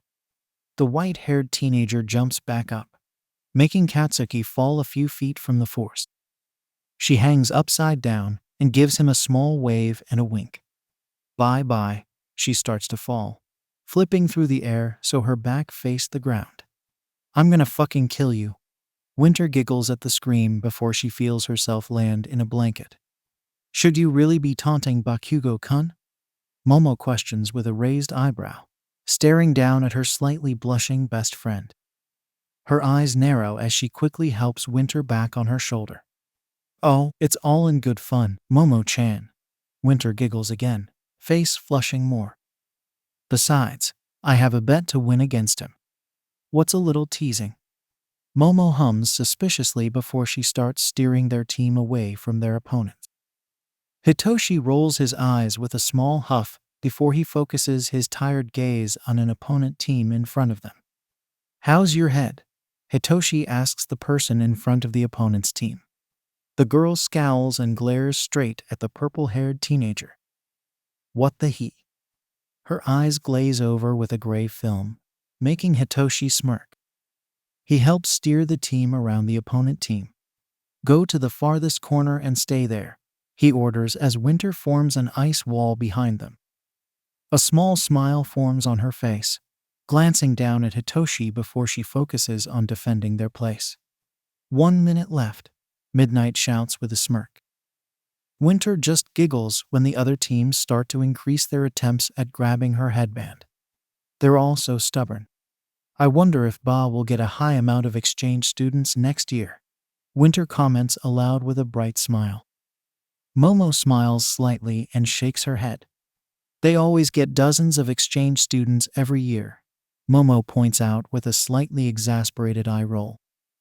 Winter giggles and dodges a hand trying to grab her headband. "What can I say? I'm always going to root for Ba," Winter says with a small shrug. Momo giggles before glancing up when a bell rings. It was the end of the cavalry battle. Winter grabs Momo's shoulder before jumping down. She smiles brightly and takes off the headband. "Looks like we'll be fighting each other." Winter gives her team a bright smile. "I hope you don't get me as an opponent, but if you do, I'll try not to harm you too much. Please be careful when fighting Winter-chan." She sometimes forgets how strong her hits are when fighting, Momo says with a small eye roll. Winter flushes a light pink and gives her best friend a small glare. "I do no such thing. Winter-chan, you broke your sparring partner's arm because he jumped you from behind," the black-haired teenager says with a pointed look. Winter crosses her arms with a small pout, flushing even brighter. "He surprised me. Wouldn't you do the same if someone suddenly jumped on you from behind without any warning?" She turns her head slightly as Momo just giggles. Momo turns back towards their two other teammates and gives them a bright smile. "You both were wonderful. I don't think we could have picked anyone better." Momo compliments brightly, making Kaika blush bright red and Hitoshi awkwardly rub the back of his neck. Thanks, yeah Momo." "Why you and Winter-chan were so cool," Kaika stutters out with a smile. Winter blinks in surprise before a knowing smile grows on her face. The purple-haired female was staring up at Momo with a small wistful expression. "Shinso-kun, would you prefer flexibility over protection with your hero costume?" Winter asks curiously, turning towards the quiet teenager. He blinks at the sudden question before a small smirk grows on his face. He glances at Momo and Kaika and shoves his hands into his pockets. "Flexibility. I want to be an underground hero." Winter smiles brightly at the answer and starts walking away from her teammates. There'll now be an hour break before the battles. Eat and be prepared to lose it. Midnight shouts with a sadistic smirk. Why yeah Momo? Would you like if we ate lunch tea together?" Kaika asks, turning even redder. Momo suddenly starts blushing and messes with her hair, while she quickly averts her gaze. Why yes. That'd be of course. Winter smiles softly as she and Hitoshi walk out of earshot. She's never one to play matchmaker, but Kaika and Momo were cute together. Winter couldn't help but skip to her destination. Excitement buzzed inside her, and even though it hurt her back to be this energetic, she couldn't stop herself. Her phone was clutched tightly in her hand, and she ran up the stairs of the stadium, 3 steps at a time. She doesn't bother paying attention to the few pro heroes walking around during the hour-long break other than to wave back if one waved at her. Her smile widens even more when she reaches the pro hero viewing area.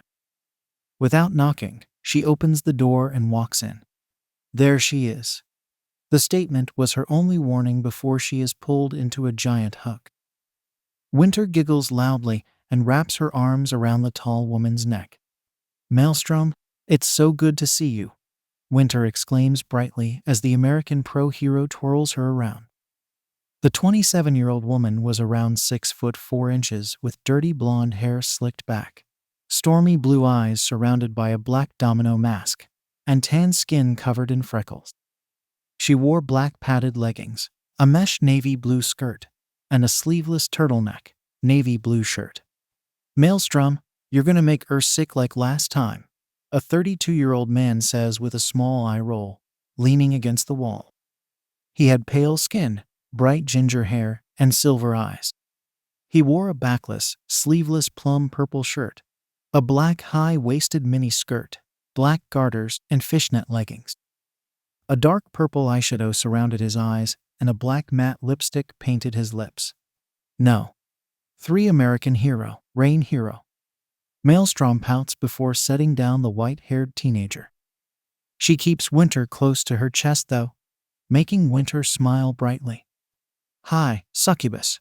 Winter's voice comes out muffled as she gives the man a wave. The no.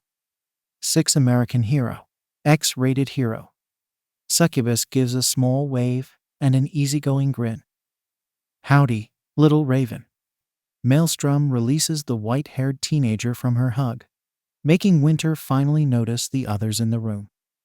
A small flush appears on her cheeks, and she gives a small bow. "Sorry for the sudden appearance. Maelstrom and Succubus gave me permission to be here," she says softly, brushing some of her hair out of her face. "Maelstrom, I understand you recommended Lady Ravette, but civilians are not allowed to be here," Nazu states with his normal smile. Maelstrom waves a hand in dismissal and snorts. "And Winter ain't a normal civilian. Especially after you had her do the student speech," Succubus retorts with a smirk. "Sides, she already knows most if not all of your identities." Winter flushes pink and fidgets with her jacket. "You make it sound threatening, Succubus." "Oh, stop teasing our little raven. You know what happens if she gets too flustered," Maelstrom says, pulling the white-haired teenager into another hug. Winter giggles, still a bit flushed, and hugs the American pro hero back. "Where's Abominable?" "Couldn't make it. He's promised to watch the stream though," Succubus answers with a shrug. Winter makes a small noise before the door opens behind her. She turns instinctively and brightens up when she sees who walks in. See? Winter laughs and holds out her arms for her little sister to jump into. Winter picks up Ren Ravette from the ground and hugs her tightly. The 7-year-old wore a cute pink dress with a strawberry print. Her long, white curly hair was pulled into 2 braids, and her crystal blue eyes held a bright childlike innocence. "What's got you so excited? You saw me this morning, you know?" Winter teases, making Ren squeal in delight when she twirls the 7-year-old around. "Wanna surprise you? Look, Sissy's here too." Ren turns and points towards the door. Winter smiles softly when she sees Whitney close the door behind her. "Your team did amazing, and you had good teamwork," Whitney states with a smile. Winter's ears turn pink, and she smiles bashfully. "Though, I do wonder what that little conversation with the blonde cutie was about." Whitney trails off with a teasing smile. Winter gives her a small look, her face turning pink. "There was no conversation. I don't know what you are talking about. Winter turns around and looks down at Ren. She crouches down and places a hand next to her mouth. Sissy's being nosy again, Winter whispers loudly. Ren giggles, but quickly covers her mouth while Whitney rolls her eyes with a smile. Maelstrom, succubus. Ren finally notices the two American heroes with a loud squeal. Winter laughs quietly as Ren runs into Maelstrom's legs. Ren, look how big you've gotten. You're gonna be as tall as little Raven in no time, Maelstrom exclaims, easily picking up the girl. Ren squeals in delight, instinctively wrapping her arms around the woman's neck. Hello, heroes. My name is Ravette Whitney, the older sister of Winter. Whitney gives a graceful bow and a soft smile. This is Ravette Ren, our youngest sister. I must say, I never expected the security here to be lacking, Nezu points out cheerfully, making Whitney laugh. Whitney pulls out the lanyard that was stuffed underneath her sweater. All Ravettes have a level 3 clearance when dealing with hero in training competitions. It isn't just heroes that scout out potential. CC has level 5. She's really smart, Ren exclaims brightly, pointing at her big sister. Winter smiles softly and brushes some of her hair out of her face. You're not meant to tell people that, Ren, Winter states, making the young girl look at her with a frown. Eh? But why don't you want people to know? You're CC. Ren pouts when both of her big sisters laugh. I've made some friends. Would you like to meet them? Winter changes the subject with a soft smile. Ren gasps in delight and starts to fidget in Maelstrom's hold. Easy there, baby Raven. We can't have you falling before you're ready to fly. Maelstrom sets down the 7-year-old. Ren trips over her own feet as she rushes towards Winter. Winter laughs and holds out her arms. She easily picks up her younger sister and stands back up. I'll be going now before Midoriya-kun's battle starts. That blonde cutie of yours looks to be a good fight for ya. When shall we plan the wedding? Succubus teases with a sharp smile. The white-haired teenager flushes pink and gives the American hero a small glare. When shall we plan your wedding with Abominable? Winter shoots back before she quickly leaves the room. Maelstrom cackles after her with Whitney stifling her own laugh. Winter-chan, you're back. Mina cheers loudly. Winter smiles brightly and waves at her class. And you have a small mini Winter with you? Mina adds, tilting her head in confusion at the 7-year-old girl in Winter's arms. This is my little sister, Ren. Ren, this is Ashido Mina, and the rest of my class. Winter introduces her sister to her class with an even brighter smile. Ren grins and waves excitedly. Hello? Nice to meet CC's friends. Oh, you are so adorable. Winter blinks rapidly when Ren suddenly disappears from her arms and watches Mina spin around with her sister tightly held in her arms. Ren squeals in delight, wrapping her arms around Mina's neck. Good luck, Midoriya-kun, Shinso-kun. I look forward to seeing the fight. Winter exclaims with stars in her eyes. Thank you, Winter-san, Izuku says with a flushed face. Momo leans forward with her hand blocking her mouth from Winter. She wants to see how you two fight, so she can experiment on gadgets and costumes that would help you. Momo whispers loudly, making the white-haired teenager pout. It's not like I'll experiment with them wearing the gadgets or the costumes. She's done it before. I suggest you run while you can. Momo teases with a grin. Winter's ears turn pink as she sighs. Momo-chan is being mean to me, Ren. Winter sniffs with fake tears in her eyes. Momo-nechan. Winter always asks for permission first. The 7-year-old defends her big sister, still being spun around by the pink-haired teenager. Let albino bitch suffer, bird brat. Katsuki speaks loudly from his seat, not even looking up from his phone.